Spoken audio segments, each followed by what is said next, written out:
ಶ್ರುತಿಸ್ಮೃತಿಪುರಾಣಾನಾಂ ಆಲಯಂ ಕರುಣಾಲಯಂ ನಮಾಮಿ ಭಗವತ್ಪಾದಂ ಶಂಕರಂ ಲೋಕಶಂಕರಂ. ಓಂ ಸ್ಥಾಪಕಾಯ ಚ ಧರ್ಮಸ್ಯ ಸರ್ವಧರ್ಮಸ್ವರೂಪಿಣೇ ಆತಾರವರಿಷ್ಠಾಯ ರಾಮಕೃಷ್ಣಾಯ ತೇ ನಮಃ. ವಂದೇ ತಂ ಸಚ್ಚಿದಾನಂದಂ ಯತಿವರ್ಯಂ ಮಹಾಮತಿಂ ವೇದಾಂತಸಾರಜ್ಞಂ ಸದ್ಗುರುಂ ಪ್ರಣತೋಸ್ಮ್ಯಹಂ. ಓಂ ನಮೋ ಬ್ರಹ್ಮಾದಿಭ್ಯೋ ಬ್ರಹ್ಮವಿದ್ಯಾ ಸಂಪ್ರದಾಯಕರ್ತೃಭ್ಯೋ ವಂಶಋಷಿಭ್ಯೋ ನಮೋ ಮಹದ್ಭ್ಯೋ ನಮೋ ಗುರುಭ್ಯಃ. ಅದ್ಯಾರಭ್ಯ ವೇದಾಂತಮೀಮಾಂಸಾಶಾಸ್ತ್ರಸ್ಯ ಉಪೋದ್ಘಾತರೂಪೇಣ ಸ್ಥಿತಸ್ಯ ಅಧ್ಯಾಸಭಾಷ್ಯಸ್ಯ ಯಥಾಮತಿ ವಿವರಣಂ ಕರ್ತುಂ ಸೇವಾಂ ಕರ್ತುಂ ಮಮ ಅವಕಾಶಃ ಪ್ರಾಪ್ತಃ. ತತಂ ಅಹಂ ಸರ್ವಾನ್ ಅಭಿನಂದಾಮಿ. ಮಮ ಭಾಗ್ಯವಶಾತ್ ಅತ್ರ ಶಾಂಕರಂ ಭಾಷ್ಯಂ ಸಂಸ್ಕೃತಮಾಧ್ಯಮೇನ ವಿಶೇಷೇಣ ಕನ್ನಡೇನ ಚ ಕೇವಲಂ ಸಂಸ್ಕೃತೇನ ಇತಿ ನ ಆರಂಭೆ ಸಂಸ್ಕೃತೇನ ಕಿಂಚಿದ್ ಉಕ್ತ್ವಾ ಯಥಾಮತಿ ಕನ್ನಡೇನಾಪಿ ತತ್ರಾಪಿ ಸಂವಾದರೂಪೇಣ ಕೇವಲ ಪ್ರವಚನರೂಪೇಣ ನ ಪರಸ್ಪರ ಸಂವಾದರೂಪೇಣ ಮಮ ಅತ್ರ ಅಧ್ಯಾಸಭಾಷ್ಯಸ್ಯ ವಿವರಣಂ ಕರ್ತುಂ ಇಚ್ಛಾ ಅಸ್ತಿ. ಸರ್ವೇ ಸಹಕುರ್ವಂತು ಇತಿ ಪ್ರಾರ್ಥಯೆ. ಪ್ರಥಮಂ ತಾವತ್ ಅಸ್ಮಾಕಂ ಗುರುಕುಲಂ ಹೊಳೆನರಸೀಪುರೆ ಪೂರ್ವಂ ಇದಾನೀಂ ಮುಕ್ತಿಂಗತಾಃ ಶ್ರೀ ಶ್ರೀ ಸಚ್ಚಿದಾನಂದೇಂದ್ರ ಸರಸ್ವತಿ ಸೇನಃ ತೇಷಾಂ ಚರಣಸನ್ನಿಧೌ ಸೇವಯಾ ಪರಿಪ್ರಶ್ನೇನ ಚ ಪ್ರಸ್ಥಾನತ್ರಯ ಭಾಷ್ಯಮಧೀತಂ. ಸುಬ್ರಾಯ ಶರ್ಮಾಯಃ ಇದಾನೀಂ ವರ್ತತೆ ಬೆಂಗಳೂರುನಗರೆ. ತಸ್ಯಾಹಂ ಸತೀರ್ಥ್ಯಃ ಮತ್ತೂರು ಗ್ರಾಮೆ ಏವಮೇವ ಪ್ರತ್ಯಹಂ ಶಾಂಕರಂ ಭಾಷ್ಯಂ ಅಧ್ಯಾಪಯನ್ ಯಥಾಮತಿ ಗುರುಸೇವಾಂ ಕುರ್ವನ್ ಅಸ್ಮಿ. ಇದಾನೀಂ ಸುಗಮ ಇತಿ ಶ್ರೀಚರಣಾನಾಮೇವ ವ್ಯಾಖ್ಯಾ. ವ್ಯಾಖ್ಯಾನಂ ನೈವ ಪಠಾಮ್ಯಹಂ, ಶಾಂಕರಂ ಭಾಷ್ಯಮೇವ ಪ್ರಥಮತಃ ಪಠಾಮಿ. ವ್ಯಾಖ್ಯಾನಂ ತು ಯದಾ ಅಪೇಕ್ಷಿತಂ ತಾವದೇವ. ಯತಃ ಪಂಚಭಿರ್ದಿನೈಃ ಪಂಚಭಿರ್ವಾ ತ್ರಿಭಿರ್ವಾ ನ ಜಾನೇಹಂ ಯಥಾ ಅವಕಾಶಃ ಷಡ್ದಿನಾನಿ ಸ್ಯಾತ್ ಪಶ್ಯಾಮಃ ದ್ರಕ್ಷ್ಯಾಮಃ ಯಥಾ ಭವತಿ. ಪಂಚದಿನಾನಿ ತು ಅವಶ್ಯಂ ವಸಾಮೀತಿ ನಿಶ್ಚಯಃ. ಭಾಷ್ಯಂ ಅತ್ಯಂತಂ ಪ್ರಸನ್ನ ಗಂಭೀರಂ ಪ್ರಾಯೇಣ ಅಸ್ಮಿನ್ ಜಗತಿ ಶಾಂಕರಂ ಭಾಷ್ಯಂ ಸರ್ವಥಾ ಸರ್ವಹೃದಯೇಷು ವಿಲಸತಿ.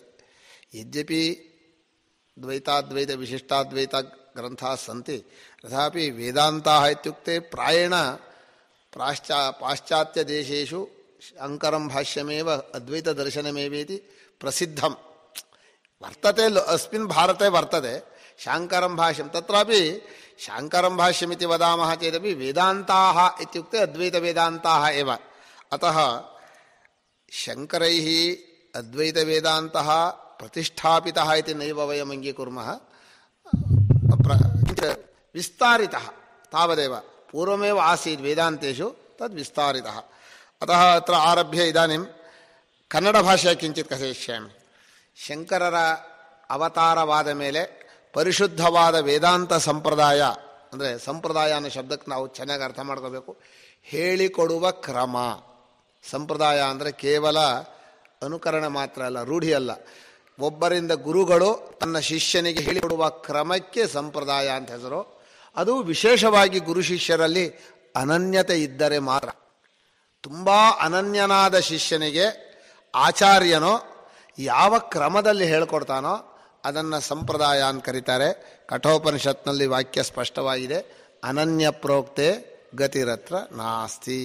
ಆದ್ದರಿಂದ ಪರಮ ಪ್ರೇಮನಾದ ಆಚಾರ್ಯರು, ಪರಮ ದಯಾಳುವು, ತನ್ನ ಅತ್ಯಂತ ಪ್ರೀತಿಪಾತ್ರನಾದ ಶಿಷ್ಯನಿಗೆ ಯಾವ ಕ್ರಮದಲ್ಲಿ ಹೇಳ್ಕೊಡ್ತಾರೋ ಆ ಕ್ರಮಕ್ಕೆ ಸಂಪ್ರದಾಯ ಅಂತ ಹೆಸರು.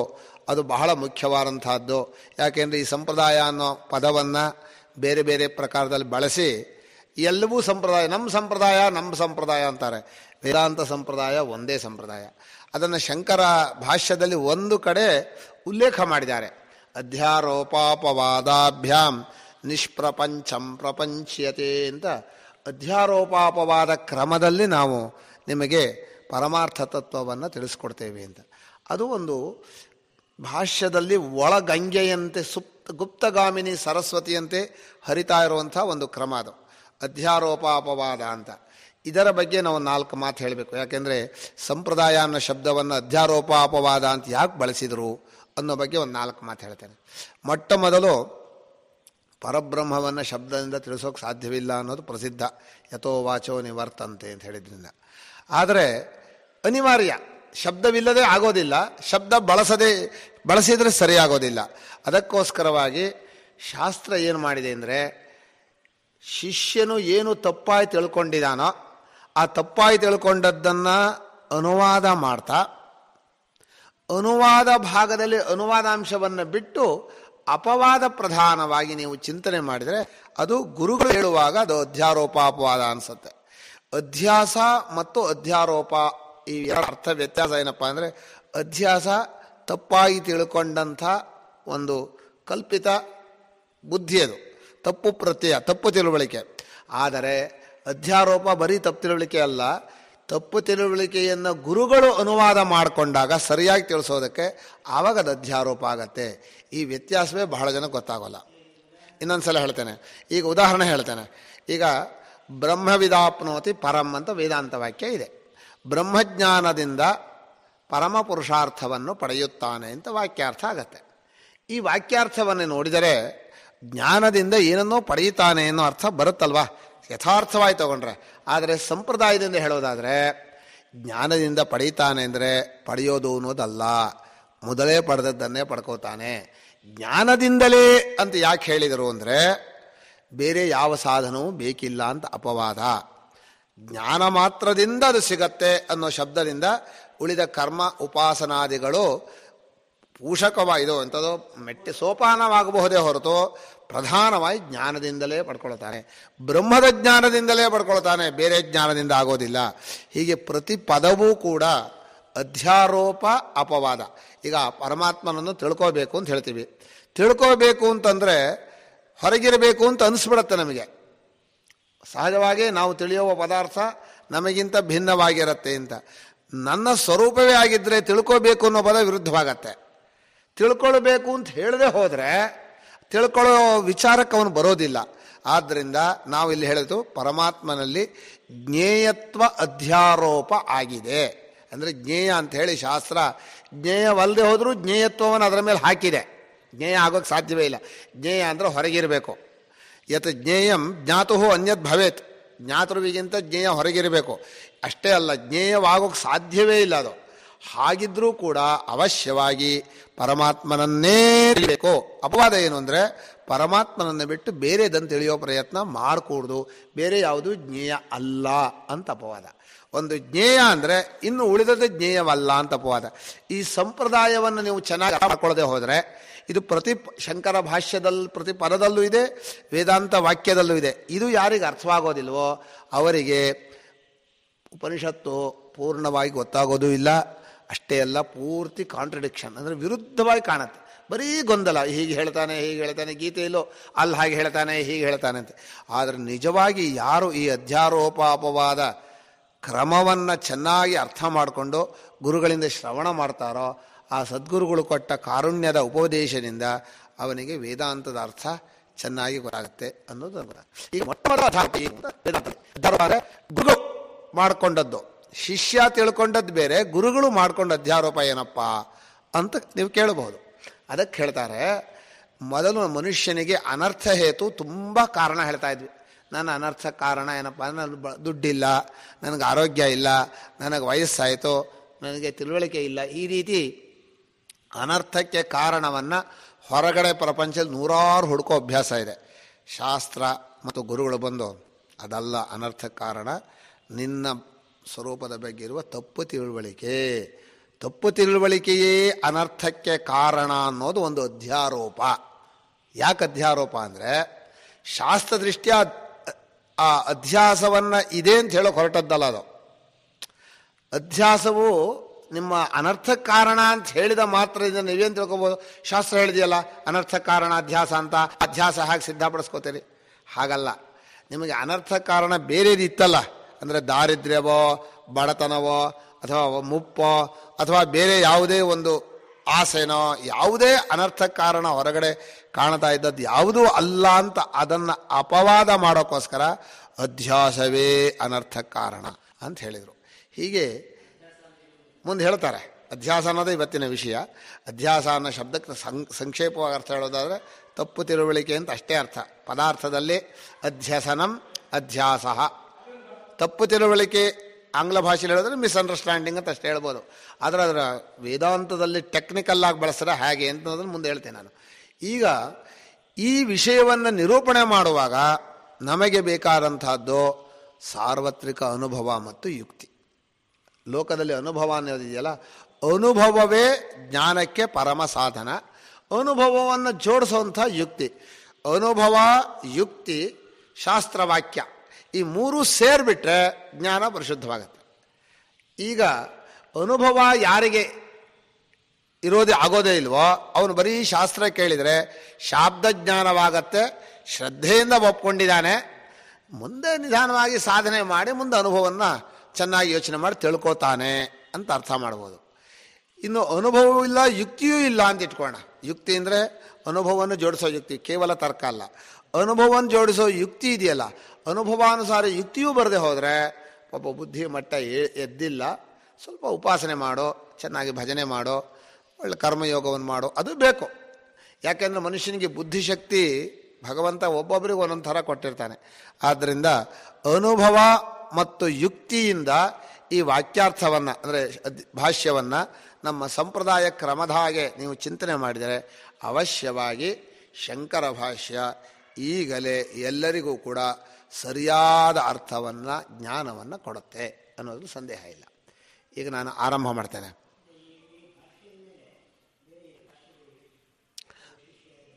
ಅಲ್ಲ, ಭಾಷ್ಯದಕ್ಕೆ ವ್ಯಾಖ್ಯಾನವಾಗಿ ಪ್ರಸಿದ್ಧವಾಗಿ ಎರಡು ಬಂದಿದೆ. ಭಾಮತಿ ಪ್ರಸ್ಥಾನ, ವಿವರಣ ಪ್ರಸ್ಥಾನ, ಅಂದರೆ ಪಂಚಪಾರಿಕಾ ಪ್ರಸ್ಥಾನ ಅಂತ ಎರಡು ಬಂದಿದೆ.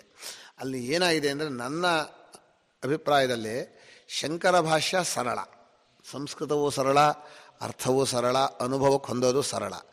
ಆ ವ್ಯಾಖ್ಯಾನ ಇದೆಯಲ್ಲ, ವ್ಯಾಖ್ಯಾನ ನಿಮಗೆ ಗೊತ್ತಾಗಬೇಕಾದ್ರೆ ತರ್ಕಶಾಸ್ತ್ರ ಓದಬೇಕು. ತರ್ಕಶಾಸ್ತ್ರ ಏನಾಗಿದೆ ಅಂದರೆ, ತರ್ಕಶಾಸ್ತ್ರ ಓದಬಾರದು ನಾನು ಹೇಳ್ತಾ ಇಲ್ಲ, ತರ್ಕಶಾಸ್ತ್ರದಲ್ಲಿ ಶಬ್ದಗಳು ಬಹಳ ಅನುಭವಕ್ಕೆ ಗೋಚರವಾಗೋದು ಕಡಿಮೆ.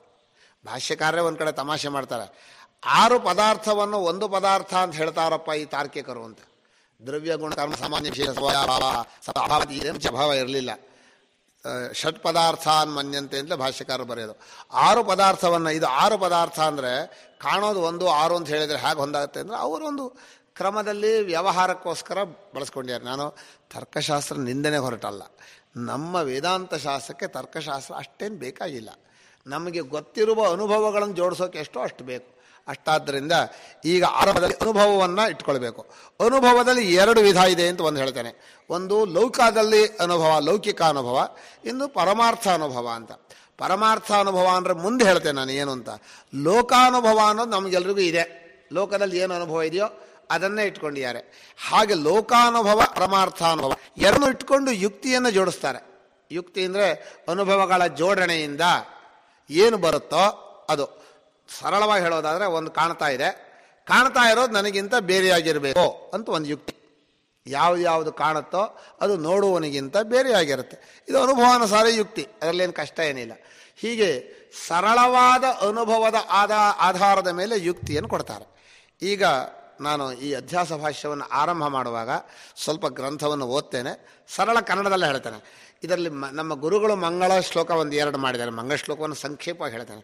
ಸರ್ವಾತ್ಮ ಸರ್ವದೃಗ್ಯೋಸೌ ಸರ್ವಾಧ್ಯಾಸ ನಿರಾಸಕೃತ ಸತತಂ ಸನ್ನಿಧತ್ತಾಮೆ ಹೃದಯೇ ಪರಮಶಿವ.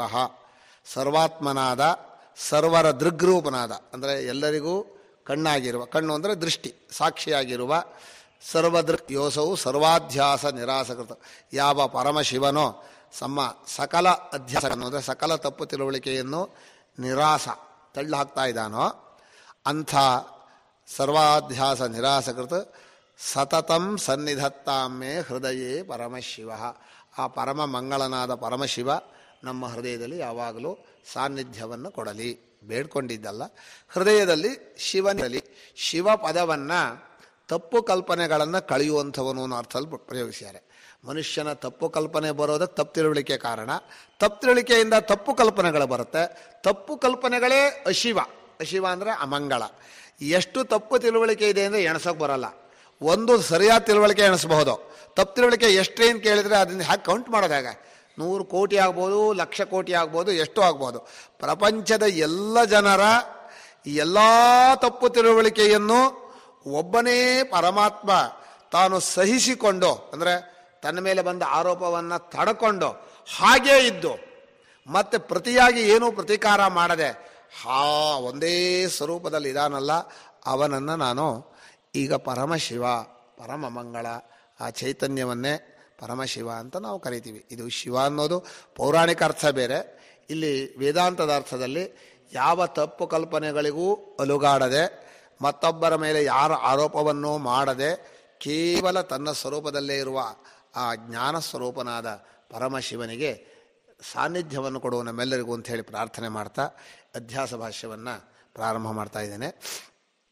ಒಂದು ಸ್ವಲ್ಪ ಭಾಗ ಓದ್ತೇನೆ. ಈಗ ನಮ್ಮ ಬಾಯಲ್ಲೇ ಬರುತ್ತೆ, ನಾವು ಅಧ್ಯಾಸ ಭಾಷ್ಯವನ್ನು ಕಂಠಪಾಠವೇ ಮಾಡಿರೋದು.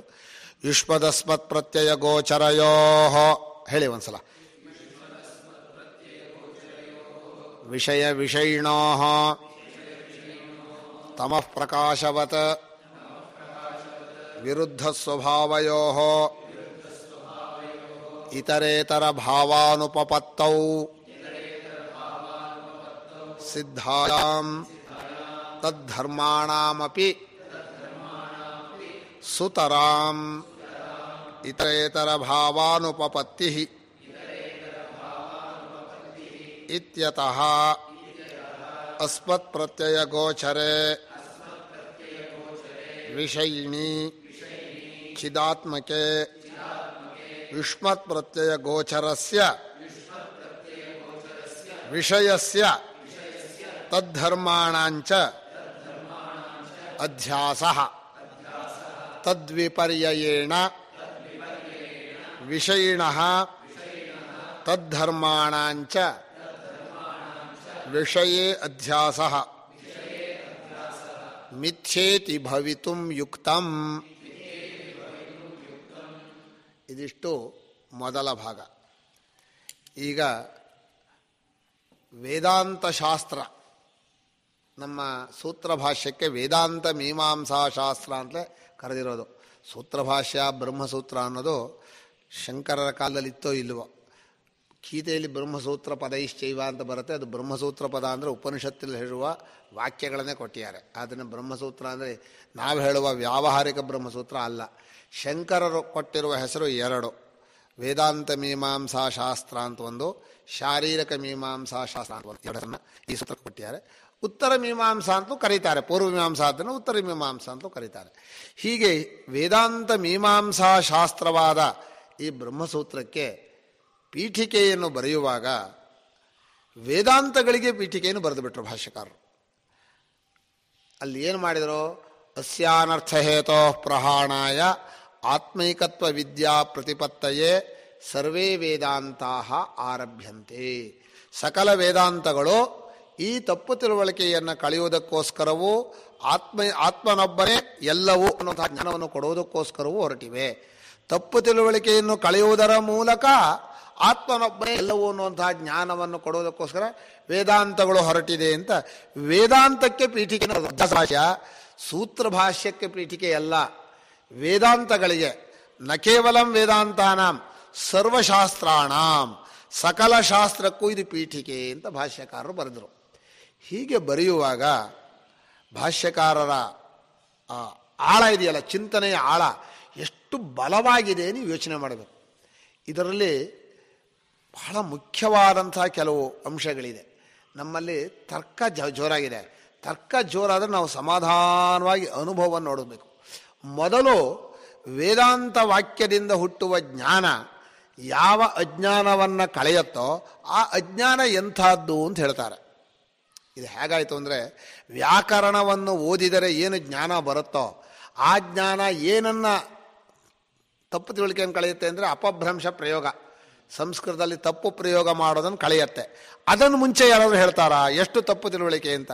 ಭಾಷ್ಯಕಾರರು ಪತಂಜಲ ಭಾಷೆ ಹೇಳ್ತಾರೆ, ಗಾವ ಗೋತೋ ಗೋಣಿ ಗೋಲತಿಕ ಇತ್ಯಾದಯ ಅಪಭ್ರಂಶ ಅಂತ. ಗೋ ಶಬ್ದ, ಗೌ ಅಂತ ಸಾಧು ಶಬ್ದ, ಅಪಶಬ್ದ ಎಷ್ಟು ಅಂತ ಎಣಸೋಕೆ ಬರುತ್ತೋ? ಆಗೋದಿಲ್ಲ. ಆದ್ದರಿಂದ ಎಲ್ಲೂ ಕೂಡ ಶಾಸ್ತ್ರದಲ್ಲಿ ಇದರ ಜ್ಞಾನ ಹೇಳ್ತೀವಿ ಅಂತ ಹೇಳ್ತೀವಿ ಹೊರತು ಆ ಜ್ಞಾನದಿಂದ ಕಳೆಯಬೇಕಾದ ಅಜ್ಞಾನದ ವಿವರಣೆ ಎಲ್ಲೂ ಇಲ್ಲ. ಇಲ್ಲಿ ಮಾತ್ರ ಉಂಟು. ಕಾರಣ ಇದೆ.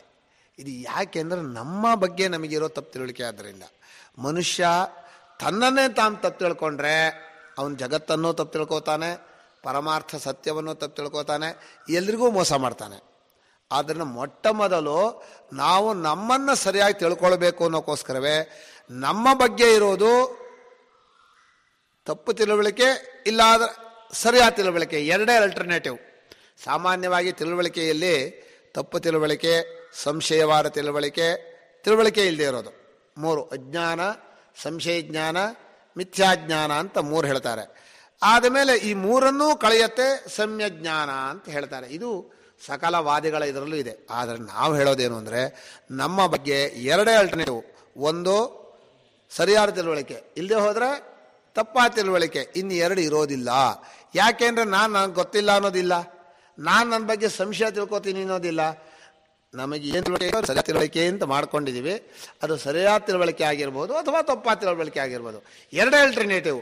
ಆದ್ದರಿಂದ ಇದು ಬಹಳ ಮುಖ್ಯ. ಅಧ್ಯಾಸ ಭಾಷ್ಯದಲ್ಲಿ ಈ ಅಧ್ಯಾಸ ಪದ ಇದೆಯಲ್ಲ, ಇದನ್ನು ಚೆನ್ನಾಗಿ ಅರ್ಥ ಮಾಡಿಕೊಂಡ್ರೆ ಮುಂದಿನ ಭಾಗವನ್ನು ಅರ್ಥ ಮಾಡ್ಕೊಳ್ಳೋದು ಬಹಳ ಮುಖ್ಯವಾದ್ದು. ಆದ್ದರಿಂದ ಇಲ್ಲಿ ಆರಂಭದಲ್ಲಿ ಏನು ಮಾಡಿದ್ದಾರೆ, ಅನುಭವವನ್ನು ಯುಕ್ತಿಯಿಂದ ಆಕ್ಷೇಪಣೆ ಮಾಡ್ತಾ ಇದ್ದಾನೆ.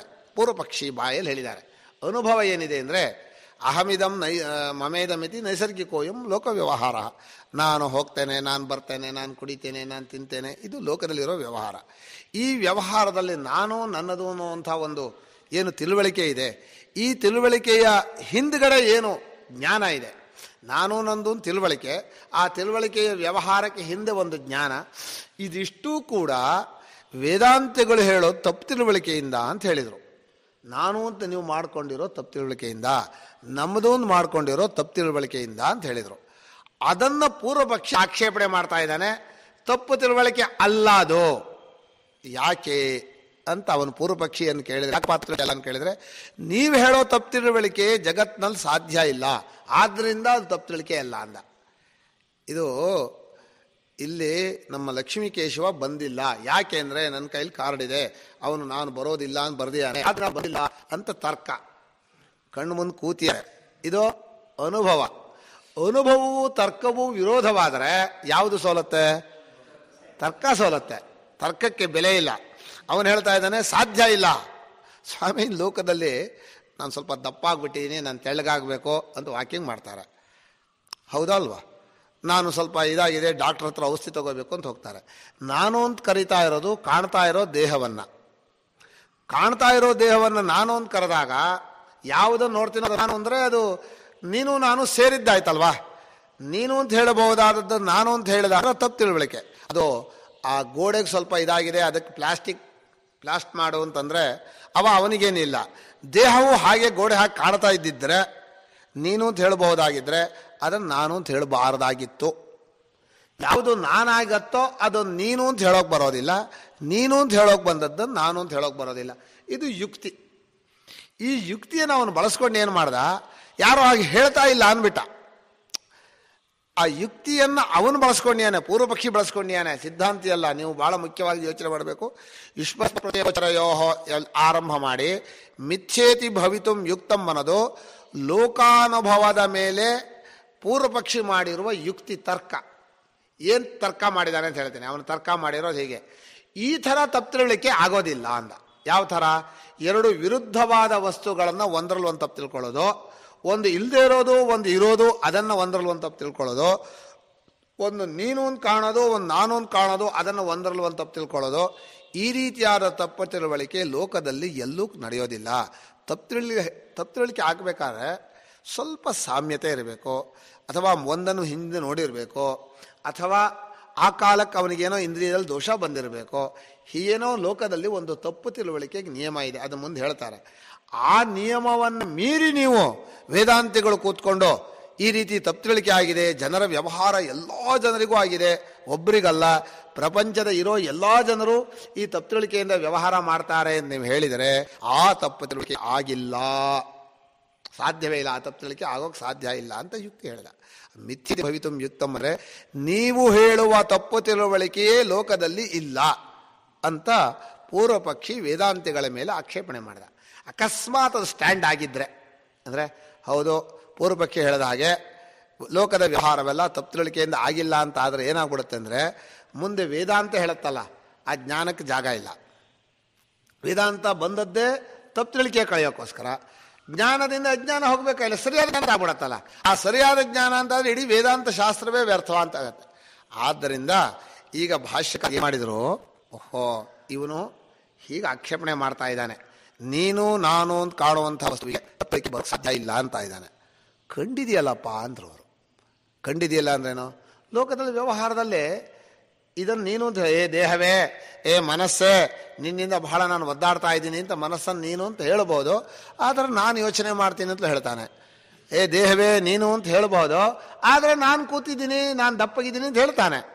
ಅಯ್ಯೋ ಈ ಕಣ್ಣಲ್ಲಿ ಎಂಥದೋ ಕ್ಲೇಶ ಬಂದುಬಿಟ್ಟಿದೆ, ಈ ಕಣ್ಣು ನಿನ್ನಿಂದ ಕಷ್ಟಪಡ್ತಾ ಇದ್ದೀನಿ ಅಂತ ಕಣ್ಣನ್ನು ನೀನು ಅಂತ ಹೇಳ್ಬೋದು, ನನ್ನ ಕಣ್ಣು ನಾನು ತುಂಬ ಚೆನ್ನಾಗಿ ನೋಡ್ತೀನಿ, ನಾನು ಬಹಳ ಇದೆ ನಾನು ಅಂತ ಹೇಳ್ತಾನೆ. ಹೀಗೆ ನೀನು ಅಂತ ಹೇಳೋದನ್ನು ನಾನು ಅಂತ ಹೇಳಿದಾಗ ಲೋಕದಲ್ಲಿ ಇದೆಯಲ್ಲ. ಏನು ಒಂದಾಗಿದೆ ಅಂದರೆ ನಾನು ಅನ್ನೋದು ದೇಹೇಂದ್ರಿಯಗಳಿಗಿಂತ ಬೇರೆಯಾಗಿ ಒಂದು ಕಡೆ ಇದ್ದದ್ದನ್ನು ಯಾರೂ ಕಂಡೇ ಇಲ್ಲ. ಇದೇ ನಾನು ಅಂತ ಮಾಡ್ಕೊಂಡ್ಬಿಟ್ಟಿದ್ದಾರೆ. ಈ ಆಗ್ಬಿಟ್ಟಿದೆ ಅಂದರು, ಇದು ಅನುಭವ, ಇದು ಲೋಕಾನುಭವ. ಪೂರ್ವ ಪಕ್ಷಿ ಆಗೋಕ್ಕೆ ಸಾಧ್ಯ ಇಲ್ಲ ಅಂದ, ಲೋಕದಲ್ಲಿ ಆಗಿದೆಯಲ್ಲ ಅಂದರು.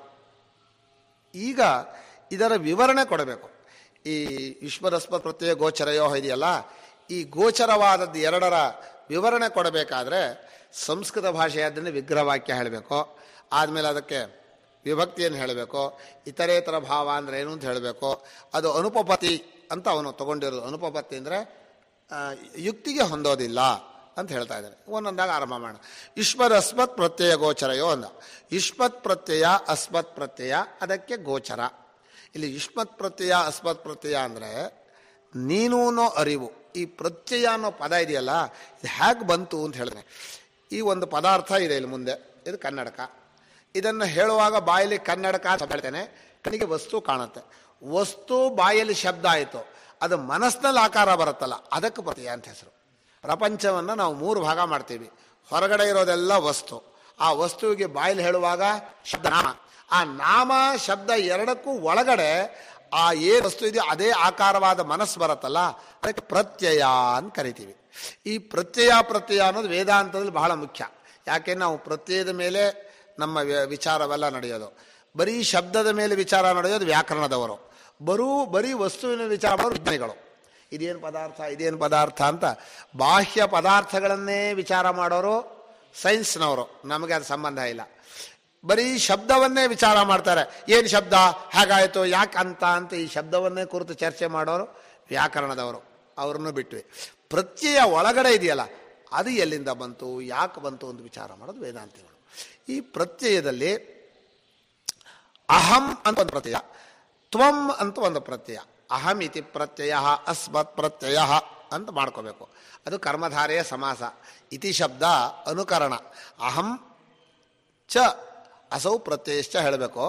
ಹಾಗೆ ಹೇಳಲ್ಲ. ಅಹಮಿತಿ ಪ್ರತ್ಯಯ. ಹಿಮಾಲಯ ಇತಿ ಪರ್ವತಃ, ಹಿಮಾಲಯ ಪರ್ವತಃ ಅಂತ ಕರ್ಮಧಾರೆಯ ಸಮಾಸ ಮಾಡಿದಾಗೆ ಅಹಮಿತಿ ಪ್ರತ್ಯಯ ಅಹಂ ಪ್ರತ್ಯಯ, ತ್ವಮಿತಿ ಪ್ರತ್ಯಯ ಯುಷ್ಮತ್ ಪ್ರತ್ಯಯ ಅಂತ ಸರಳವಾಗಿ ಮಾಡಬೇಕು. ಅದರಲ್ಲಿ ಏನು ಅಂದರೆ ಅನುಕರಣೆ ಮಾಡುವಾಗ ಆ ಪದವನ್ನೇ ಹೇಳ್ಬೋದು, ಅಥವಾ ಆ ಪದವನ್ನು ಲೋಕದಲ್ಲಿ ಹೇಗೆ ಹೇಳ್ತಾರೋ ಹಾಗೆ ಹೇಳ್ಬೋದು. ಲೋಕದಲ್ಲಿ ಅಹಂ ಅಂತ ಒಂದು ಪ್ರತ್ಯಯ ಬರುತ್ತೆ, ನಾನು ಅಂತ ಒಂದು ಪ್ರತ್ಯಯ ಬರುತ್ತೆ. ಈ ನಾನು ಪ್ರತ್ಯಯ ಯಾವಾಗಲೂ ನಮಗೆ ಹತ್ರ ಬಹಳ, ಅದು ಮುಖ್ಯವಾದ್ದು. ನಾನು ಅಂದ್ರೆ ಏನು ಗೊತ್ತಾ ಅಂತ ನಾನು ಅನ್ನೋದನ್ನು ಹುಟ್ಟಿದಾರಭ್ಯ ಸಾಕಿ ಅದರ ಸುತ್ತ ಮುಂದೆ ನಮ್ಮಲ್ಲಿ ಒಂದು ಮೇಟಿ ಗೂಟ ಕಟ್ಟಿ ಸುತ್ತ ಕಟ್ತಾರಲ್ಲ, ಹಾಗೆ ನಾನು ಅನ್ನೋ ಮುಂದೆ ನಂದು ಕಟ್ಕೊಂಡ್ಯಾನೆ, ನನ್ನ ಭಾಷೆ ಕಟ್ಕೊಂಡ್ಯಾನೆ, ನನ್ನ ಜನ ಕಟ್ಕೊಂಡ್ಯಾನೆ, ನಮ್ಮೂರು ಎಲ್ಲ ನಾನು ಅನ್ನೋ ಸುತ್ತ ಕಟ್ಕೊಂಡವರು. ನಾನು ಅನ್ನೋದು ಬಿದ್ದೋಗ್ಬಿಟ್ರೆ ಇದಷ್ಟು ಬಿದ್ದೋಗ್ಬಿಡುತ್ತೆ. ಆದರೆ ನಾನು ಅನ್ನೋ ಪ್ರತ್ಯಯ ಬಹಳ ಮುಖ್ಯ. ಆ ನಾನು ಅನ್ನೋ ಪ್ರತ್ಯಯ ಇದೂ ಅನ್ನೋ ಪ್ರತ್ಯಯ ನೀನು ಅನ್ನೋ ಪ್ರತ್ಯಯ ಎರಡು ಮಾಡ್ಕೊಳತ್ತೆ. ಇದೂ ಅನ್ನೋ ಪ್ರತ್ಯಯ ವಸ್ತು ಬಗ್ಗೆ ಇರಬಹುದು, ನೀನು ಅನ್ನೋ ಪ್ರತ್ಯಯ ನನಗೆ ಮುಂದ್ಗಡೆ ಎದುರುಗಡೆ ನಿಂತಿರೋದು ಮಾತ್ರ ನೀನು ಅನ್ನೋ ಪ್ರತ್ಯಯ. ಅದು ಯಾಕೆ ನೀನು ಅನ್ನೋ ಪ್ರತ್ಯಯ ಯಾಕೆ ತಗೊಂಡು ಅಂದರೆ ದೇಹಾದಿಗಳನ್ನ ಇದೂ ಅನ್ನೋ ಪ್ರತ್ಯಯಿಂದ ಹೇಳ್ಬೋದಾಯಿತು, ಆದರೆ ವಿರೋಧ ಕಾಣಲ್ಲ.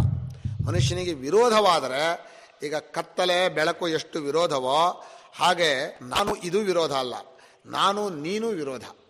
ಆದ್ದರಿಂದ ಭಾಷ್ಯಕಾರ ಹೇಳಿದರು, ನಾನು ಅನ್ನೋ ಪ್ರತ್ಯಯ ನೀನು ಅನ್ನೋ ಪ್ರತ್ಯಯ ಎರಡು ವಿರುದ್ಧವಾದಂಥ ವಸ್ತುಗಳು. ನಾನು ಅನ್ನೋ ಪ್ರತ್ಯಯ ಗೋಚರವಾಗೋನು ಯಾರು, ನೀನು ಅನ್ನೋ ಪ್ರತ್ಯಯ ಗೋಚರವಾಗೋನು ಯಾವುದು ಅನ್ನೋದನ್ನು ನೋಡ್ಕೊ.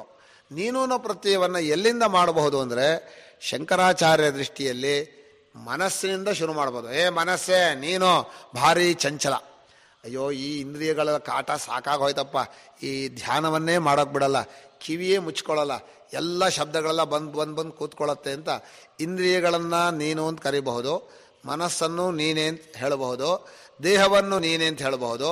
ಇನ್ನು ಹೊರಗಿನ ಯಾವ ಪದಾರ್ಥವನ್ನು ನೀನು ನೀನು ಅಂತ ಹೇಳ್ಬೋದು.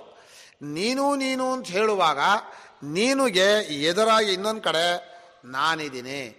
ನಾನು ನೀನಾಗೋದಿಲ್ಲ, ನೀನು ನಾನಾಗೋದಿಲ್ಲ. ನೀನು ಅನ್ನೋ ಪದಾರ್ಥ ನಾನಲ್ಲ, ನಾನು ಅನ್ನೋ ಪದಾರ್ಥ ನೀನಲ್ಲ. ಇಲ್ಲಿ ಶಂಕರಾಚಾರ್ಯ ಏನು ಮಾಡಿದರು ಅಂದರೆ ನಾನು ಅನ್ನೋ ಪದಾರ್ಥ ಯಾವುದು ಅಂತ ಹೇಳಲಿಲ್ಲ. ನೀವು ಇಲ್ಲೇ ಶುರು ಮಾಡಿ ಹಾಗಾದ್ರೆ ಹೇಳ್ರೆ ನಾನು ಅನ್ನೋ ಪದಾರ್ಥ ಯಾವುದು ನೀವು ಕೇಳಬಾರ್ದು. ಶಂಕರರು ಏನು ಮಾಡಿದ್ರು, ಲೋಕದಲ್ಲಿ ನಾನು ನೀನು ಎರಡು ವಿರುದ್ಧ ಪದಾರ್ಥಗಳು ಹೌದೋ ಅಲ್ವೋ? ಹೌದು. ವಿರುದ್ಧ ಪದಾರ್ಥಗಳಲ್ಲಿ ತಪ್ಪು ತಿಳಿಕೆ ಬರುತ್ತೆ ಅಂದರೆ ಬರೋದಿಲ್ಲ. ಆ ಬಿಸಿಲನ್ನು ನೋಡ್ತಾ ಕತ್ತಲೆ ಇದೆ ಅಂತ ಯಾರೋ ತಪ್ಪು ತಿಳ್ಕೊತಾರ? ಸಾಧ್ಯನೇ ಇಲ್ಲ. ಬಿಸಿಲನ್ನು ಕತ್ತಲೆ ಅಂತ ತಿಳ್ಕೊಳ್ಳೋದು ಅಥವಾ ಬೆಂಕಿಯನ್ನು ಐಸು ಅಂತ ತಿಳ್ಕೊಳ್ಳೋದು ವಿರುದ್ಧ ಧರ್ಮವಾದ ಎರಡು ಪದಾರ್ಥಗಳಲ್ಲಿ ತಪ್ಪು ತಿಳುವಳಿಕೆ ಬರೋದಿಲ್ಲ ಅನ್ನೋದನ್ನೇ ಮೊದಲನೇ ಪ್ಯಾರಾದಲ್ಲಿ ಹೇಳಿದವನು. ಇದು ಸುಳ್ಳು ಸ್ವಾಮಿ, ನೀವು ಹೇಳೋ ತಪ್ಪು ತಿಳುವಳಿಕೆ ಜಗತ್ತಲ್ಲಿ ಯಾರಿಗೂ ಇಲ್ಲ, ಸುಮ್ಮನೆ ಯಾಕೆ ಹೇಳ್ತೀರಿ ಅಂತ ವೇದಾಂತಿಗಳ ಮೇಲೆ ನೇರಾಗಿ ಅಟ್ಯಾಕ್ ಮಾಡಿದ್ದಾನೆ. ಫಸ್ಟ್ ಅಟ್ಯಾಕಿಂಗ್ ಯಾವುದು ಅಂದರೆ ನೀವೇ ಹೇಳುವ ಜ್ಞಾನ ಲೋಕದಲ್ಲಿ ಯಾರಿಗೂ ಇಲ್ಲ, ಹಾಗೇ ಇಲ್ಲ. ಲೋಕದಲ್ಲಿ ವ್ಯವಹಾರ ಮಾಡ್ತಾರೋ ಸಮ್ಯಜ್ಞಾನವೇ ಅದು, ತಿಳುವಳಿಕೆನೆ. ಯಾತಕ್ಕೆ ಮಿಥ್ಯಾಜ್ಞಾನ ಅಂತ ಹೊಡ್ಕೋತೀರಿ ಅಂಥೇಳಿ ಪೂರ್ವ ಪಕ್ಷಿ ವೇದಾಂತಿಗಳ ಮೇಲೆ ಆಕ್ಷೇಪಣೆ ಮಾಡ್ದ. ಇದೇ ಪ್ರಾರಂಭ. ಇದು ಭಾಳ ಮುಖ್ಯ. ಇಲ್ಲಿ ಕಾಣುತ್ತೆ ಅನುಭವ ತಾನೆ, ಲೋಕಾನುಭವವೂ ಇದೆ, ತಪ್ಪು ತಿಳುವಳಿಕೆ ನಿಯಮವೂ ಇದೆ. ಈಗ ಇಲ್ಲಿ ಏನಾಗ್ಬಿಡ್ತು ಅಂದರೆ ನಿಜವಾಗಿ ವೇದಾಂತವನ್ನು ಅಧ್ಯಯನ ಮಾಡಿದವರಿಗೆ ಮುಂದೆ ಗೊತ್ತಾಗತ್ತೆ, ನಾನು ಅನ್ನೋ ಪ್ರತ್ಯಯ ಬರಬೇಕಾದರೆ ಮಿಕ್ಸ್ ಆಗಿಬಿಟ್ಟಿದೆ. ದೇಹ ಇಂದ್ರಿಯ ಮನಸ್ಸನ್ನು ಒಂದು ಕಡೆ ಇಟ್ಟು ಈ ಕಡೆ ನಾನು ಅಂತ ಇರೋಕ್ಕೆ ಬರೋಲ್ಲ. ಅದರಲ್ಲಿ ಯಾವುದೋ ಒಂದನ್ನು, ಆ ಗುಣವನ್ನೋ ಕ್ರಿಯೆಯನ್ನೋ ಅಂದರೆ ಯೋಚನೆ ಮಾಡೋ ಕ್ರಿಯೆಯನ್ನೋ ಅಥವಾ ತುಂಬ ಭಯವಾದ ಮನಸ್ಸನ್ನು ನನಗೆ ಭಯ ಆಗ್ತಾ ಇದೆ ಅಂತಾನೆ. ಮನಸ್ಸಲ್ಲಿ ಭಯ ಇದೆ, ನಂಗೆ ಭಯ ಆಗ್ತಾ ಇದೆ. ಮನಸ್ಸಲ್ಲಿ ಸಿಟ್ಟಿದೆ, ನನಗೆ ಸಿಟ್ಟಾಗಿದೆ. ಮನಸ್ಸಿನಲ್ಲಿ ಏನೋ ಚಿಂತೆ ಇದೆ, ನನಗೆ ಚಿಂತೆ ಆಗ್ತಾ ಇದೆ. ಅದು ಗುಣ. ಯೋಚನೆ ಮಾಡೋದು, ನಾನೇ ಯೋಚನೆ ಮಾಡ್ತಾ ಇದ್ದೀನಿ, ನಾನು ತುಂಬ ಚೆನ್ನಾಗಿ ಹೇಳ್ತಾ ಇದ್ದೀನಿ ಅಂತ ಆ ಮನಸ್ಸಿನ ಕ್ರಿಯೆಯನ್ನು ತನ್ನ ಮೇಲೆ ಹಾಕೋತಾನೆ, ಮನಸ್ಸಿನ ಗುಣವನ್ನು ತನ್ನ ಮೇಲೆ ಹಾಕೋತಾನೆ. ಲೋಕದಲ್ಲಿ ಇದೆ ಇದು.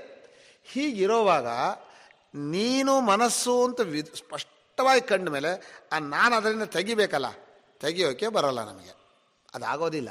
ಯಾಕೆಂದರೆ ನಾನು ಅನ್ನೋದು ಯಾವಾಗಲೂ ಮಿಶ್ರ ವಸ್ತುವೇ ಹೊರತು ಸ್ವತಂತ್ರವಾದ ಒಂದು ಐಡೆಂಟಿಟಿ ಇಲ್ಲ ಅದಕ್ಕೆ. ನಮ್ಮಲ್ಲಿ ಈಗೋ ಅನ್ನೋ ಪರದಿಂದ ಕರೀತಾರೆ. ಆ ನಾನು ಅನ್ನೋದು ಒಂದು ಕಡೆ ಈ ಕಡೆ ಇಡಿ ಅಂದರೆ ಇಡೋಲ್ಲ. ಅದೇನಾಗತ್ತೆ, ಇಲ್ಲ ದೇಹಾದಿಗಳಲ್ಲಿ ಬೆರೆತಿರುತ್ತೆ, ಇಲ್ಲಿ ಹೋದರೆ ಕಾಣದೆ ಮಾಯವಾಗ್ಬಿಡತ್ತೆ. ಮಾಯವಾಗೋ ಜಾಗ ಯಾರು? ನಿದ್ದೆಯಲ್ಲಿ ನಾನು ಅನ್ನೋದು ತೋರೋದೇ ಇಲ್ಲ. ಎಚ್ಚರದಲ್ಲಿ ದೇಹಾದಿಗಳಲ್ಲಿ ಚೈತನ್ಯ ಸೇರಿಕೊಂಡು ನಾನು ಅಂತ ಎದ್ಕೊಂಡ್ಬಿಡತ್ತೆ. ಅದು ಯಾಕೆ ಶುರುವಾಯಿತು, ಯಾಕೆ ಬಂತು ಅಂತ ಯಾರೂ ಕೇಳಲ್ಲ. ಯಾಕೆಂದರೆ ನನ್ನ ಬಗ್ಗೆ ಯಾಕೆ ಪ್ರಶ್ನೆ ಮಾಡಬೇಕು? ನಾನು ಪ್ರಶ್ನೆ ಮಾಡೋದಲ್ಲ ಇನ್ನೊಬ್ಬರ ಬಗ್ಗೆ. ಹೀಗೆ ಪ್ರಾರಂಭವಾಗ್ತಾ ಇದೆ. ಅಂದರೆ ಇನ್ನೊಬ್ಬರ ಬಗ್ಗೆ ಅಂದರೆ ನಾನು ಯಾವಾಗಲೂ ನನಗೆ ಚೆನ್ನಾಗಿ ಇದು ಈ ಅಧ್ಯಾಸ ಎಷ್ಟು ಚೆನ್ನಾಗಿದೆ ಅಂದರೆ ಅವರು ಹೇಳ್ತಾ ಇರೋ ಪದದಲ್ಲಿ ಒಂದೊಂದಾಗಿ ವಿವರಣೆ ಹೇಳಿದರೆ, ಮೊದಲನೇದು ಯುಷ್ಪದಸ್ಪತ್ ಪ್ರತ್ಯಯ ಗೋಚರಯೋ ವಿಷಯ ವಿಷಯಿ ನಾನು, ವಿಷಯ ನೀನು. ವಿಷಯ ಅಂದರೆ ಗೋಚರ ಅಂತ ಅರ್ಥ. ನಾನು ನೀನು ಅದು ಒಂದು ವಿಷಯಿ, ಒಂದು ವಿಷಯ. ಇಲ್ಲಿ ಒಂದು ತಮಾಷೆ ಮಾಡಿದ್ದಾರೆ ಭಾಷ್ಯಕಾರರು. ಪ್ರತ್ಯಯ ಗೋಚರವಾದರೆ ವಿಷಯ, ಆದರೆ ನಾನು ಪ್ರತ್ಯಯ ಗೋಚರವಾದವನು ವಿಷಯಿ ಅಂದರು. ಬಹಳ ಒಂದು ನೀವು ಟ್ರಿಕ್ ನೋಡ್ರಿ, ಭಾಷೆಕಾರ ಟ್ರಿಕ್ ಏನು ಅಂದರೆ, ಇದು ಪುಸ್ತಕ ಅಂತ ಪದಾರ್ಥ, ನನ್ನ ಇಂದ್ರಿಯಗಳಿಂದ ಹೋಗಿ ಇದಕ್ಕೊಂದು ಆಕಾರ ಬರುತ್ತೆ, ನನ್ನ ಪ್ರತ್ಯೇಕ ಇದು ಗೋಚರ. ಗೋಚರ ಅಂದರೆ ಆಬ್ಜೆಕ್ಟ್. ಪ್ರತ್ಯಯಕ್ಕೆ ಗೋಚರವಾದ್ದೆಲ್ಲ ವಿಷಯ ಆಗಬೇಕು. ಯಾವ್ಯಾವುದು ಪ್ರತ್ಯಯ ಗೋಚರವಾಗತ್ತೋ, ಇದಂ ಪ್ರತ್ಯಯ ಗೋಚರವೋ ತ್ವಂ ಪ್ರತ್ಯಯ ಗೋಚರವೋ, ಯಾವ್ಯಾವುದಾಗತ್ತೋ ಅಷ್ಟೂ ವಿಷಯವೇ. ಆದರೆ ನಾನು ಮಾತ್ರ ಅಹಂ ಪ್ರತ್ಯಯ ಗೋಚರನಾದರೂ ವಿಷಯೀ ಅಂದರು. ಇಲ್ಲಿ ಒಂದು ಪ್ರಶ್ನೆ, ಅಸ್ಮತ್ ಪ್ರತ್ಯಯ ಗೋಚರ ಅಹಂ ಪ್ರತ್ಯಯ ಗೋಚರ ಅಂದರೆ ಬರಿಯ ಆತ್ಮನಿದಾನಲ್ಲ, ನಮ್ಮ ಸ್ವರೂಪವನ್ನು ಬರಿಯ ಆತ್ಮ ಅಂತ ಕರೀತಾರೆ. ಅದು ವೇದಾಂತದಲ್ಲಿ ಮುಂದೆ ಗೊತ್ತಾಗೋದು. ವೇದಾಂತ ವಾಕ್ಯವನ್ನು ಅರ್ಥ ಮಾಡಿಕೊಂಡಾಗ ನಾನು ಅಂದರೆ ಇಂಥವನು ಮುಂದೆ ಗೊತ್ತಾಗತ್ತೆ. ಆ ಬರಿಯ ಆತ್ಮನು ವ್ಯವಹಾರಕ್ಕೆ ಬರುವಾಗ ಹಾಕುವ ವೇಷ ನಾನು. ಅದಕ್ಕೆ ಹೇಳ್ತಾರೆ ಅಸ್ಮತ್ ಪ್ರತ್ಯಯ ಗೋಚರಂ ಆಪಾದಯಿತು ಶಕ್ಯ ನತು ಅಸ್ಮತ್ ಪ್ರತ್ಯಯ ಗೋಚರ ಏವ. ಆತ್ಮನು ನಾನು ಅನ್ನೋ ಪ್ರತ್ಯಯದಿಂದಲೇ ತೋರ್ಕೋತಾನೆ ಅಂತಲ್ಲ, ತೋರುವಾಗಲ್ಲ ನಾನು ಅನ್ನೋ ಪ್ರತ್ಯಯದಿಂದ ತೋರ್ಕೋಬೇಕಾಗಿದೆ. ಅಂದರೆ ನಿಮ್ಮ ಜೊತೆ ನಾನು ವ್ಯವಹಾರ ಮಾಡಬೇಕಾದ್ರೆ ನಾನು ಅನ್ನೋ ಪ್ರತ್ಯಯದಲ್ಲಿ ಇಟ್ಕೊಂಡೆ ನಿಮ್ಮ ಜೊತೆ ಶುರು ಮಾಡಬೇಕು. ಇಲ್ಲವರೆ ನನಗೆ ನಿಮ್ಮ ಜೊತೆ ಕನೆಕ್ಟ್ ಬರಲ್ಲ. ಅಂದರೆ ಆತ್ಮನು ನಾನು ಅಂದರೆ ಕೇವಲನಾದ ಸಾಕ್ಷಿ ಅಂತಾದರೂ ಹೇಳಿ, ಆತ್ಮ ಅಂತಾದರೂ ಹೇಳಿ, ನಾನು ನಿಮ್ಮ ಜೊತೆ ಏನಾದ್ರು ಸಂಬಂಧ ಬೆಳೆಸಬೇಕು ಅಂದರೆ ಇಲ್ಲ ನಾನು ಅಂತ ನಾನು ಮಾಡ್ಕೊಳ್ಬೇಕು. ಆದ್ದರಿಂದ ಆ ಸಾಕ್ಷಿಯೇ ಇಲ್ಲಿ ನಾನಾಗಿ ಬಂದ. ನಾನಾಗಿ ಬಂದ ನಾನಿಗೂ ಈ ದೇಹಾದಿಗಳಿಗೂ ಹೇಳ್ತಾ ಇದ್ದಾರೆ. ಇಲ್ಲಿ ಒಂದು ಪ್ರಶ್ನೆ ಬಹಳ ಜನಕ್ಕೆ, ಅಲ್ಲ ಸಾಕ್ಷಿಗೂ ದೇಹಾದಿಗಳಿಗೂ ಹೇಳೋದು ಬಿಟ್ಟು ನಾನು ನೀನು ಅಂತ ಯಾಕೆ ಶುರು ಮಾಡಿದ್ರು ಭಾಷ್ಯಕಾರರು ಅಂತ ಒಂದು ಚರ್ಚೆ ಇದೆ. ಅದಕ್ಕೆ ಭಾಷ್ಯಕಾರ ಹೇಳ್ತಾರೆ, ಇದು ನಾನು ಹೇಳ್ತಾ ಇರೋದು ಲೋಕಸಿದ್ಧವಾದ ಅನುಭವ. ಲೋಕದಲ್ಲಿ ಸಾಕ್ಷಿ ಸಿದ್ಧನಲ್ಲ. ಲೋಕದಲ್ಲಿ ಯಾರಿಗೂ ಸಾಕ್ಷಿ ಅಂದರೆ ಏನೂ ಗೊತ್ತಿಲ್ಲ. ನಾನು ಅಂದ್ರೂ ಗೊತ್ತು, ನಾನು ನೀನಾಗಲ್ಲ ಅಂತ ಗೊತ್ತು, ನೀನು ನಾನು ಅಂತ ಆಗಲ್ಲ ಅಂತ ಗೊತ್ತು. ನೋಡಪ್ಪ ನಿನಗೆ ಕಾಣ್ತಾ ಇದೆ, ದೇಹೇಂದ್ರಿಯಗಳು ಕಾಣ್ತಾ ಇದೆಯೋ ಇಲ್ವೋ? ಕಾಣ್ತಾ ಇದೆ. ಕಾಣ್ತಾ ಇರೋ ದೇಹೇಂದ್ರಿಯಗಳನ್ನು ನಾನು ಒಂದು ಮಾಡ್ಕೋತೀಯಲ್ಲ, ನೀನು ಅಂತ ಹೇಳೋದನ್ನು ನಾನು ಒಂದು ಮಾಡ್ಕೊಂಡಿದೀಯಾ, ನಾನು ಅಂತ ಹೇಳೋದನ್ನು ನೀನು ಮಾಡ್ಕೊಂಡಿದೀಯಾ, ತಪ್ಪಲ್ವಾ ಅಂತ ಅವ್ರು ಕೇಳಿದ್ರು.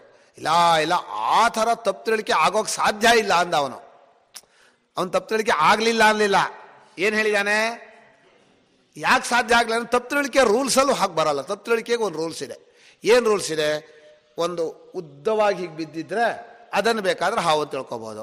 ಒಂದು ದೊಡ್ಡ ಮನೇನ ಹಾವು ಅಂತ ತಿಳ್ಕೊತಾರಿಯೇ? ಸ್ವಲ್ಪ ಹೋಲಿಕೆ ಇರ್ಬೋದು ಬೇಡವೆ? ಅಷ್ಟೇ ಅಲ್ಲ, ಒಂದು ಇರೋದು ಒಂದು ಇಲ್ಲದೆ ಇರೋದು ಅಂದರು. ದೇಹಾದಿಗಳು ಯಾರಿಗೂ ಎಂದಿಗೂ ಕಾಣದೇ ಇರೋದು, ಆತ್ಮನು ಯಾವಾಗಲೂ ಸತ್ಯವಾಗಿ ಇರೋನು. ಅದು ಎರಡರಲ್ಲಿ ಒಂದಕ್ಕೊಂದಕ್ಕೆ ಹೇಗೆ ಇದು ಇರೋದನ್ನು ಇಲ್ಲ ಅಂತಲೂ ಇಲ್ಲದೆ ಇರೋದನ್ನು ಇದೆ ಅಂತಲೂ ಹೇಗೆ ತಪ್ಪು ತಿಳ್ಕೊಳ್ಳೋದು? ಆ ತಪ್ಪು ತಿಳಿಕೆ ಹೊರಗಡೆ ಸಾಧ್ಯ ಇಲ್ಲ. ಆದರೆ ಇಲ್ಲಿ ಆಗಿಬಿಟ್ಟಿದೆ ಅಂತಾರೆ ಭಾಷ್ಯಕಾರರು. ಯುಕ್ತಿಯ ಆಗೋಕ್ ಸಾಧ್ಯ ಇಲ್ಲ, ಅನುಭವದಲ್ಲಿ ಆಗ್ಬಿಟ್ಟಿದೆ. ಈಗೇನು ಮಾಡ್ಬೇಕ್ರಿ? ನಮ್ಮಲ್ಲಿ ಡಾಕ್ಟ್ರ್ ಹೇಳ್ತಾರೆ ಏನೇ ಆದರೂ ಹಾರ್ಟ್ ಅಟ್ಯಾಕ್ ಆಗೋಕ್ಕೆ ಸಾಧ್ಯ ಇಲ್ಲ, ಆಗ್ಬಿಟ್ಟಿದೆ. ಯಾವ್ದು ಸರಿ? ಡಾಕ್ಟ್ರು ಆಗೋಕ್ಕೆ ಕಾರಣ ಇಲ್ಲ ಅಂತ ಹೇಳೋ ಸರಿನೋ, ಆಗ್ಬಿಟ್ಟಿದೆ ಅಂತ ಹೇಳೋ ಸರಿನೋ? ಅನುಭವ ಯಾವತ್ತೂ ಬಲ.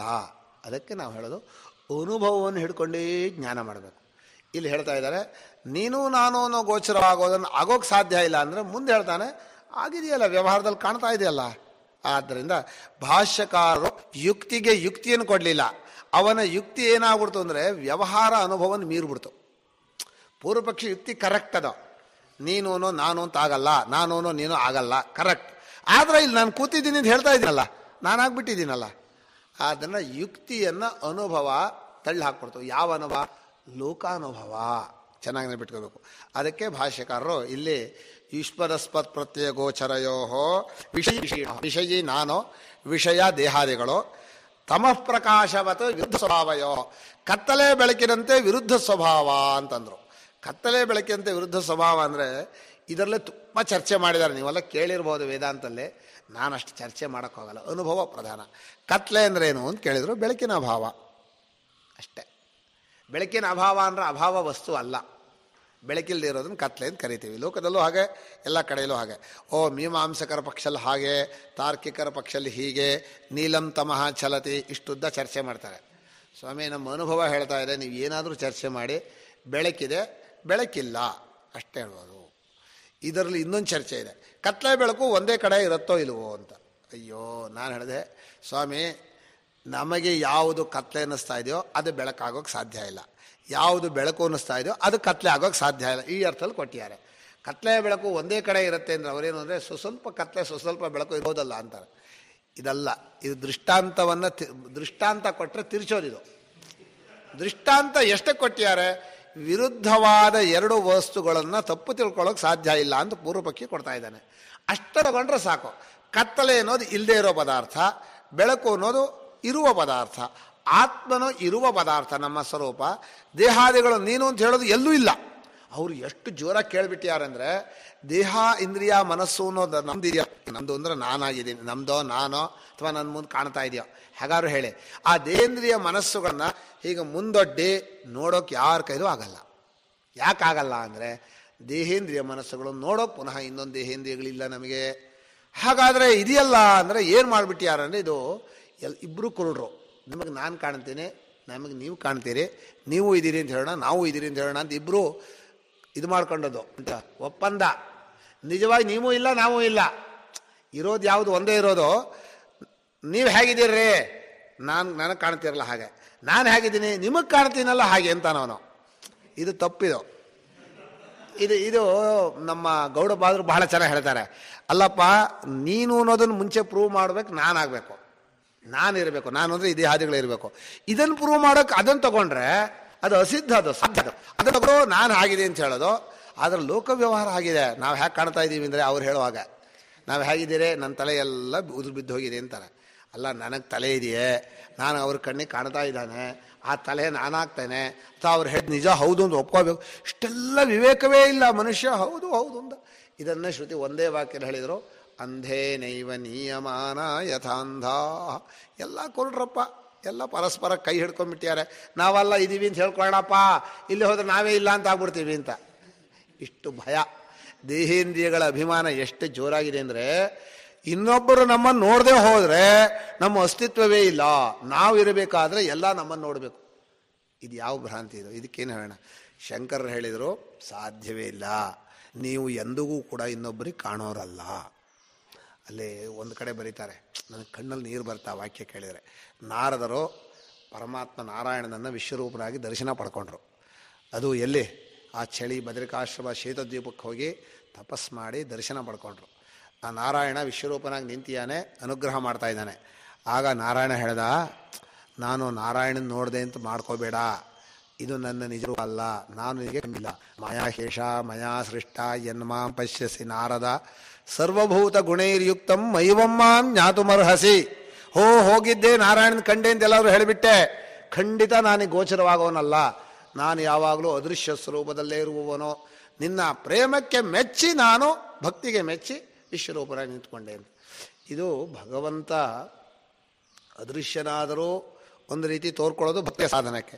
ಇದು ಅಧ್ಯಾಸ. ನೀವು ಕಾಣ್ತಾ ಇದ್ದೀರಿ, ನಾವು ಕಾಣ್ತಾ ಇದ್ದೀವಿ, ಎಲ್ಲರೂ ಇಬ್ಬರು ಇಲ್ಲ ಅಂತ ಆಗ್ಬಿಡ್ತೀವಿ ಅಂತ ಭಯಕ್ಕೆ ಪರಸ್ಪರ ಒಬ್ಬರನ್ನೊಬ್ಬರು ಗಟ್ಟಿ ಮಾಡ್ಕೋತಾ ಇದ್ದೀವಿ. ಇದು ತಮಃ ಪ್ರಕಾಶವತ. ತಮಸ್ಸು ಅಂತ ಯಾವುದನ್ನು ಕರೆದ್ರೋ ದೇಹದ ಸಂಗತ, ಕತ್ಲೆ ಹಾಗೆ ಇಲ್ಲದೇ ಇರೋದು ಇದು. ಮುಂದೆ ಸತ್ಯಾಂಧ್ರತೆ ಮಿಥುನೀಕೃತ್ಯ ಅಂತ ಬರೀತಾರೆ. ಕತ್ಲೆ ಹಾಗೆ ಇಲ್ಲದೇ ಇರೋದು, ಪ್ರಕಾಶ ಚೈತನ್ಯದ ಹಾಗೆ ಯಾವಾಗಲೂ ಇರೋದು. ಬೆಳಕನ್ನು ನೋಡಿ ಕತ್ಲೆ ಅಂತಲೂ, ಕತ್ಲೆಯನ್ನು ನೋಡಿ ಬೆಳಕು ಅಂತಲೂ, ಕತ್ಲೆ ಬೆಳಕನ್ನು ಒಂದಕ್ಕೊಂದು ತಪ್ಪಾಗಿ ತಿಳ್ಕೊಳ್ತೀರಿ ಅಂತ ಲೋಕದಲ್ಲಿ ಈ ತರಹ ತಪ್ಪು ತಿಳಿಕೆ ಬರಬಹುದಾ? ಬರೋಕ್ಕೆ ಸಾಧ್ಯ ಇಲ್ಲ. ಆದ್ದರಿಂದ ಈ ತತ್ವಳಿಗೆ ಉಂಟಾಗಿಲ್ಲ. ಇವನು ಯುಕ್ತಿ ಹೇಳ್ತಾ ಇದ್ದಾನೆ. ಲಾಜಿಕಲಿ ನಿಮ್ಮ ಮಿಥ್ಯಾಜ್ಞಾನ ಲೋಕದಲ್ಲಿ ಆಗಿಲ್ಲ ಅಂತಲೇ ಪೂರ್ವಪಕ್ಷಿ. ಇದು ಪೂರ್ವಪಕ್ಷಿಯ ಮಾತಿದು. ತಮ ಪ್ರಕಾಶವದ್ ವಿರುದ್ಧ ಸ್ವಭಾವಯೋ. ಇಷ್ಟು ಹೇಳಿದ ಮೇಲೆ ಇತರೇತರ ಭಾವ ಅನುಪಪತ್ತಿ. ಇತರೇತರ ಭಾವ ಅಂದರೆ ಒಂದು ಇನ್ನೊಂದಾಗೋದು, ಒಂದು ವಸ್ತು ಇನ್ನೊಂದು ವಸ್ತು ಆಗೋದೇ ಇಲ್ಲ. ಆದರೆ ಈ ಕಾರ್ಯಕಾರಣದಲ್ಲಿ ಮಣ್ಣು ಗಡಿಗೆ ಆಗತ್ತೆ, ಹತ್ತಿ ಬಟ್ಟೆ ಆಗತ್ತೆ, ಇತರ ಬಂಗಾರ ಉಂಗುರ ಆಗತ್ತೆ, ಇದರಲ್ಲೇ ಒಂದು ಇತರೇತರ ಭಾವ ಹೇಳ್ತಾರೆ. ವಿರುದ್ಧ ಸ್ವಭಾವ ಆಗಲ್ಲಪ್ಪ. ಕತ್ತಲೆ ಬೆಳಕಾಗ್ಬಿಡತ್ತೆ, ಬೆಳಕು ಕತ್ತಲೆ ಆಗತ್ತೆ, ಅದು ಸಾಧ್ಯನೇ ಇಲ್ಲ. ವಿರುದ್ಧವಾದ ಎರಡು ವಸ್ತುಗಳು ಒಂದು ಇನ್ನೊಂದು ಆಗೋದಿಲ್ಲ ಅನ್ನೋದು ಲೋಕ ಪ್ರಸಿದ್ಧ. ನೀವು ಕೂತ್ಕೊಂಡು ನಾನು ನೀನು ಅಂತಾಗಿದೆ, ನೀನು ನಾನು ಅಂತಾಗಿದೆ, ನಿಜವಾದ ನಾನು ಇಲ್ಲವಾಗಿದೆ, ಇಲ್ಲದೇ ಇರೋ ನೀನು ಯಾವಾಗಲೂ ಇದೆ, ಇದೇನ್ರಿ ಹೀಗಾಗಿ ಅಂತ ತಪ್ಪು ತಿಳಿಕೆ ಹೇಳ್ತೀರಲ್ಲ, ಈ ಥರ ತಪ್ಪು ತಿಳಿಕೆ ಲೋಕದಲ್ಲಿ ಇರೋಕ್ಕೆ ಸಾಧ್ಯ ಇಲ್ಲ ಅಂತ ಮತ್ತೆ ಮತ್ತೆ ಪೂರ್ವಪಕ್ಷಿ ಒಡ್ಡತಾ ಇದ್ದಾನೆ. ಇದೇ ಒಂದು ಜಾಗ ನಮಗೆ ಮುಖ್ಯವಾದಂತಹದ್ದು. ಇಲ್ಲಿ ಏನು ಮಾಡಿದರು? ತದ್ಧರ್ಮಾಣಮಪಿ ಸುತರಾಂ ಇತರೇತರ ಭಾವಾನುಪಪತ್ತಿ. ತದ್ಧರ್ಮ ಅಂತ ಹೇಳಿದರು. ಇಲ್ಲಿ ಅಧ್ಯಾರೋಪಾಪವಾದ ಹೇಳಬೇಕಾಯ್ತು. ಯಾಕೆ ಅಧ್ಯಾರೋಪಾಪವಾದ ಹೇಳಬೇಕು ಅಂದರೆ, ಈಗ ನೋಡಿ, ಇಲ್ಲದೇ ಇರೋ ವಸ್ತುವಿಗೆ ಧರ್ಮ ಇರುತ್ತಾ? ಧರ್ಮ ಅಂದರೆ ಗುಣ. ದೇಹ ದಪ್ಪಗಿದೆ ಅಂದರೆ ದೇಹ ಇಲ್ಲ, ಆದರೆ ದಪ್ಪಗಿದೆ ಅನ್ನೋದು ಇರುತ್ತಾ? ದೇಹ ಇಂದ್ರಿಯ ಮನಸ್ಸು ಮೂರು ಇಲ್ಲದೇ ಇರೋ ಪದಾರ್ಥವಾದರೆ ಅವುಗಳಿಗೆ ಧರ್ಮ ಇರೋಕ್ಕೆ ಸಾಧ್ಯವಿಲ್ಲ. ಆತ್ಮನೋ ಅಂದರೆ ಕೇವಲ ಆತ್ಮನೋ, ಅವನಲ್ಲಿ ಯಾವ ಧರ್ಮ ಗುಣಗಳು ಇಲ್ಲ ಅಂತ ಹೇಳ್ತಾರೆ. ನಿಷ್ಕಲಂ ನಿಷ್ಕ್ರಿಯಂ ನಿರ್ಗುಣಂ ಅಂತ ಹೇಳ್ತಾರೆ. ಕೇವಲ ಆತ್ಮನಲ್ಲೂ ಧರ್ಮ ಇಲ್ಲ, ಕೇವಲ ಅನಾತ್ಮದಲ್ಲೂ ಇಲ್ಲವೇ ಇಲ್ಲ, ಧರ್ಮ ಇಲ್ಲ, ಎರಡೇ ಇಲ್ಲ. ಆತ್ಮ ಅನಾತ್ಮ ಎರಡೇ ಇಲ್ಲ. ಎಂತ ಹೀಗೆ ಶುರು ಮಾಡಿಬಿಟ್ರಲ್ಲ, ಆತ್ಮ ಅನಾತ್ಮರಿಗೆ ಪರಸ್ಪರ ಅಧ್ಯಾಸವಾಗಿದೆ. ಎರಡಿಲ್ಲದೆ ಹೋದರೆ ಅಧ್ಯಾಸ ಹೇಗಾಗತ್ತೆ? ತಪ್ಪು ತಿಳ್ಕೊಳ್ಳೋರು ಯಾರೋ? ಇದಕ್ಕೇನು ಪ್ರಮಾಣ? ಎಲ್ಲೆಲ್ಲೋ ಹೋಯ್ತು ವಿಷಯ. ಭಾಷ್ಯಕಾರ ಹೇಳ್ತಾರೆ, ನಾವು ಅಧ್ಯಾರೋಪದಿಂದ ಅಂದರೆ ನಿಮಗೆ ತಿಳಿಸ್ಕೊಡೋ ಸಂಪ್ರದಾಯ ಕ್ರಮದಿಂದ ಅಧ್ಯಾಸ ಆಗಿದೆ, ಅದು ಅನರ್ಥ ಹೇಳಿರೋದು. ಅಧ್ಯಾಸವನ್ನೇ ಪ್ರತಿಪಾದನೆ ಮಾಡೋಕೆ ಹೊರಟ ಭಾಷ್ಯ ಅಲ್ಲ, ಅಧ್ಯಾಸನ ಪ್ರೂವ್ ಮಾಡೋಕೆ ಹೊರಟ ಭಾಷ್ಯ ಅಲ್ಲ. ಭಾಳ ಜನ ತಪ್ಪು ತಿಳ್ಕೊಂಬಿಟ್ರು. ಅಧ್ಯಾಸನ ಪ್ರೂವ್ ಮಾಡಬೇಕು, ಅಧ್ಯಾಸನ ಪ್ರೂವ್ ಮಾಡೋಕೆ ಹೊರಟದ್ದಲ್ಲ. ನಿಮ್ಮ ತಿಳುವಳಿಕೆ ಏನಿದೆ ಲೋಕದಲ್ಲಿ ವ್ಯವಹಾರ ಮಾಡುವಾಗ, ನಾನಿಂಥವನೋ ನೀವು ಇಂಟ್ರೊಡ್ಯೂಸ್ ಮಾಡ್ತೀರಲ್ಲ, ಇವರು ಇಂಥ ಗುರುಕುಲದಲ್ಲಿ ಓದಿಯಾರೆ, ಇಂಥ ಅಧ್ಯಯನ ಮಾಡಿದ್ದಾರೆ ಅಂತ ನನ್ನ ಮನಸ್ಸು ಹೇಳ್ತಾ ಇದೆ, ಅಯ್ಯಯ್ಯೋ ಗುರುಕುಲದಲ್ಲಿ ಅಧ್ಯಯನ ಮಾಡಿದ್ಯಾವುದು ಅದು ನಾನೇ, ಅಥವಾ ಇವರು ತುಂಬ ತಿಳ್ಕೊಂಡಿರೋದು ಯಾವುದು, ಆ ಬುದ್ಧಿ ನಾನು ಅಂತ ತಿಳ್ಕೊಂಡ್ರೆ ನಾನು ಬುದ್ಧಿವಂತನಾಗ್ತೀನೋ ದಡ್ಡನಾಗ್ತೀನೋ. ಇವರು ಪಕ್ಕದಲ್ಲಿದ್ದವ್ರು ಹೊಗಳ್ತಾರೆ ಸಭೆಯಲ್ಲಿ, ಇವ್ರು ಭಾರಿ ಇಷ್ಟು ಬಿರುದು ಬಂದಿದೆ, ಇಷ್ಟೆಲ್ಲ ಆಗಿದೆ ಇವರಿಗೆ ಅಂತ.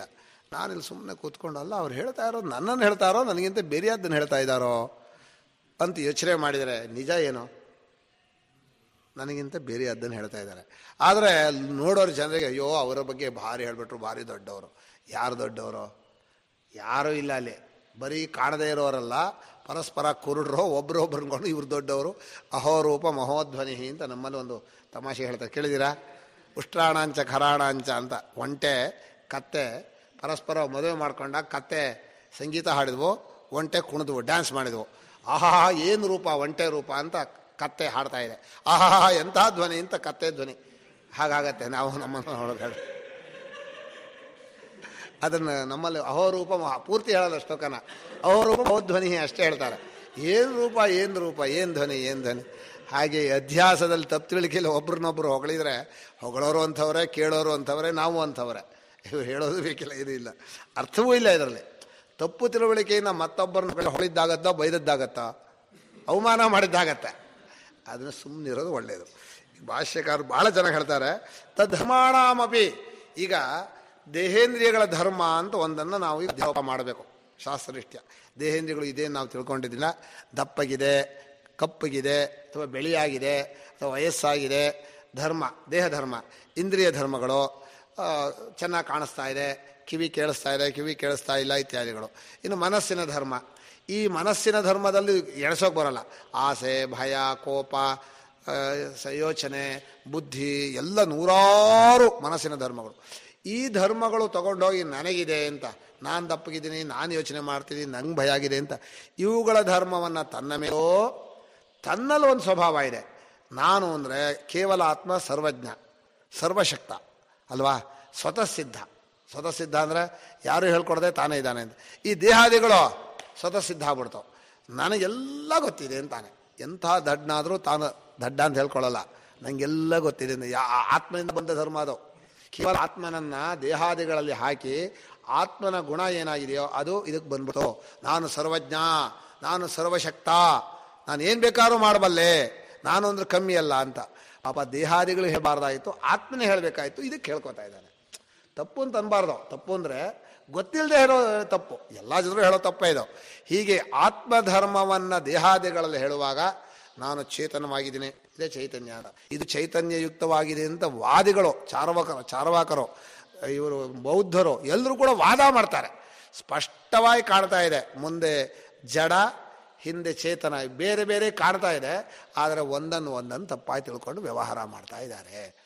ಹೀಗೆ ಧರ್ಮಗಳ ಅಧ್ಯಾಸವನ್ನು, ಧರ್ಮ ಅಂದರೆ ಗುಣ, ಧರ್ಮಿ ಅಂದರೆ ವಸ್ತುಗಳ ನೀನು ಅನ್ನೋದನ್ನು ನಾನು ಅಂತ ತಿಳ್ಕೊಳ್ಳೋದು, ನಿನ್ನ ಧರ್ಮ ನನಗೆ ಹಾಕ್ಕೊಳ್ಳೋದು, ನನ್ನ ಧರ್ಮ ನಿನಗೆ ಹಾಕ್ಕೊಳ್ಳೋದು, ಇದೆಲ್ಲ ವಿಸ್ತಾರವಾಗಿ ಜನ ಮಾಡ್ತಾ ಇದ್ದಾರೆ ಅಂತ ಹೇಳಿದರು. ಈ ಥರ ಮಾಡೋದು ಹೊಂದೋದಿಲ್ಲ ಅಂದ ಅವನು. ಯಾವುದಕ್ಕೆ ಹೊಂದೋದಿಲ್ಲ? ತಪ್ಪು ತಿಳುವಳಿಕೆಗೆ ಒಂದು ನಿಯಮ ಹಾಕ್ಕೊಂಡ್ರೆ ಆ ನಿಯಮಕ್ಕೆ ನೀವು ಹೇಳೋ ತಪ್ಪು ತಿಳುವಳಿಕೆ ಬರಲ್ಲ. ಈಗ ಮುಂದೆ ಅವನು ತಪ್ಪು ತಿಳುವಳಿಕೆಯ ಲಕ್ಷಣವನ್ನು ಮುಂದೆ ಹೇಳ್ತಾನೆ, ಧ್ಯಾಕೋಮದಾಸನಾಮ ಅಂತ ಅಲ್ಲಿ ಹೇಳ್ತಾರೆ. ತಪ್ಪು ತಿಳುವಳಿಕೆಗೆ ನಿಯಮವನ್ನು ಲೋಕದಲ್ಲಿ ಹೇಳಿದರೆ ಸಹಜವಾಗಿ ಹೀಗೆ ಹೇಳ್ಬೋದು, ಮುಂದ್ಗಡೆ ಇರೋ ವಸ್ತುಗಳು ಆಗಿರಬೇಕು, ಹೌದಾ, ಹಿಂದೆಂದೋ ನೋಡಿದ್ದಾಗಿರಬೇಕು. ಈಗ ಯಾವತ್ತೂ ಹಾವೇ ನೋಡದೇ ಇದ್ದವನಿಗೆ ಹಗ್ಗದಲ್ಲಿ ಹಾವು ಅಂತ ತಪ್ಪು ತಿಳ್ಕೆ ಬರುತ್ತೋ? ಬರೋಕ್ಕೆ ಸಾಧ್ಯ ಇಲ್ಲ. ಯಾವತ್ತೂ ಬೆಳ್ಳಿಯನ್ನೇ ನೋಡದೇ ಇದ್ದವನಿಗೆ ಕಪ್ಪೆ ಚಿಪ್ನಲ್ಲಿ ಬೆಳ್ಳಿ ಅಂತ ಬರೋಕ್ಕೆ ಕಾರಣ ಇಲ್ಲ. ಇದು ಒಂದು ನಿಯಮ ತಾನೆ. ಲೋಕದ ನಿಯಮ ಏನು ಅಂದರೆ ಹೊರಗಡೆ ಎರಡೂ ಇರಬೇಕು ಅಂತ ಮೊದಲನೇ ನಿಯಮ, ಎರಡಕ್ಕೂ ಸಾಮ್ಯ ಇರಬೇಕು ಅಂತ ಎರಡನೇ ನಿಯಮ. ಆ ಸಾಮ್ಯತೆಯಲ್ಲಿ ಯಾವುದನ್ನು ಆರೋಪ ಮಾಡ್ತಾನೋ ಅದನ್ನು ಮೊದಲು ನೋಡಿದ್ದಾಗಿರಬೇಕು ನಿಯಮ. ಈ ನಿಯಮವನ್ನೆಲ್ಲ ತಪ್ಪು ತಿಳುವಳಿಕೆಗೆ ಹಾಕ್ಕೊಂಡ್ರೆ ಇಲ್ಲಿರುವಂತಹ ಈ ಆತ್ಮಾನಾತ್ಮರ ಅನ್ಯೋನ್ಯಾಧ್ಯಾಸ ಇದೆಯಲ್ಲದೆ ದೇಹೇಂದ್ರಿಯ ಮತ್ತು ನಾನು ಇಲ್ಲ, ಆ ಯಾವ ನೀವು ಹೊಂತಾ ಇಲ್ಲ.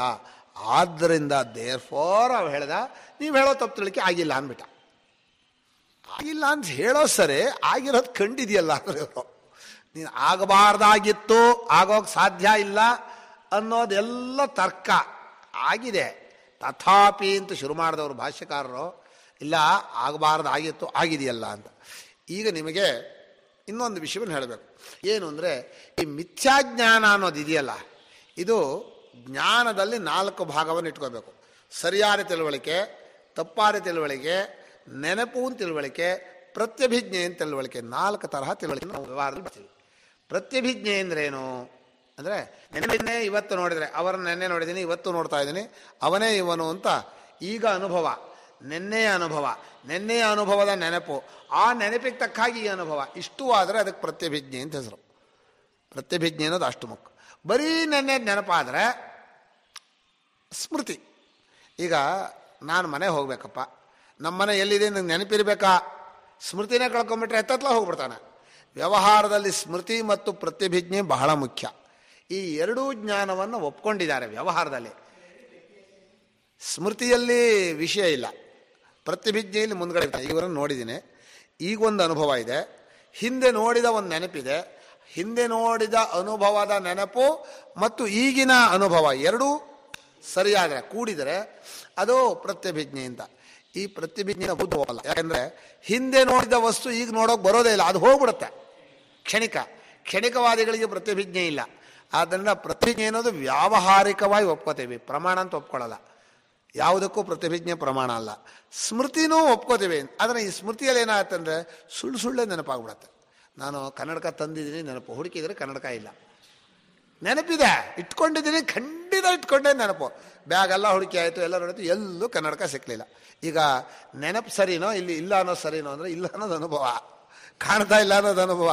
ನೆನಪು ಸುಳ್ಳು, ಇಟ್ಕೊಂಡಿದ್ದೀನಿ, ಸುಳ್ಳೇ ನೆನಪಾಗಿದೆ. ಅದನ್ನ ಸ್ಮೃತಿಯನ್ನು ಪ್ರಮಾಣ ಅಂತ ಒಪ್ಕೊಳ್ಳಿಲ್ಲ. ಇನ್ನು ತಪ್ಪು ತಿಳುವಳಿಕೆ ಅಂದರೆ, ಈ ತಪ್ಪು ತಿಳುವಳಿಕೆಯಲ್ಲಿ ಏನಾಗ್ಬಿಟ್ಟಿದೆ, ಹಿಂದಿನ ವಿಷಯದಲ್ಲಿ ಹೇಗೆ ನೆನಪಿನಲ್ಲಿ ವಿಷಯವೇ ಇಲ್ವೋ ಹಾಗೆ ತಪ್ಪು ತಿಳುವಳಿಕೆಗೆ ನಿಜವಾದ ವಿಷಯ ಇಲ್ಲ, ಅದನ್ನ ಸ್ಮೃತಿಯ ಅಂಶ ಇದೆ. ಪ್ರತ್ಯಭಿಜ್ಞೆಯಲ್ಲಿ ಹಾಗೆ ಹಿಂದೆ ನೋಡಿದ್ದನ್ನೇ ಮತ್ತೆ ನೋಡ್ತೀವೋ, ಇಲ್ಲೂ ಹಿಂದೆ ನೋಡಿದ್ದನ್ನೇ ನೋಡ್ತಾ ಇದ್ದೀನಿ ಅಂತ ಅಂದ್ಕೊಂಡಿದ್ದಾನೆ. ಈಗ ಹಾವನ್ನು ತಿಳ್ಕೊತಾ ಇದ್ರೆ ಅದೇ ಹಾವು ಅಲ್ಲಿದೆಯಲ್ಲ ಅವತ್ತು ನೋಡಿದ್ವು ಅದೇ ಹಾವು ಅಂತ ಅಂದ್ಕೋತಾ ಇದ್ದಾನೆ. ಆ ಹಾವು ಅಂತ ಅಂದ್ಕೋತಾ ಇರೋದನ್ನ ಅದು ಪ್ರತಿಭಿಜ್ಞೆ ಅಂಶವೂ ಇದೆ, ಸ್ಮೃತಿಯ ಅಂಶವೂ ಇದೆ. ಅದು ತಿಳುವಳಿಕೆ ಇರೋರಿಗೂ ಸರಿಯಾದ ತಿಳುವಳಿಕೆ ಅಂತಲೇ ಅನಿಸಿರುತ್ತೆ, ತಪ್ಪು ತಿಳುವಳಿಕೆ ಅದನ್ನ ಸಮ್ಯಜ್ಞಾನ ಅಂತಲೂ ಅನಿಸಿದೆ. ಈಗ ಮಿಥ್ಯಾಜ್ಞಾನವು ಸ್ಮೃತಿಯ ರೂಪವೂ ಹೌದು, ಪ್ರತಿಭಿಜ್ಞಾನ ರೂಪವೂ ಹೌದು, ಸಮ್ಯಜ್ಞಾನ ರೂಪವೂ ಹೌದು. ಆದರೆ ನಿಜವಾಗಿ ಮೂರೂ ಅಲ್ಲ, ತಪ್ಪು ತಿಳುವಳಿಕೆ ಅಂತ ಮುಂದೆ ಕೊಡ್ತಾರೆ. ಹೀಗೆ ಜ್ಞಾನದಲ್ಲಿ 4 ತಿಳುವಳಿಕೆ. ಈ ತಪ್ಪು ತಿಳುವಳಿಕೆಯಲ್ಲಿ ಇದಿದೆಯಲ್ಲ, ಈಗ ಹೇಳ್ತಾ ಇದ್ದಾರಲ್ಲ, ಇದು ಸಾರ್ವತ್ರಿಕ, ಸಾರ್ವಕಾಲಿಕ, ಸರ್ವಜನೀನ, ಎಲ್ಲ ಕಡೆಯಲ್ಲೂ ಎಲ್ಲ ಜನಕ್ಕೂ ಯಾವಾಗಲೂ ಇರೋದು. ಇದು ಪ್ರಮಾಣಗಳನ್ನು ಅಂದರೆ ಇಂದ್ರಿಯಗಳನ್ನು ಉಪಯೋಗಿಸೋ ಮುಂಚೆ ಆಗಿರೋದು, ಇಂದ್ರಿಯ ಉಪಯೋಗಿಸಿದ ಮೇಲೆ ಆಗೋದು. ಇಂದ್ರಿಯ ಉಪಯೋಗಿಸಿದ ಮೇಲೆ ಸರಿಯಾದ ತಿಳುವಳಿಕೆ ತಪ್ಪು ತಿಳುವಳಿಕೆ ಬೇರೆ. ಇಂದ್ರಿಯ ಉಪಯೋಗಿಸೋ ಮುಂಚೆ ಆಗಿರೋದು ಇದು ಯಾವುದೋ ಈ ಅಧ್ಯಾಸ. ಅದಕ್ಕೆ ಈ ಅಧ್ಯಾಸಕ್ಕೊಂದು ಜಾಸ್ತಿ ಪಾಯಿಂಟು. ನಮ್ಮ ಗುರುಗಳು ಮುಂದೆ ಕೇಳ್ತಾರೆ, ಅಲ್ಲಪ್ಪ ಲೋಕದಲ್ಲಿ ಪ್ರಮಾಣ ಅಂದರೆ ಇಂದ್ರಿಯಗಳು, ಪ್ರಮಾಜನಕಂ ತಾನೆ ಪ್ರಮಾಣಂ. ಇಂದ್ರಿಯಗಳನ್ನು ಉಪಯೋಗಿಸಿ ಸರಿಯಾದ ಜ್ಞಾನ ಪಡ್ಕೋತೀವಿ. ಅಲ್ಲಿ ಕುರ್ಚಿ ಇದೆ ಅಂದರೆ ಸರಿಯಾದ ಜ್ಞಾನ ಅಲ್ವಾ?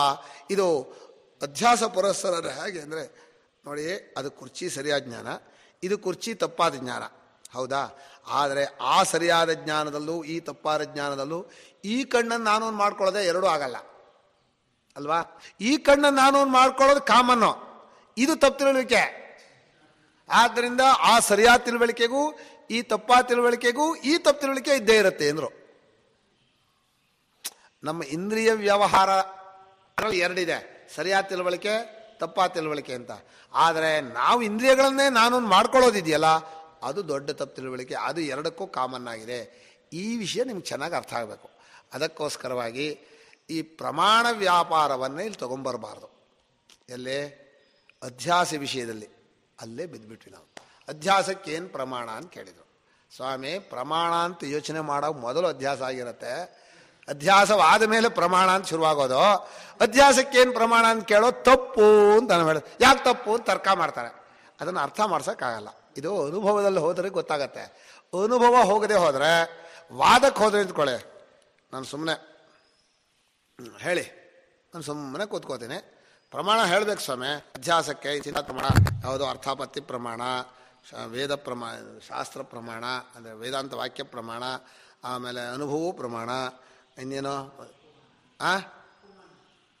ಉಪಮಾನ ಪ್ರಮಾಣ, ಒಟ್ಟು 5-6 ಪ್ರಮಾಣ ಕೊಡ್ತಾರೆ. ನಾನು ಹೇಳಿದೆ ಅಧ್ಯಾಸಕ್ಕೆ ಪ್ರಮಾಣ ಏನು ಅಂತ ಪ್ರಶ್ನೆ ಕೇಳೋದು ಮೊದಲನೇ ತಪ್ಪು.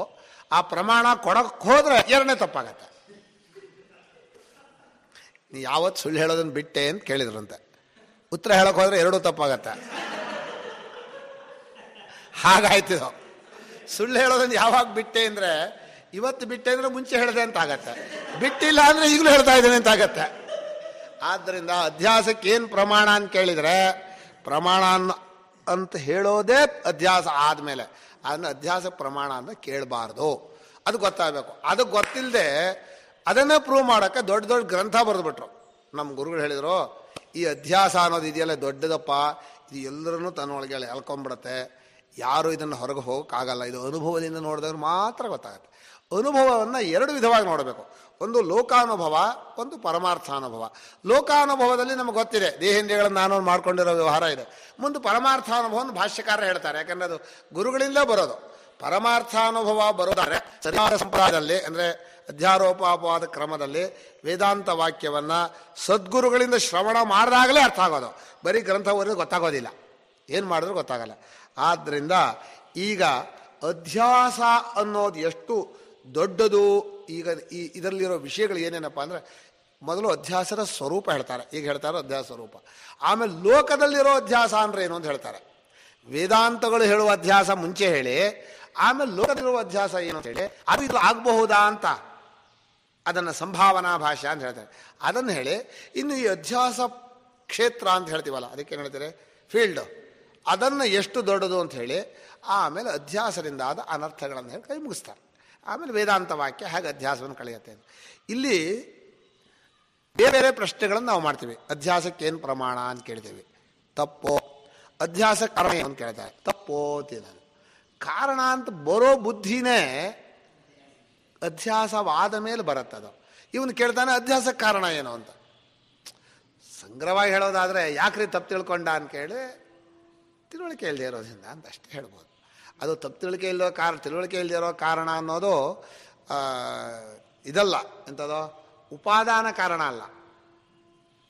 ಇದಕ್ಕೆ ಬಟ್ಟೆಗೆ ಹಾಗೆ ನೂಲು ಉಪಾದಾನ ಕಾರಣವೋ, ತಪ್ಪು ತಿಳುವಳಿಕೆಗೆ ತಿಳುವಳಿಕೆ ಇಲ್ಲ ಅನ್ನೋದು ಉಪಾದಾನ ಕಾರಣ ಅಲ್ಲ, ನಿಮಿತ್ತ ಕಾರಣ. ಆ ನಿಮಿತ್ತ ಕಾರಣವು ತಪ್ಪು ತಿಳುವಳಿಕೆ ಬಂದ ಮೇಲೆ ಊಹೆ ಮಾಡಿದ್ದು.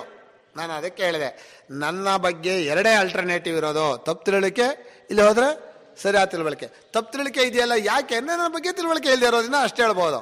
ತಪ್ಪು ತಿಳುವಳಿಕೆ ಬಂದಾಗ ಹೋಗಿರುತ್ತೆ. ನನ್ನ ಬಗ್ಗೆ ನನಗೆ ಈ ಸ್ವಲ್ಪ ದಿವಸ ತಿಳುವಳಿಕೆ ಇರಲಿಲ್ಲ, ಈಗ ಇನ್ನು ಮುಂದೆ ತಪ್ಪು ತಿಳ್ಕೊತಾ ಇದ್ದೀನಿ, ಹೀಗೆ ಯಾರಿಗೂ ಬರೋಲ್ಲ. ನನ್ನ ಬಗ್ಗೆ ನನಗೆ ಯಾವಾಗಲೂ ಸರಿಯಾಗಿ ಗೊತ್ತೇ ಇರುತ್ತೆ.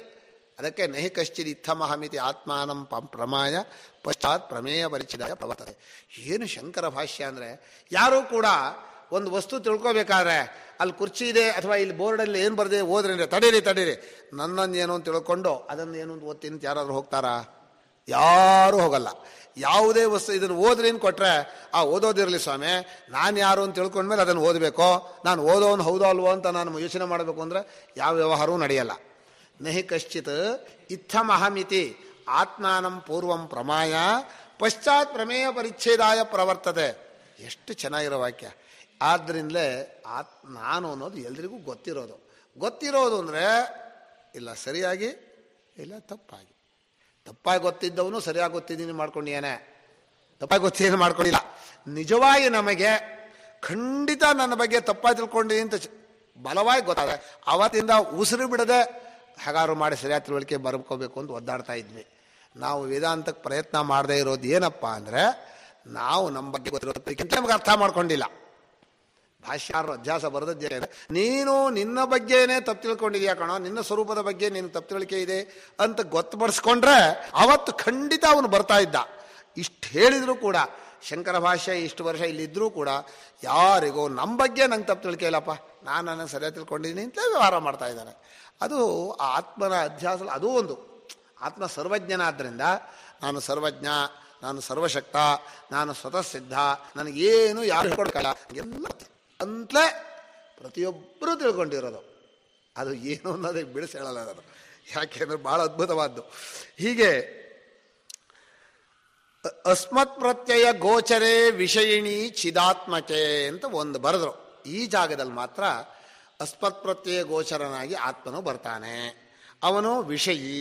ವಿಷಯಿ ಅಂದರೆ ಯಾವಾಗಲೂ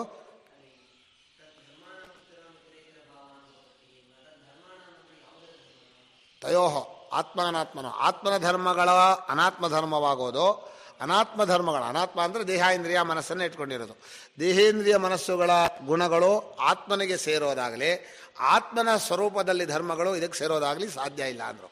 ನಾನು ಅದಕ್ಕೆ ಹೇಳಿದೆ, ಎರಡಕ್ಕೂ ಧರ್ಮ ಇಲ್ಲ, ಆದರೂ ಧರ್ಮ ಇದೆ ಅಂತ ಇಟ್ಕೊಂಡು ಈಗ ಬರ್ದಿದ್ದಾರೆ ಅಂತ. ಎರಡಕ್ಕೆ ಯಾಕೆ ಧರ್ಮ ಇಲ್ಲ ಅಂದರೆ, ಅನಾತ್ಮ ಇಲ್ಲವೇ ಇಲ್ಲ, ಅದಕ್ಕೆ ಧರ್ಮ ಬರೋಕ್ಕೆ ಸಾಧ್ಯ ಇಲ್ಲ. ಆತ್ಮನು ಸ್ವಭಾವತಃ ನಿರ್ಧರ್ಮಕ, ಅವನು ಆತ್ಮನ ಧರ್ಮ ಅಂತ ಅಧ್ಯಾಪ ಮಾಡಿದ್ದಾರೆ. ಆತ್ಮನ ಧರ್ಮವನ್ನು ಏನು ಅಂತ ಹೇಳಿದ್ದಾರೆ ಅಂದರೆ, ಚೈತನ್ಯ, ಪ್ರತ್ಯಕ್ತ್ವ ಅಂದರೆ ಒಳಗಿರೋದು ಅನ್ನೋದು, ಆದಮೇಲೆ ಸ್ವತಃ ಸಿದ್ಧ, ಆಮೇಲೆ ಸರ್ವಜ್ಞತ್ವ, ಇದೆಲ್ಲ ಆತ್ಮನ ಗುಣಗಳು. ಅದನ್ನು ಅನಾತ್ಮದಲ್ಲಿ ಅಂದರೆ ದೇಹದಲ್ಲಿ ಹೇಗೆ ಹಾಕ್ಕೊಂಡಿದ್ದಾನೆ, ನನ್ನ ಬುದ್ಧಿ ಚೆನ್ನಾಗಿ ಅರ್ಥ ಮಾಡ್ಕೊಂಡಿದೆ, ನಾನಿದ್ದೀನಿ ಅಂತ ಯಾರೂ ಪ್ರೂವ್ ಮಾಡ್ಕೊಡ್ಬೇಕಾಗಿಲ್ಲ. ಸ್ವತಃಸಿದ್ಧತೆ, ಆತ್ಮನ ಸ್ವತಃಸಿದ್ಧತೆ ದೇಹಾದಿಗಳಿಗೆ ಬಂದ್ಬಿಡ್ತು. ಆತ್ಮನಲ್ಲಿ ಏನೇ ಗುಣ ಇತ್ತೋ ಅದು ನಾನೇ ನನಗೆ ಹತ್ತಿರವಾದವನು ಅನ್ನೋ ಪ್ರತ್ಯಕ್ತ್ವ, ಚೈತನ್ಯ, ಇದಕ್ಕೆ ಅರಿವಾಗ್ತಾ ಇದೆ, ಇದು ಸ್ವತಃಸಿದ್ಧವಾಗಿದೆ, ಇದೇ ಪ್ರಿಯವಾಗಿದೆ. ಆತ್ಮನು ಸರ್ವಪ್ರಿಯ, ಆನಂದ ಸ್ವರೂಪ. ಆ ಆತ್ಮನ ಪ್ರಿಯತ್ವ ಇದಕ್ಕೆ ಹಾಕೊಂಡ್ಬಿಟ್ಟಿಯಾನೆ ದೇಹಾದಿಗಳಿಗೆ. ಹಾಗೆ ಆತ್ಮನ ಗುಣಗಳನ್ನೆಲ್ಲ ದೇಹಾದಿಗಳಿಗೆ ಹಾಕಿ, ದೇಹಾದಿ ಧರ್ಮ ಏನೋ, ಸತ್ತೋಗ್ಬಿಡ್ತೀನಿ, ನಾನು ಒಂದು ದಿವಸ ಸತ್ತೋಗ್ಬಿಡ್ತೀನಿ, ಬದಲಾಯಿಸ್ತಾ ಇದ್ದೀನಿ. ದೇಹಾದಿಗಳು ಬದಲಾಯಿಸ್ತಾರೆ, ನಾನು ಬದಲಾಯಿಸ್ತಾ ಇದ್ದೀನಿ. ದೇಹಾದಿಗಳು ದಪ್ಪ ಇದೆ, ನಾನು ದಪ್ಪಾಗಿದ್ದೀನಿ. ಬುದ್ಧಿ ದಡ್ಡವಾಗಿದೆ, ನಾನು ದಡ್ಡಾಗಿದ್ದೀನಿ. ಬುದ್ಧಿ ದಡ್ಡವಾದ್ರೆ ನೀನು ಯಾಕೆ ದಡ್ಡ ಆಗ್ತೀಯಾ? ದಡ್ಡ ಆಗೋಲ್ಲ. ಆದರೂ ಕೂಡ ಮನುಷ್ಯ ದಡ್ಡ ಅಂದರೆ ಕೋಪ, ಏನು ದಡ್ಡ ಅಂದ್ರೆ ಹೇ ಅಂತಾನೆ. ಬುದ್ಧಿವಂತ ಅಂದ್ರೆ ಬುದ್ಧಿವಂತ ದಡ್ಡ ಅಂತ ಎರಡೂ ಮಾಡ್ಕೊಳ್ಳೋದು ದಡ್ಡ. ಯಾಕಂದರೆ ಬುದ್ಧಿ ನಾನು ಮಾಡ್ಕೊಂಡವನಲ್ವ ಮಾಡ್ಕೊಳ್ಳೋದಾ? ಯಾರು ಬುದ್ಧಿಯನ್ನು ನಾನು ಮಾಡ್ಕೊಳ್ತಾನೋ ಅವನು ತಾನು ಬುದ್ಧಿವಂತ ಅಂತಲೋ ದಡ್ಡ ಅಂತಲೋ ಮಾಡ್ಕೋತಾನೆ. ಅದು ಐನ್ಸ್ಟೀನ್ ಪ್ರಕಾರ ಕರೆಕ್ಟು. ನಮ್ಮ ವೇದಾಂತಲ್ಲೇ ಇದಿಲ್ಲ. ಐನ್ಸ್ಟೀನ್ ಪ್ರಕಾರ ಎರಡರಲ್ಲಿ ಹೊಂದಿರಬೇಕು. ನಮ್ಮಲ್ಲಿ ನಿರಪೇಕ್ಷ ವಸ್ತು, ಆತ್ಮನಿಗೆ ಇನ್ನೊಂದು ಅಪೇಕ್ಷೆ ಇಲ್ಲ. ಭಾಳ ಅದ್ಭುತವಾದ್ದು. ಹಾಗೆ ಐನ್ಸ್ಟೀನು ಸಾಪೇಕ್ಷವಾಗಿದೆ ಎಲ್ಲ ಅಂದ, ನಿರಪೇಕ್ಷವಾದ ವಸ್ತು ಇಲ್ಲ ಅಂದ. ಅಂದರೆ ಉದ್ದ ಇರಬೇಕು ಅಂದರೆ ಗಿಡ್ಡ ಇರಬೇಕು ಅಂದ. ರಿಲೇಟಿವಿಟಿ, ಥಿಯರಿ ಆಫ್ ರಿಲೇಟಿವಿಟಿ ಹೇಳ್ದ. ನಾವು ಹೇಳಿದ್ವಿ, ಈಗ ಇದೇನೋ ಒಂದು ರಾಶಿ ಇದೆ, ಇಲ್ಲ ಅನ್ನೋದು ಒಂದು ರಾಶಿ ಇದೆ. ಇದೇ ಅನ್ನೋದನ್ನು ಹೀಗಿದ್ರೆ ಇದೆ ಅಂತ ನಾವು ಕನ್ಸಿಡರ್ ಮಾಡ್ತೀವಿ, ಹೀಗಿದ್ರೆ ಇಲ್ಲ ಅಂತ ಕನ್ಸಿಡರ್ ಮಾಡ್ತೀವಿ. ಎರಡನ್ನೂ ನೋಡೋನನ್ನ ಏನನ್ನು ಕರಿಬೇಕು ಅಂತ ಕೇಳಿದ್ವಿ. ಏನು ಕರಿತೀರಾ?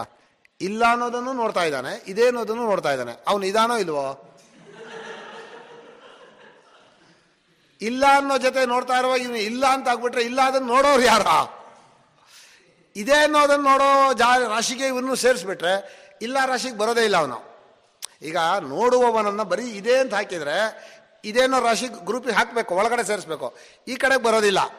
ಇಲ್ಲ ಅನ್ನೋ ರಾಶಿಗೆ ಸೇರ್ಸೋಕೆ ಬರೋಲ್ಲ, ಯಾಕಂದರೆ ನೋಡ್ತಾ ಇದ್ದಾನೆ. ಈಗ ಅವನು ಇದೆ ಅಂತ ಹೇಳಬೇಕು, ಇಲ್ಲ ಅಂತ ಹೇಳಬೇಕು, ನೀವೇ ಹೇಳ್ರೆ ಹೇಳೋಕ್ಕಾಗಲ್ಲ ಅಂದರು. ಅದಕ್ಕೆ ನಸತ್ತಂ ನಾಸದುಚ್ಯತೆ ಸ್ಪಷ್ಟ ಹೇಳಿದ್ರು. ಇದೆ ಅಂತ ಹೇಳಿದರೆ ಅದು ಒಂದು ಆರೋಪ, ಇಲ್ಲ ಅಂತ ಹೇಳಿದರೆ ಅದು ಒಂದು ಆರೋಪ. ಅದು ಏನು ಹೇಳಬೇಕು? ಇಲ್ಲ ಅಂತ ಹೇಳೋಕೆ ಬರಲ್ಲ. ಇದೇ ಇರೋದು ಎರಡು ರಾಶಿ ಪನಿಗೆ, ಕಣ್ಣಿಗೆ ಕಾಣ್ತಾ ಇರೋದೆಲ್ಲ ಇದೆ ಅಂತ ಇಟ್ಕೋಣ. ಅದು ಇದೆಯೋ ಇಲ್ವೋ ಆಮೇಲೆ ವಿಚಾರ. ಕಾಣ್ತಾ ಇರೋದೆಲ್ಲ ಇದೆ, ಕಾಣದೇ ಹೋಗೋದು ಇಲ್ಲ. ನೋಡುವವನು ಕಾಣಿಸ್ಕೊಳ್ಳಲ್ಲ, ಇಲ್ಲ ಅಂತಲೂ ಆಗಲ್ಲ. ಈಗೇನು ಮಾಡ್ತೀರ ಅವನ್ನ? ಎಲ್ಲವನ್ನೂ ನೋಡುವವನು ಇಲ್ಲ ಅಂತ ಹೇಳಬೇಕು, ಇದೆ ಅಂತ ಹೇಳಬೇಕು, ಅವನು ಕಾಣಿಸ್ಕೊಂಡು ಇದೆ ಅಂತ ಹೇಳಬೇಕು. ಇದೆಲ್ಲ ನಮ್ಮ ಬುದ್ಧಿಯಲ್ಲಿ ಬರುವ ವೈಕ್ಲವ್ಯ ಅಂತೇನೆ. ನಮಗೆ ಅನುಭವವನ್ನು ಹಿಡ್ಕೊಂಡು ಹೋಗಿ ಜಾಗಬೇಕು, ಬರೀ ತರ್ಕ ಹೋಗಬಾರ್ದು. ತರ್ಕಕ್ಕೆ ಹೋಗ್ಬಿಟ್ವಿ ಅಂದರೆ ಸತ್ಯ ಸಿಗಲ್ಲ. ಶಂಕರರು ಕೊಟ್ಟಿರೋ ಅನುಗ್ರಹ ಅಂದರೆ, ಕಾರುಣ್ಯ ಅಂದರೆ, ಸತ್ಯವನ್ನು ಹೇಗಾದರೂ ಅರ್ಥ ಆಗಲಿ ಅಂತ ಏನೇ ತಪ್ಪಬಾರ್ದು ಅಂತ ಬರೆದಿರೋದು ಭಾಷ್ಯವನ್ನು. ಅಂಥ ಭಾಷ್ಯವನ್ನು ತಪ್ಪು ತಿಳ್ಕೊತೀವಿ. ನಮ್ಗೆ ಎಷ್ಟು ತಪ್ಪು ತಿಳ್ಕೆ ಇದೆ. ಹೇಗೆ ಓದಿದ್ರು, ಎಂಥ ದಡ್ಡ ಓದಿದ್ರು ಸರಿಯಾಗಿ ಅರ್ಥ ಆಗಬೇಕು. ಹಾಗೆ ಬರೆದಿರೋ ಭಾಷ್ಯವನ್ನು ಬುದ್ಧಿವಂತರು ಮಾಡ್ಕೊಂಡವ್ರು ನಾವು ತಪ್ಪು ತಿಳ್ಕೊಂಡ್ರೆ ನಮ್ಮ ದಡ್ಡತನ ಎಷ್ಟು ಯೋಚನೆ ಮಾಡ್ರಿ, ನೀವೇ ಯೋಚನೆ ಮಾಡಿರಿ. ಇದು ಅದ್ಭುತವಾದ್ದು. ಹೀಗೆ ತದ್ಧರ್ಮಾಣಮಪಿ ಆತ್ಮಾರಾತ್ಮನ ಧರ್ಮಗಳನ್ನು ಕೂಡ ಸುತರಾಮ್ ಅಂದರೆ ಖಂಡಿತವಾಗಿ ಅಂತ. ಇಲ್ಲೂ ಒಂದು ವಿಷಯ ಹೇಳಬೇಕಾದ್ರೆ ಹೇಳಿಬಿಡ್ತೇನೆ. ಏನು ಅಂದರೆ, ನಾನು ದೇಹ ಅಂತ ಯಾರು ಹೇಳಲ್ಲ, ನಾನು ದಪ್ಪ ಇದ್ದೀನಿ ಅಂತಾನೆ. ನಾನು ಕಣ್ಣು ಅಂತ ಹೇಳಲ್ಲ, ನಾನು ನೋಡ್ತೀನಿ ಅಂತ ಹೇಳ್ತಾನೆ. ನಾನು ಕಾಲು ಅಂತ ಹೇಳಲ್ಲ, ನಾನು ಹೋಗ್ತೀನಿ ಅಂತ ಹೇಳ್ತಾನೆ. ನಾನು ಹೋಗ್ತಾ ಇದ್ದೀನಿ ಕಣ್ರಿ ಅಂತಾನೆ. ಅದರ ಅರ್ಥಾತ್ ಕಾಲ ಅಂದರೆ ಗುಣವನ್ನೋ ಕ್ರಿಯೆಯನ್ನೋ ನಾನು ಅಂತ ಹೇಳೋದ್ರ ಮೂಲಕ ಅಧ್ಯಾಸವನ್ನು ಅಭಿವ್ಯಕ್ತಿ ಮಾಡ್ತಾನೆ. ಬರೀ ವಸ್ತು ಜೊತೆಲಿ ನಾನು ಅಂತ ಹೇಳ್ಕೊಂಡ್ರೆ ನನಗೇನೋ ಮುಜುಗರ ಅಂತ ಗೊತ್ತಾಗುತ್ತೆ. ಈ ಕೂತಿರುವ ದೇಹವೇ ನಾನೋ, ಈಗ ನೋಡ್ತಾ ಇದೆಯಲ್ಲ ಈ ಕಣ್ಣು ನಾನು ಅಂದರೆ ಈ ಕಣ್ಣು ನಾನು ಒಂದಲ್ಲ. ಈಗ ನನ್ನ ಹೆಸರು ಹೇಳ್ಕೊಂಡು ಆ ಹೆಸರು ನಾನು ಅಂದರೆ ಹೆಸರು ಹೊರಗೆ ಹೋಗ್ಬಿಡುತ್ತೆ. ಈ ಅಶ್ವತ್ಥನಾರಾಯಣ ಅವಧಾನಿ ಇದು ನಾನು ಅಂದರೆ ಇದು ಅಶ್ವತ್ಥನಾರಾಯಣ ಇಲ್ಲಿದೆ, ಇದು ನಾನು ಹೊಂದಲ್ಲ ಅಂತ ನಮ್ಮ ಮನಸ್ಸು ಅನ್ನಿಸ್ತಾ ಇದೆ.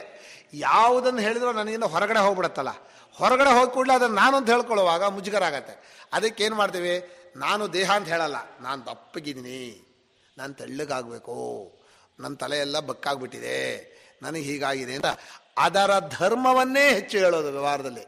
ಧರ್ಮ ಅಂದರೆ ಎರಡು, ಗುಣರೂಪವಾದ ಧರ್ಮ, ಕ್ರಿಯಾರೂಪವಾದ ಧರ್ಮ. ಈಗ ಕಾಲು ಬಹಳ ದಪ್ಪಗಿದೆ ಅಂದರೆ ಗುಣ, ನಡೀತಾ ಇದ್ದೀನಿ ಅಂದರೆ ಕ್ರಿಯೆ. ಹೀಗೆ ಮನಸ್ಸು ದಡ್ಡವಾಗಿದೆ ಅಂದರೆ ಗುಣ, ಮನಸ್ಸಲ್ಲಿ ಯೋಚನೆ ಮಾಡ್ತೀನಿ ಅಂದರೆ ಕ್ರಿಯೆ. ಹೀಗೆ ದೇಹ, ಇಂದ್ರಿಯ, ಮನಸ್ಸು, ಬುದ್ಧಿ ಇವುಗಳಲ್ಲಿರುವ ಗುಣವನ್ನು ಕ್ರಿಯೆಯನ್ನು ನನ್ನ ಮೇಲೆ ಹಾಕ್ಕೊಂಡು ಅದೇ ನಾನು ಮಾಡ್ಕೊಂಡ್ಬಿಟ್ಟಿದ್ದೀನಿ. ನಿಜವಾಗಿ ನೀವು ಅದಲ್ಲ, ಅದಕ್ಕಿಂತ ಬೇರೆಯಾದವರು ಅಂತ ತಿಳ್ಕೊಬೇಕು. ಆ ಬೇರೆಯಾದ ತಿಳ್ಕೊಳ್ಳೋಕೆ ತಪ್ಪು ತಿಳ್ಕೆಯನ್ನು ಹೇಳ್ಕೊಡ್ತಾ ಇದ್ದಾರೆ ಭಾಷ್ಯಕಾರರು. ಸರಿಯಾದ ತಿಳುವಳಿಕೆ ಎಲ್ಲ. ಏನು ತಪ್ಪು ತಿಳ್ಕೊಂಡ್ರೆ ಆ ತಪ್ಪು ತಿಳ್ಕೊಂಡದ್ದಿಂದ ಏನು ವ್ಯವಹಾರ, ಏನು ಅನರ್ಥ ಆಯಿತು ಅಂತ. ಈ ತಪ್ಪು ತಿಳುವಳಿಕೆಯಿಂದ ಆದ ಅನರ್ಥವನ್ನು ನೀವು ಚೆನ್ನಾಗಿ ತಿಳ್ಕೊಂಡ್ರೆ ಅವನಿಗೆ ಭಾರಿ ಸಂಪಾದನೆ ಆಯಿತು. ಏನು ಅವನಿಗೆ ಸಂಪಾದನೆ ಆಯಿತು, ಅವನಿಗೆ ಏನು ಸಿಕ್ತು. ಈಗ ಒಬ್ಬ ಒಂದು 10 ಎಕರೆ ಭೂಮಿನ ಇಟ್ಕೊಂಡ್ಬಿಟ್ಟ, ಅವನು ಭಾರಿ ದೊಡ್ಡದಾಯಿತು ಅಂದ. ಸ್ವಾಮಿ, ಅವ್ರ ದೇಹೇಂದ್ರಿಯ ಸಂಘಾತವೇ ಅವನಾಗಲ್ಲ. ಆ ದೇಹೇಂದ್ರಿಯ ಸಂಘಾತ ಅವನಾಗದೆ ಹೋದ್ಮೇಲೆ ಅವನಾಗದೇ ಇರೋ ದೇಹೇಂದ್ರಿಯಕ್ಕೆ ಅದು ಸೇರುತ್ತೆ ಅಂದರೆ ಆ ದೇಹೇಂದ್ರಿಯ ಮಣ್ಣಾಗತ್ತೆ. ಮಣ್ಣು ದೇಹಕ್ಕೆ ಸೇರುತ್ತೋ ದೇಹಕ್ಕೆ ಮಣ್ಣು ಸೇರುತ್ತೋ ಆ ತರ್ಕ ಬೇರೆ. ಏನ್ರಿ ನೀವೇನು ಹೇಳ್ತೀರಾ? ದೇಹಕ್ಕೆ ಮಣ್ಣು ಸೇರುತ್ತೋ ಮಣ್ಣಿಗೆ ದೇಹ ಸೇರುತ್ತೋ? ಮಣ್ಣಿಗೆ ದೇಹ ಸೇರಬೇಕು. ಆದರೆ ದೇಹಕ್ಕೆ ಮಣ್ಣು ಸೇರಿದೆ ಅಂತ ನಾನು ಇದರ ಸ್ವಾಮಿ. ಏನಿದರ ಸ್ವಾಮಿ? ಇದು ನನ್ನ ಸ್ವಾಮಿ ಅಂತ ಹೇಳಬೇಕು. ಈ ಜಮೀನು ನನ್ನ ಸ್ವಾಮಿ, ಈ ಜಮೀನಿಗೆ ಸೇರಿದವನು ನಾನು ಹೇಳಬೇಕು. ಜಮೀನು ನನಗೆ ಸೇರಿದ್ದು ಅಂತ ಹೇಳ್ತಾರೆ, ಉಲ್ಟಾ ಹೇಳ್ತಾರೆ. ಇದು ಮಣ್ಣಿನ ಹಿಡಿ, ಅದು ದೊಡ್ಡ ಮಣ್ಣು. ನಮ್ಮ ಇದರಲ್ಲಿ ಭಕ್ತಿಯಲ್ಲಿ ಒಬ್ರು ಹೇಳ್ತಾನೆ, ಅಲೆ ಸಮುದ್ರಕ್ಕೆ ಸೇರಿದೆ, ಕರೆಕ್ಟು. ಸಮುದ್ರವು ಅಲೆಗೆ ಸೇರಿದೆ, ತಪ್ಪದು. ಸಾಮುದ್ರೋ ಹಿ ತರಂಗ ಕ್ವಚನ ಸಮುದ್ರೋ ನತಾರಂಗ. ಎಷ್ಟು ಚೆನ್ನಾಗಿದೆ. ಹೀಗೆ ಈ ಅಧ್ಯಾಸದ ಅನರ್ಥ ಇದೆಯಲ್ಲ, ಅನರ್ಥ ನಮಗೆ ಚೆನ್ನಾಗಿ ಗೊತ್ತಾಗಬೇಕು. ಹೌದು, ನಾನು ಈ ಪತ್ರಿಕೆಯಿಂದ ಪ್ರಪಂಚದಲ್ಲಿ ಎಲ್ಲರಿಗೂ ನನಗೂ ಮೋಸ ಮಾಡಿಕೊಂಡೆ, ಜನರಿಗೂ ಮೋಸ ಮಾಡಿದೆ, ಪರಮಾತ್ಮನಿಗೂ ಮೋಸ ಮಾಡಿದೆ, ಪುಣ್ಯಶಾಸ್ತ್ರಕ್ಕೂ ಮೋಸ ಮಾಡಿದೆ, ಗುರುಗಳಿಗೂ ಮೋಸ ಮಾಡಿದೆ. ಇಷ್ಟು ಅನ್ಯಾಯ ಮಾಡ್ತಾ ಇದ್ದೀನಲ್ಲ, ಈ ತಪ್ಪು ತಿಳುವಳಿಕೆಯನ್ನು ಮುಂಚೆ ತೆಗಿಬೇಕು. ನನ್ನ ಬಗ್ಗೆ ನಾನು ಮೊದಲು ತಿಳುವಳಿಕೆ ಬಂದರೆ ಪ್ರಪಂಚವನ್ನು ಚೆನ್ನಾಗಿ ಅರ್ಥ ಮಾಡ್ಕೊಳ್ತಾನೆ, ಜನರನ್ನು ಏನು ಅರ್ಥ ಮಾಡ್ಕೊಳ್ತಾನೆ? ಪ್ರಪಂಚವನ್ನು ಪರಮಾತ್ಮನಾಗಿ ನೋಡ್ತಾನೆ, ಜಗತ್ತನ್ನು ಪರಮಾತ್ಮನಾಗಿ ಜನರನ್ನು ಪರಮಾತ್ಮನಾಗಿ ನೋಡ್ತಾನೆ, ಇಡೀ ವಿಶ್ವವನ್ನೇ ಆತ್ಮನಾಗಿ ನೋಡಿದಾಗ ಅವನ ದೃಷ್ಟಿಯ ಬಲ ಎಷ್ಟು ದೊಡ್ಡದು ಅಂದರೆ ಇಂದ್ರಿಯ ದೃಷ್ಟಿ ಇಷ್ಟು, ಅವನ ದೃಷ್ಟಿ ತಾನೇ ಇಲ್ಲ. ಏನು ಆನಂದ! ಏನು ನನ್ನವರು, ಏನು ನನ್ನವರು ಅಲ್ಲ, ನಾನೇ ನನ್ನವರು ಅಂದರೆ ನಾನು ನನ್ನವರು ಎರಡಾಗ್ಬಿಡುತ್ತೆ. ನಾನೇ ಎಲ್ಲ ಅಂತಂದರೆ ಆ ಜ್ಞಾನ ಏನು ಮಹಿಮೆ ಇದೆ.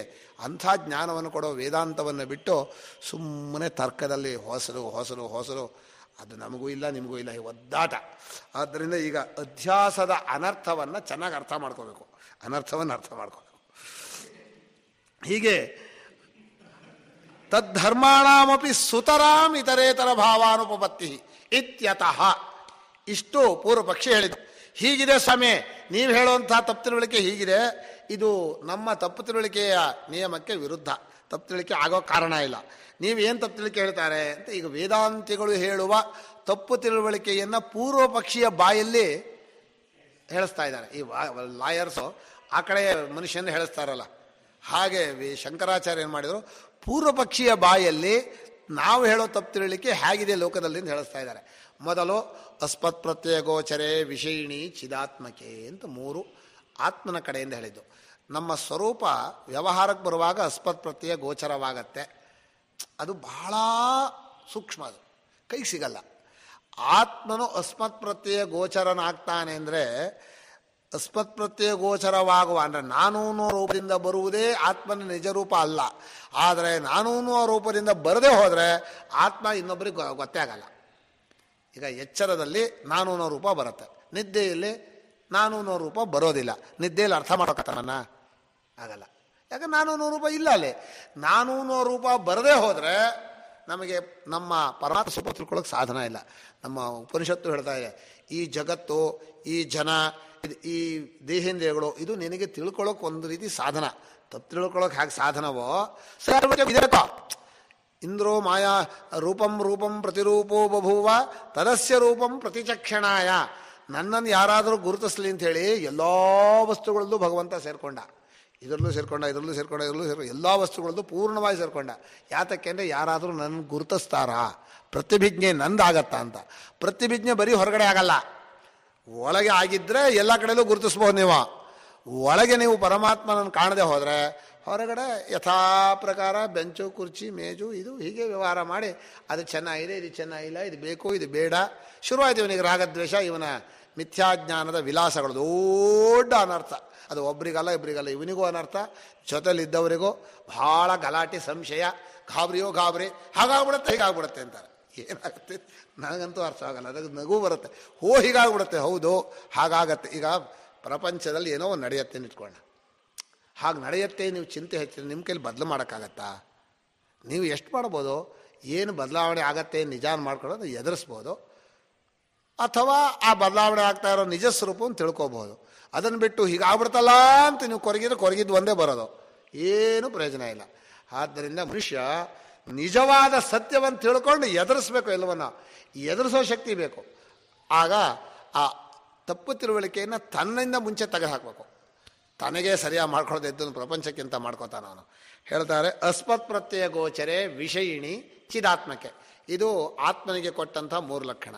ಎದುರುಗಡೆ ದೇಹಾದಿಗಳಲ್ಲಿದೆ ಯುಷ್ಮತ್ ಪ್ರತ್ಯಯ ಗೋಚರಸ್ಯ ವಿಷಯಸ್ಯ. ನೀನು ನೀನು ನೀನು ನೀನು ಅಂತ ಗೋಚರವಾಗುವ ದೇಹ ಇಂದ ದೇಹ, ಮನಸ್ಸೇ, ಇಂದ್ರಿಯಗಳೇ ಅಂತ ಯಾಕೆ ನೀನು ಅಂತ ಹೇಳಿದ್ರು ಅಂದರೆ ಕರೆಕ್ಟ್ ಆಪೋಸಿಟ್ ಬರಲಿ ಅಂತ. ಈ ದೇಹ ಅಂತ ಆದರೆ ಆಪೋಸಿಟ್ ಆಗಲ್ಲ, ಆತ್ಮನಿಗೆ ಇದು ಅನ್ನೋದು ವಿರುದ್ಧ ಅಲ್ಲ. ಇಲ್ಲಿ ಒಂದು ವಿಶೇಷ ಏನು ಅಂದರೆ ಬರಿಯ ಆತ್ಮನು ನಾನು ಅನ್ನೋ ರೂಪದಿಂದ ಬರ್ತಾನೆ. ದೇಹಾದಿಗಳು ಇದೂ ಅನ್ನೋ ರೂಪದಿಂದಲೂ ತೋರುತ್ತೆ, ನೀನು ಅನ್ನೋ ರೂಪದಿಂದಲೂ ತೋರುತ್ತೆ, ನಾನು ಅನ್ನೋ ರೂಪದಿಂದಲೂ ತೋರುತ್ತೆ. ದೇಹಾದಿಗಳಿಗೆ 3 ಪ್ರತ್ಯಯ ಇದೆ.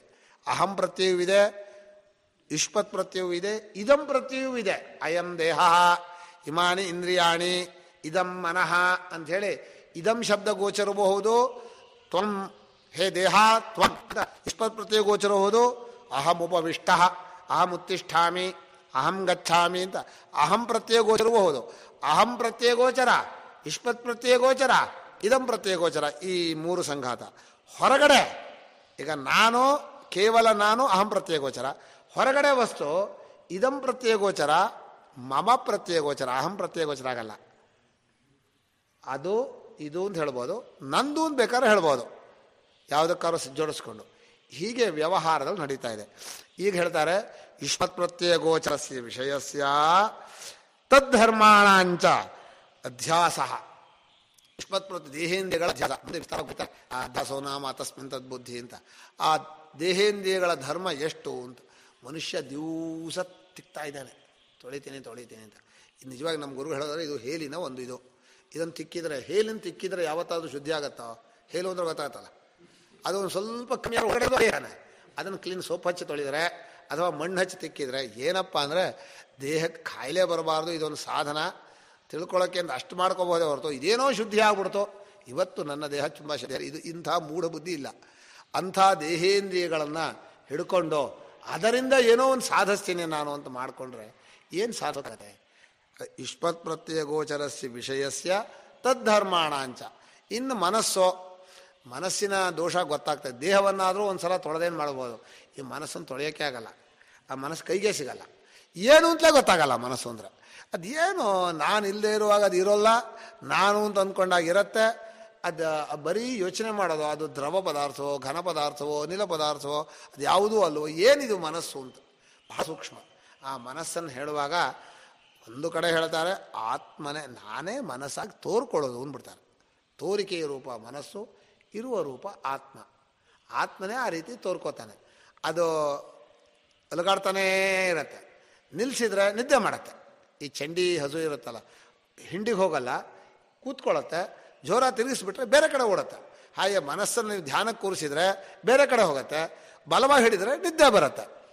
ಏನು ಮಾಡಬೇಕು ಅದಕ್ಕೆ ಅವ್ರು ಹೇಳಿದರು, ನಿಮಗೆ ಯಾವುದು ತುಂಬ ಪ್ರೀತಿಸ್ತೀರೋ, ತುಂಬ ಬೇಕಾಗಿದೆಯೋ ಅದರಲ್ಲಿ ನಿದ್ದೆನೂ ಮಾಡಬಾರ್ದು, ಬೇರೆ ಕಡೆನೂ ಹೋಗಬಾರ್ದು. ಅಲ್ಲಿ ಏಕಾಗ್ರತೆಯನ್ನು ಮನಸ್ಸನ್ನು ನಿಲ್ಲಿಸ್ಕೋಬೇಕು. ಆವಾಗ ಧ್ಯಾನ ಮಾಡೋಕ್ಕಾಗತ್ತೆ. ಧ್ಯಾನ ಮಾಡೋಕ್ಕೆ ಕೂತವ್ರಿಗೆ ಗೊತ್ತಾಯ್ತು ಎಷ್ಟು ಕಷ್ಟ ಅಂತ. ಅದೇನಾದರೂ ಆ ಮನಸ್ಸು ಜಗತ್ತೇ. ಅಂಥ ಮನಸ್ಸಿನ ಸ್ವಭಾವವನ್ನು, ಅಂದರೆ ಆ ಚಾಂಚಲ್ಯವನ್ನು, ಕೋಪವನ್ನು, ಕಾಮವನ್ನು, ದೋಷವನ್ನೆಲ್ಲ ತನ್ನ ಮೇಲೆ ಹಾಕ್ಕೊಂಡ. ಅಯ್ಯೋ ಹೀಗಾಗ್ಬಿಡ್ತಲ್ಲ ಅಂತ, ನನ್ನ ಮನಸ್ಸು ಕೇಳಲ್ಲ. ಹೀಗೆ ದೇಹೇಂದ್ರಿಯ ಮನಸ್ಸು ಧರ್ಮನ ತನ್ನ ಮೇಲೋ, ತನ್ನ ಸ್ವಭಾವವನ್ನು ದೇಹೇಂದ್ರಿಯ ಮೇಲೂ ತಪ್ಪು ತಿಳ್ಕೊಂಡು ವ್ಯವಹಾರ ಮಾಡ್ತಾ ಇದ್ದಾರೆ. ಈಗ ವ್ಯವಹಾರವನ್ನು ನಾನು ಕರೆಕ್ಟಾಗಿ ಮಾಡ್ತಾ ಇದ್ದೀನಿ ಅಂತಂದರೆ ಬೇಸ್ಮೆಂಟ್ ಸರಿ ಇಲ್ಲ ಸ್ವಾಮಿ. ನೀವು ವ್ಯವಹಾರ ಸರಿ ಮಾಡ್ಬೋದು. ಹೇಗೆ ಮಾಡ್ತೀರಾ? ಅಹಮಿದಂ ಅಮೇದಂ ಅಂತ ಹೇಳಿದ್ನಲ್ಲ, ನಾನು ಇಂಥವನೋ, ನಮ್ಮೂರಿಂಥದ್ದೋ, ನಾನು ಇಂತಿಂಥ ಓದಿದ್ದೀನಿ ಅಂದರೆ ಯಾವುದು ಸರಿ ಆಗತ್ತೆ? ನನಗೆ ಪೂರ್ಣ ತೈತ್ರಿಯ ವೇದ ಬಾಯಲ್ಲಿದೆ. ನೀವು ಏನು ಅಂದ್ಕೋತೀರಿ? ಹೌದೌದು ಬಾಯಲ್ಲಿ ಹೇಳ್ತಾರೆ ಅಂತ. ನಾನು ಹೇಳ್ತಾ ಇದ್ರು ಪೂರ್ಣ ತಪ್ಪು ತಿಳುವಳಿಕೆ. ಯಾವ ತಪ್ಪು ತಿಳುವಳಿಕೆ? ಬಾಯಲ್ಲಿ ನನಗೆ ಇದೆ ಅಂದರೆ ನಾನು ಬಾಯಾದೆ, ಆ ವೇದ ಹೇಳೋನಾದೆ. ಅಷ್ಟು ಪೂರ್ಣವಾದ ಅಧ್ಯಾಸದ ಮಾತು. ಲೋಕದವರು ಅಯ್ಯೋ ವೇದಾಧ್ಯಯನ ಮಾಡಿದ್ದಾರೆ, ದೊಡ್ಡವರು ಸ್ವಾಮಿ ಅಂತ ನಮಸ್ಕಾರ. ವ್ಯವಹಾರಕ್ಕೆ ಸರಿ, ವ್ಯವಹಾರದಲ್ಲಿ ಹೇಗೆ ವ್ಯವಹಾರ ಸಮಯದಲ್ಲಿದೆಯೋ ಅದನ್ನು ನಡ್ಕೊಳ್ಳೋದು ಕರೆಕ್ಟು. ಆದರೆ ಪರಮಾರ್ಥಕ್ಕೆ ಬಂದಾಗ ನನಗೆ ಗೊತ್ತಾಗ್ತಾ ಇರುತ್ತೆ, ನನಗಿಂತ ಬೇರೆಯಾದ್ದನ್ನು ನಾನು ಅಂತ ಅಂದ್ಕೊಳ್ತಾ ಇರುವಾಗಲೇ ಅದು ಕಾಂಟ್ರಡಿಕ್ಷನ್, ಅದು ವಿರುದ್ಧ ಅಂತ ಕಾಣ್ತಾ ಇದೆ. ಹೌದೌದು ನಾನು ತುಂಬ ಓದಿ ಅಂತ. ಹೀಗೆ ಈ ಅಧ್ಯಾಸ ಪುರಸ್ಸರವಾದ ವ್ಯವಹಾರ ನಮ್ಮಲ್ಲಿ ಪೂರ್ತಿಯಾಗಿ ಬಂದಿದೆ. ವಿಷಯ ತದ್ವಿಪರ್ಯಯೇಣ ಅಂದರೆ ಈ ಕಡೆಯಿಂದ ವಿಷಯಿಣಃ ತದ್ಧರ್ಮಾಣ. ವಿಷಯಿ ಅಂದರೆ ಕೇವಲ ಆತ್ಮ, ಅವನ ಧರ್ಮ. ವಿಷಯಿ ಅಂದರೆ ಕೇವಲ ಆತ್ಮ ಅಂದರೆ ಸಾಕ್ಷಿನೂ ಹೌದು, ಅಹಂ ಪ್ರತ್ಯಯೂ ಹೌದು. ಈಗ ಅವನು ಇವರಿಬ್ಬರು ಒಂದು ಪಾರ್ಟಿ, ಸಾಕ್ಷಿ ಈಗೋ ಒಂದು ಪಾರ್ಟಿ, ಮತ್ತು ದೇಹ ಇಂದ್ರಿಯ ಮನಸ್ಸು ಒಂದು ಪಾರ್ಟಿ. ಅದರಲ್ಲಿ ಈಗೋ ಯಾಕೆ ಈ ಪಾರ್ಟಿ ಹಾಕಿದ್ರು ಅಂದರೆ ಸಾಕ್ಷಿ ಇಲ್ಲಿಗೆ ಬರಬೇಕಾದ್ರೆ ಈಗೋ ಮುಖಾಂತರ ಬರಬೇಕು, ಬೇರೆ ದಾರಿ ಇಲ್ಲ. ಇವರಿಬ್ಬರನ್ನ ಒಂದು ಪಾರ್ಟಿ ಮಾಡಿ ಅವ್ರನ್ನ ಪಾರ್ಟಿ ಮಾಡಿದ್ರೆ ಈ ಮಧ್ಯೆ ಇದ್ದಾನಲ್ಲ ಈಗ, ಅವನು ಬರೀ ನಿಂತ್ಕೊಳ್ಳಲ್ಲ, ಇವ್ರ ಜೊತೆಲಿದ್ದಾಗ ಮಾತ್ರ ತೋರ್ಕೋತಾನೆ. ಯಾರು ಮೂರು? ದೇಹ ಇಂದ್ರಿಯ ಮನಸ್ಸು, ಇವ್ರ ಜೊತೆಲಿ ಮಾತ್ರ ತೋರ್ಕೋತಾನೆ. ಅವ್ರನ್ನ ದೂರ ಮಾಡಿಬಿಟ್ರೆ ಈ ಸಾಕ್ಷಿ ಒಬ್ಬನೇ ಉಳ್ಕೊಳ್ಳೋದು, ಯಾರೂ ಇರಲ್ಲ ಅಲ್ಲಿ, ನಿದ್ದೆಯಲ್ಲಿದ್ದಾಗ ಆಗತ್ತೆ. ಹೀಗೆ ಈ ನಾನು ಮತ್ತು ಉಪನಿಷದುಕ್ತವಾದಂಥ ಸಾಕ್ಷಿ ಇವರಿಬ್ಬರು ಒಂದು ಕಡೆ ಧರ್ಮ, ದೇಹ ಇಂದ್ರಿಯ ಮನಸ್ಸು ಒಂದು, ಎರಡರನ್ನು ಸೇರಿಸ್ಬಿಟ್ಟ. ಕಲಬೆರಕೆ ಮಾಡ್ಕೊಳ್ಳೋಕೆ ಆಗದೆ ಇರೋದನ್ನು ಮಾಡ್ಕೋಬಾರ್ದಾಗಿತ್ತು ಮಾಡ್ಕೊಂಡ, ಸಾಧ್ಯ ಇಲ್ಲ ಅಂತ ಯುಕ್ತಿ ಹೇಳಿದ್ರು ಮಾಡ್ಕೊಂಡಿರೋದಂತೂ ನಿಜ. ವ್ಯವಹಾರ ಅನುಭವದಲ್ಲಿ ಪೂರ್ವಪಕ್ಷಿ ಆಗಬಾರ್ದಾಗಿತ್ತು ಅಂತ, ಹೌದೋ ಪಾಪ ಆಗಬಾರ್ದಾಗಿತ್ತು, ಆಗೋಕ್ಕೆ ಸಾಧ್ಯ ಇಲ್ಲ ಅಂದ, ಹೌದೋ ಆಗೋಕ್ಕೆ ಸಾಧ್ಯ ಇಲ್ಲ ಆದರೂ ಆಗಿದೆ. ಏನು ಮಾಡ್ತೀರಿ? ಹೀಗೆ ಆಗಬಾರ್ದಾಗಿತ್ತು, ಹಾರ್ಟ್ ಫೇಲ್ ಆಗಬಾರ್ದಾಗಿತ್ತು. ಇವ್ರು ಹೇಳ್ತಾ ಇದ್ರು ಅಯ್ಯೋ ಪಾಪ ಹಾರ್ಟ್ ಫೇಲ್ ಆಗ್ಬಿಡ್ತು ಅಂತ. ಹೌದು ಆಗಬಾರ್ದಾಯಿತು, ಆಗಿದೆ. ಏನು ಮಾಡ್ತೀರಾ? ಅಲ್ಲಪ್ಪ, ಸತ್ಯವನ್ನು ಒಪ್ಕೊಳ್ಳೋಕೆ ಎಷ್ಟೊತ್ತು ಬೇಕು? ಸತ್ಯ ಆಗಿದೆ, ಏನು ಮಾಡೋಕ್ಕೆ ಸಾಧ್ಯ ಇಲ್ಲ. ಅದಕ್ಕೆ ಮಿಥ್ಯೇತಿ ಅಧ್ಯಾಸೋ ಮಿಥ್ಯೇತಿ ಭವಿತುಂ ಯುಕ್ತಂ ಅನ್ನೋದು ಪೂರ್ವಪಕ್ಷಿಯ ಮಾತು. ಇಂಥ ಅಧ್ಯಾಸ ಲೋಕದಲ್ಲಿ ಆಗೋದಕ್ಕೆ ಸಾಧ್ಯ ಇಲ್ಲ ಅಂತ ಪೂರ್ವಪಕ್ಷಿ ಜೋರಾಗಿ ಹೋಗ್ದ. ಆಗೋಕ್ಕೆ ಸಾಧ್ಯ ಇಲ್ವಾ? ಆಗಿದೆಯಲ್ಲಯ್ಯ, ಏನು ಮಾಡೋದು? ತಥಾಪಿ ಅಂತ ಭಾಷ್ಯಕಾರರು ಏನೂ ಯುಕ್ತಿ ಹೇಳಲಿಲ್ಲ. ಏನು ಹೇಳಿದರು? ಲೋಕದಲ್ಲಿ ವ್ಯವಹಾರ ಮಾಡುವಾಗ ನೋಡಪ್ಪ, ಬರ್ರಿ ಇಲ್ಲೇ ಏನು ಕರೆದ್ರೆ ಯಾರು ಬರ್ತಾರೆ? ಆತ್ಮ ಬರ್ತಾನೋ ದೇಹೇಂದ್ರಿಯ ಬರುತ್ತಾ? ಅವನು ಹೌದು ಅಂತ ಬಂದರೆ ಅವನ ದೇಹೇಂದ್ರಿಯ ನಾನು ಮಾಡ್ಕೋಬೇಕೋ ಇಲ್ವಾ? ನಾನು ಮಾತಾಡ್ಬೇಕಾದ್ರೆ ಬಾಯಿನ ನಾನು ಮಾಡ್ಕೋಬೇಕೋ ಇಲ್ವಾ? ಅಧ್ಯಾಸ ಇಲ್ಲದೆ ಮಾತಾಡೋದು ಹೇಗೆ? ಭಾಳ ದೊಡ್ಡವರು ನೀವು ಇಲ್ಲಿ ಕೂರಿಸಿದ್ರು ಅಧ್ಯಾಸಯುಕ್ತನೇ. ಕೇಳೋರು ನೀವು ಕಿವಿ ಆಗದೆ ಹೋದರೆ ನಿಮ್ಗೆ ಅದು ಕೇಳೋಕ್ಕಾಗಲ್ಲ, ಆವಾಗಲೂ ಅಧ್ಯಾಸವೇ. ಈ ಯಾವುದೋ ಈ ನಾನನ್ನು ಪ್ಲಗ್ ಮಾಡಬೇಕು ಅಂತೀವಲ್ಲ, ನಾನನ್ನು ಹಚ್ಚಲೇಬೇಕು. ನಾನು ಹಚ್ಚದೇ ಹೋದರೆ ವ್ಯವಹಾರ ನಡೆಯಲ್ಲ, ಹಚ್ಚಿದರೆ ತಪ್ಪು ತಿಳಿಕೆ ಹೋಗಲ್ಲ. ಈಗೇನು ಮಾಡ್ತೀರಾ? ಅದಕ್ಕೆ ಹೇಳಿದರು, ಒಂದು ರೀತಿ ನಿಜವನ್ನು ತಿಳ್ಕೋಬೇಕು, ವ್ಯವಹಾರ ಹೀಗೆ ಮಾಡಬೇಕು. ವ್ಯವಹಾರ ಜನರು ಹೇಳಿದಾಗೆ ಮಾಡಬೇಕು. ಇದನ್ನೇ ನಾನು ತಿಳ್ಕೊಂಡ ಮೇಲೂ ಮಾತಾಡ್ತೀನಿ ನೋಡ್ತೀನಿ ಅಂತ ಹೇಳಬೇಕು. ಆದರೆ ನಿಜವಾಗಿ ಮಾತಾಡೋ ನಾನಲ್ಲ ಅಂತ ಗೊತ್ತಿರಬೇಕು, ಮಾತಾಡ್ತಾ ಇರಬೇಕು. ಯಾವಾಗಲೂ ಕೆಲಸ ಮಾಡಬೇಕು, ಕೆಲಸ ಮಾಡೋ ನಾನಲ್ಲ ಅಂತ ಗೊತ್ತಿರಬೇಕು. ಸೋಮಾರೇ ಕೂತ್ಕೋಬಾರ್ದು. ನಮ್ಮಲ್ಲಿ ಗುರುಗಳು ಹೇಳೋರು, ಸನ್ಯಾಸಿ ಸೋಮಾರಿ ಅಲ್ಲ, ಸನ್ಯಾಸಿ ಚೆನ್ನಾಗಿ ಕೆಲಸ ಮಾಡೋನು. ಫುಲ್ಲು ಪೂರ್ಣವಾಗಿ ಬೆಳಗ್ಗೆ 4 ಗಂಟೆಯಿಂದ ರಾತ್ರಿ 10 ಗಂಟೆವರೆಗೂ ಈ ನಿರಂತರ ಎಡಬಿಡದೆ ಮಧ್ಯಾಹ್ನವೂ ನಿದ್ದೆ ಮಾಡದೆ ಕೆಲಸ ಮಾಡ್ತಾನೆ. ಆದರೆ ಒಳಗಡೆ ಸ್ವರೂಪದಲ್ಲಿ ಏನೇನು ಮಾಡುವವನಲ್ಲ, ನಾನು ಯಾವ ಕೆಲಸವೂ ಮಾಡಿದವನಲ್ಲ ಅಂತ ಇರುತ್ತೆ. ಹಾಗಿದ್ರೆ ಅವನು ಸಾಧಕ. ಸಾಧಕ ಅಂದ್ರೇನೋ ಆಗತ್ತೆ ಅವನಿಗೆ. ಇಲ್ಲದೆ ಹೋದರೆ ಏನಾಗತ್ತೆ? ಸೋಮಾರಿ ಆಗ್ತಾನೆ. ಇಲ್ಲಿ ಹೋದರೆ ಅಯ್ಯೋ ಮಾಡಬೇಕಲ್ಲ ಅಂದ್ಕೋತಾನೆ. ಅಯ್ಯೋ ಈ ಕೆಲಸವಾ ಅಂತಾನೆ. ಯಾವ ಕೆಲಸವಾದರೆ ಏನಂತೆ? ಮಾಡೋದೆಲ್ಲ ಅಧ್ಯಾಸ ಕೆಲಸ ಆದಮೇಲೆ ಯಾವ ಕೆಲಸ? ತಪ್ಪು ತಿಳಿಕೆ ಕೆಲಸದಲ್ಲಿ ಯಾವುದು ಒಳ್ಳೆಯದ್ರು? ತಪ್ಪಾಗಿ ಮಾಡೋಕ್ಕೆ ಶುರು ಮಾಡಿದ ಮೇಲೆ ಯಾವುದು ಒಳ್ಳೆ ಕೆಲಸ ಅಂತ ಹೇಳ್ತೀರಿ, ಯಾವುದು ಒಳ್ಳೆಯ ಮಾತು ಅಂತ ಹೇಳ್ತೀರಿ? ಏನೋ ಈಗ ನಚೈವೀಶ ಗತಿ ಕ್ಷೇಮ್ಯ ನಚಾನ್ಯ ವಿದ್ಯತೆ ಗತಿ, ಇದು ಸರಿಯಾದ ದಾರಿ ಅಲ್ಲ, ಗೊತ್ತು. ಇದು ಬಿಟ್ಟು ಬೇರೆ ದಾರಿ ಅಲ್ಲ. ಮಾತಾಡದೆ ಹೋದರೆ ಹೋಗಲ್ಲ ಅಧ್ಯಾಸ. ಮಾತಾಡಕ್ಕೆ ಹೊರಟ್ರೆ ಅಧ್ಯಾಸವೇ ಬಂದ್ಬಿಡುತ್ತೆ, ಶುರುಗೆ ಬಂದ್ಬಿಡುತ್ತೆ. ಅದಕ್ಕೆ ನಾನು ಹೇಳಿದೆ, ಅಧ್ಯಾರೋಪಾಪವಾದ ಯಾಕೆ ಇಟ್ಕೊಂಡ್ರು ಭಾಳ ಟ್ರಿಕ್ ಅವರು. ಅದು ನಮ್ಮ ಪೂರ್ವ ಹಿಂದಿನ ಸಂಪ್ರದಾಯದವರು ಅದು ಪಾಠ ಮಾಡುವಾಗ ಭಾಷ್ಕಲಿಹಿ ಅವಚನೇನೇವ ಪ್ರೋವಾಚ ಬ್ರೂಮಃ ಖಲೋ ತ್ವಂತು ನಜಾನೀಶೆ ಅಂತ ಹೇಳುವಾಗ, ಹೇಳ್ತಾ ಇದ್ದೀನಿ ಕಣೋ, ಉಪಶಾಂತೋಯ ಆತ್ಮ, ಶಬ್ದಗೋಚರನಲ್ಲ, ಆತ್ಮನನ್ನು ಹೇಳೋಕೆ ಬರಲ್ಲ ಅಂತ ಹೇಳ್ತಾ ಇದ್ದೀನಲ್ಲ. ಹೇಗೆ ಹೇಳ್ತಾ ಇದ್ದಾನೆ? ಅವನು ಬಂದ, ಅಧೀಹಿ ಭೋಹ ಅಧೀಹಿ ಭೋಹ ಅಧೀಹಿ ಭೋಹ ಅಂತ 3 ಸಲ ಬಂದ. ಸುಮ್ಮನೆ ಕೂತಿದ್ರು. ಯಾಕ್ರೆ? ಬ್ರೂಮಕ್ಕಲೋ ತ್ವಂತು ನಜಾನೀಶ, ಹೇಳಿಬಿಟ್ಟಿದ್ದೀನಿ, ನಿನಗೆ ಅರ್ಥ ಆಗಿಲ್ಲ ಅಂದರು. ಏನು ಹೇಳಿದನೋ? ಹೇಳೋಕೆ ಬರೋದಲ್ಲ, ಆತ್ಮನ ಸ್ವರೂಪ ಏನು ಹೇಳೋಕೆ ಬರೋ ಹೇಳ್ತಾ ಇದ್ದೆ. ಮೌನದಿಂದ ವ್ಯಾಖ್ಯಾನ ಅಂತ. ಅನುಭವ ನಿಜವಾಗಿ ನಮ್ಮ ಅನುಭವ ಮೌನವೇ. ಅನುಭವ ಯಾರಾದ್ರೂ ಅನುಭವ ಅಂದರೆ ಮಾತಾಡಿದ್ರೆ ಅನುಭವ ಅಲ್ಲ. ಅನುಭವ ಅಂದರೆ ಅನುಭವದಲ್ಲಿ ಇರೋದಷ್ಟೇ, ಆತ್ಮನಾಗಿ ಇರೋದು. ಅಲ್ಲೆಂತ ಮಾತಿದೆ? ಅನುಭವವನ್ನು ದಾಡ್ಸತ್ತೆ. ಮಾತು ಬರೀ ಪ್ರತ್ಯಯವನ್ನು ಹುಟ್ಟಾಕತ್ತೆ, ಕಲ್ಪನೆಗಳನ್ನು ಹುಟ್ಟಾಕತ್ತೆ, 100 ಕಲ್ಪನೆಗಳು ಬರುತ್ತೆ. ಆದ್ದರಿಂದ ಅಧ್ಯಾಸವನ್ನು ಈ ಅಧ್ಯಾರೋಪಾಪವಾದ ಕ್ರಮದಲ್ಲಿ ಯಾರಾದರೂ ವಿಚಾರ ಮಾಡಿದರೆ ಅವರಿಗೆ ನಿಜವಾಗಿ ಶಂಕರ ಭಾಷೆಯ ಹೃದಯ ಗೊತ್ತಾಗುತ್ತೆ. ಇದಕ್ಕೆ ಕಂಪ್ಯಾರಿಟಿವ್ ಸ್ಟಡಿ ಸ್ವಲ್ಪ ಹೇಳ್ತೀನಿ. ನನಗೆ ಇಷ್ಟ ಇಲ್ಲ ಕಂಪ್ಯಾರಿಟಿವ್ ಸ್ಟಡಿ. ನನ್ನ ವಾಕ್ಯಲ್ಲಿ ಅವರು ಹಾಗೆ ಹೇಳ್ತಾರೆ, ಇವರು ಹೇಗೆ ಹೇಳ್ತಾರೆ, ಇದು ಅನುಭವ ಪ್ರಧಾನ ಅಲ್ಲ. ಆ ವ್ಯಾಖ್ಯಾನಕಾರ ಹೇಗೆ ಹೇಳ್ತಾರೆ, ಈ ವ್ಯಾಖ್ಯಾನಕಾರ ಹೇಗೆ ಹೇಳ್ತಾರೆ ಅಂತ. ಈಗ ಅಧ್ಯಾಸ ಪದಾರ್ಥವೋ ಅಲ್ಲವೋ ಅಂತ ಒಂದು ಚರ್ಚೆ. ಪದಾರ್ಥ ಅಂದರೆ ಇದು ವಸ್ತು. ಅಧ್ಯಾಸ ಅನ್ನೋದು ಒಂದು ರೀತಿಯಿಂದ ಬುದ್ಧಿಯಲ್ಲಿರುವ ತಿಳುವಳಿಕೆ ಅಂತ ಇಟ್ಕೊಳ್ಳಿ. ಅದೇ ಅಲ್ಲ. ಅದು ಬುದ್ಧಿ ಬರಬೇಕಾದ್ರೆ ಅಧ್ಯಾಸ ಆಗಬೇಕು, ತಿಳುವಳಿಕೆ ಬರಬೇಕಾದ್ರೆ ಬುದ್ಧಿ ಬಂದರೆ ತಿಳುವಳಿಕೆ ಬರಬೇಕು. ನೀವು ತಿಳುವಳಿಕೆ ಏನು ಅಧ್ಯಾಸ ಅಂದರೆ ಬುದ್ಧಿ ಮುಂಚೆನೋ ಅಧ್ಯಾಸ ಮುಂಚೆನೋ ಅಂತ ಕೇಳಿದರೆ, ಈಗ ಎದ್ದ ಮೇಲೆ ನಾನೊಂದು ಬಂದಾಯ್ತೋ, ನಾನೊಂದು ಬಂದಮೇಲೆ ಎದ್ರೋ, ಮಲಗಿದ್ರು, ಕೂಗ್ಬಿಟ್ರು, ಎದ್ದು ಬಿಟ್ಟ. ಕೇಳಿ ಎದ್ನೋ, ಕೇಳದೆ ಎದ್ನೋ? ಕೂಗಿದ್ರಿಂದ ಎದ್ದೆಂದ. ಕೂಗಿದ್ರಿಂದ ಕೇಳ್ತಾ ಅವನಿಗೆ ನಿದ್ದೆಯಲ್ಲಿ ಕೇಳೋಕೆ ಬರುತ್ತಾ? ಇದೆಲ್ಲ ತರ್ಕಕ್ಕೆ ನಡೆಯಲ್ಲ ಅಂತ ನಾನು. ಇದೆಲ್ಲ ತರ್ಕದಲ್ಲಿ ಮಾಡಲೇಬಾರದು. ಏನು ಅನುಭವ ಇದೆ? ಹೌದು ಸ್ವಾಮಿ, ಎಚ್ಚರವಾಯಿತು, ಕೇಳಿದೆ, ಎಚ್ಚರವಾಯಿತು ಅಷ್ಟೇ. ಹಾಗೆ ಈ ಬುದ್ಧಿಯಲ್ಲಿ ಒಂದು ದೃಷ್ಟಿಯಿಂದ ಅಧ್ಯಾರೋಪದಲ್ಲಿ ಏನು ಹೇಳ್ತೀವಿ ಅಂದರೆ, ಅಧ್ಯಾಸ ಯಾರದ್ದು ಅಂತ ಒಂದು ಪ್ರಶ್ನೆ ಇದು ತಾನೆ. ಈ ಅಧ್ಯಾಸವನ್ನೇ ಮುಂದೆ ಅವಿದ್ಯಾ ಅಂತ ಕರೆಯೋದು. ಯಾರದ್ದು? ತಪ್ಪು ತಿಳಿಕೆ ಯಾರದ್ದು ಅಂದರೆ, ಈಗ ಇಷ್ಟು ಶಂಕರ ಭಾಷ್ಯವನ್ನು ಕೇಳಿದ್ದಾರೆ ಅಂತ ಇಟ್ಕೊಳ್ಳೋಣ. ನನಗೆ ನನ್ನ ಬಗ್ಗೆ ತಪ್ಪು ತಿಳಿಕೆ ಇದೆ, ನನಗೆ ತಪ್ಪು ತಿಳಿಕೆ ಇದೆ, ನಂಗೆ ಗೊತ್ತು. ನನ್ನಲ್ಲಿ ತಪ್ಪು ತಿಳಿಕೆ ಏನು ಗೊತ್ತು? ಅವನು ಗುರುಗಳ ಹತ್ರ ಹೋಗ್ತಾನೆ, ಸ್ವಾಮಿ ನಂಗೆ ತಪ್ಪು ತಿಳಿಕೆ ಇದೆ ಹೇಳ್ಕೊಡಿ ಅಂತ. ಅವನಿಗೆ ನಿನ್ನ ತಪ್ಪು ತಿಳಿಕೆ ಯಾರದ್ದು ಗೊತ್ತಾ ಅಂತ ಹೇಳ್ತಾ ಅವನೇ ಒಪ್ಕೊಂಡಿಯಾನ ಏನಂತ, ನಂದು ಅಂತ. ಅದರಿಂದ ಯಾತಕ್ಕೆ ಚರ್ಚೆ ಮಾಡ್ತೀರಿ? ಭಾಷ್ಯಕಾರ ಹೇಳ್ತಾರೆ, ಯಾರದ್ದು ಕಸ್ಯ ಮೌಲಮ ಅಪ್ರಮೋದ ಯಸ್ಯ ಅಸ್ತಿ ಸದ್ದಿರಾಕ, ಯಾರದ್ದು ಅವನು ಹೊಗಳಿಸ್ಕೊಳ್ತಾನೆ. ಅಲ್ಲ ನೀವು ಹೇಳ್ತಾ ಇದ್ರಿ ನಂದೇನು, ನಿಂದಾದ್ರೆ ನಿಂತು ಕಳ್ಕೊ. ಅಲ್ಲ ನೀವು ಹೇಳ್ತಾ ಇದ್ರಿ ನಾನು ಪರಮಾತ್ಮನೇ ಅಂತ. ಹೌದು, ನೀನು ಪರಮಾತ್ಮನೇ, ಯಾರಿಗೂ ಇಲ್ಲ. ಹಾಗೂ ಹೇಳಿದ್ದಾರೆ, ನೀನು ಪರಮಾತ್ಮ ಹೌದು, ನಿನಗೆ ಅವಿದ್ಯೆ ಹಿಂದೂ ಬಂದಿಲ್ಲ, ಈಗಲೂ ಇಲ್ಲ, ಮುಂದೂ ಇಲ್ಲ. ಅಯ್ಯೋ ನಂಗೆ ಅವಿದ್ಯೆ ಇದೆಯಲ್ಲ. ಹೌದು, ಅವಿದ್ಯೆ ಇದೆಯಲ್ಲ, ಕಾಡ್ತಾ ಇದೆಯಲ್ಲ, ಯಾರ್ದಂತ ಯಾಕೆ ಕೇಳ್ತೀಯ? ಅಲ್ಲಿ ಪ್ರಶ್ನೆ ಜೀವನದೋ ಮನಸ್ಸಿಂದೋ ಸಾಕ್ಷಿದೋ ತರ್ಕ ಮಾಡ್ರಿ ಯಾರದ್ದು ಅಂತ. ಅವರು ದೊಡ್ಡ ಬ್ಯಾಟ್ರಿ ತಗೊಂಡು ಒಂದು ಗುಹೆಯೊಳಗಿರೋ ಕತ್ಲೆಯಲ್ಲಿ ತಾರ್ಚಿಬಿಟ್ಟು ಕತ್ಲೆ ಆಗಿದೆ ನೋಡಿದ್ರಂತೆ. ಯಾವ ಬಣ್ಣ ಇದೆ ಕತ್ಲೆಗೆ? ಕಪ್ಪು, ಹಸಿರೋ, ನೀಲಿನೋ? ಗೊತ್ತಾಗತ್ತೋ ಇಲ್ವಾ ಲೈಟ್ ಬಿಟ್ರೆ? ಹಾಗಾಯಿತು. ಅಧ್ಯಾಸ ಹೇಗಿದೆ ಅಂತ ವಿಚಾರ ಮಾಡಿದರೆ ವಿಚಾರ ಮಾಡೋಕೆ ಅಧ್ಯಾಸ ಯಾವತ್ತೂ ಇಲ್ಲ ಅಂತ ಆಗತ್ತೆ ಅಷ್ಟೇ. ಯಾರಿಗೂ ಯಾವತ್ತೂ ಇನ್ನೂ ಅಧ್ಯಾಸ ಇಲ್ಲ. ಅದು ಮೊದಲೇ ಸಿದ್ಧವಾಯಿತು. ಅದು ಗೊತ್ತಾದ ಮೇಲೆ ಹಾಗೆ ಗೊತ್ತಾಗ್ಬಿಟ್ರು ಆಮೇಲೆ ಗೊತ್ತಾಗೋಕೆ ಮಾಡೋದ. ಇಷ್ಟೆಲ್ಲ ಗೊತ್ತಾದ್ಮೇಲೆ ಏನು ಮಾಡೋದು? ಏನು ಮಾಡಬೇಕಾಗಿಲ್ಲ.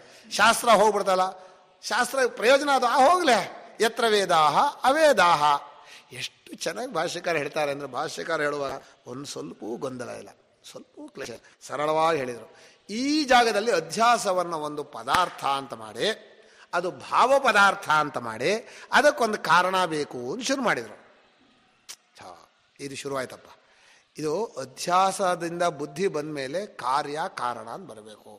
ಕಾರ್ಯ ಕಾರಣ ಅನ್ನುವಾಗ ಕಾರಣ ಅನ್ನೋದು ಮೊದಲಿರಬೇಕು. ಕಾರ್ಯ ನಿಯತ ಪೂರ್ವವೃತ್ತಿ ಕಾರಣಂ ಎಲ್ಲ ಬಂತು. ವ್ಯವಹಾರ ಕರೆಕ್ಟು, ನಾನು ವ್ಯವಹಾರದಲ್ಲಿ ಇಲ್ಲ ಅಂತ ಹೇಳಲ್ಲ. ಆದರೆ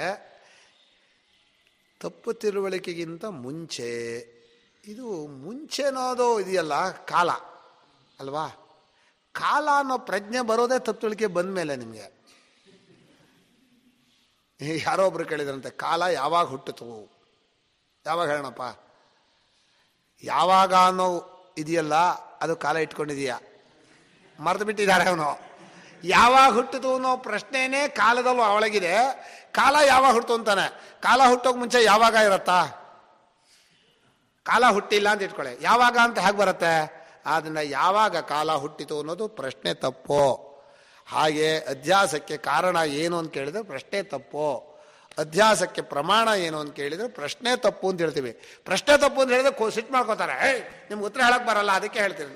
ಅಲ್ಲ ಸ್ವಾಮಿ, ನಿಮ್ಮ ಪ್ರಶ್ನೆ ಎಲ್ಲೋ ಹೋಯ್ತು, ಹೊರಗಡೆ ಬಂದಿದ್ದೀರಿ, ಒಳಗಡೆ ಹೋಗ್ರೇನೋ.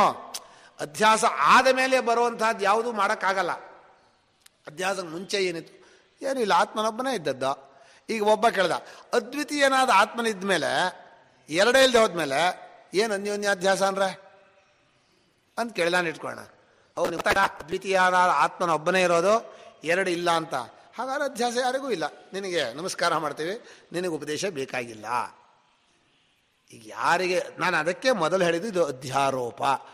ಆಚಾರ್ಯ ಮತ್ತು ವೇದಾಂತ ವಾಕ್ಯವು ತಿಳಿಸ್ಕೊಡೋಕ್ಕೋಸ್ಕರ ಇದು ಮಾಡಿರುವಂಥದ್ದು, ಬೇರೆ ಯಾವುದೂ ಅಲ್ಲಪ್ಪ. ಅನರ್ಥ ನಿನ್ನ ಬಗ್ಗೆ ನೀನೇ ತಿಳ್ಕೊಂಡಿದೆಯಲ್ಲ, ಅದೇ ನಿನ್ನ ಜೀವನಕ್ಕೆ ಅನರ್ಥಕ್ಕೆ ಕಾರಣ. ಹೊರಗಡೆ ಯಾವ ಪದಾರ್ಥವೂ ಅನರ್ಥಕ್ಕೆ ಕಾರಣ ಅಲ್ಲ. ತುಂಬ ಚಳಿ ದುಃಖ ಆಗಿದೆ ಅನ್ನೋ ತಪ್ಪು.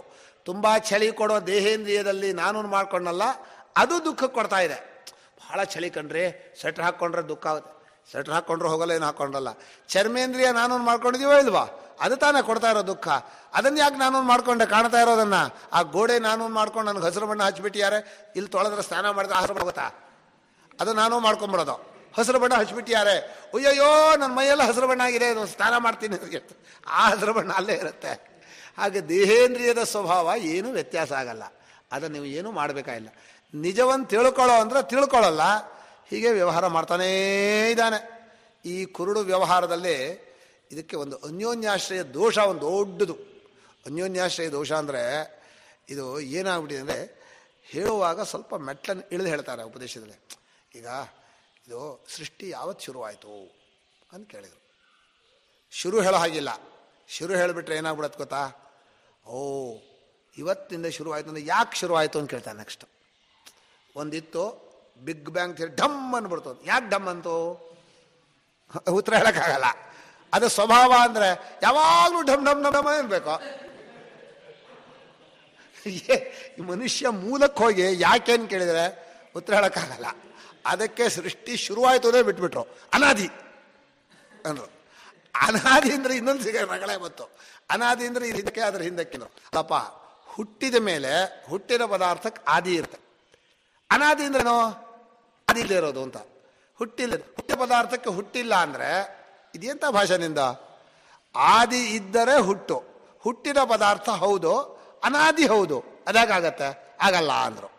ಮಾತರಗಳೇ ಬಂತು.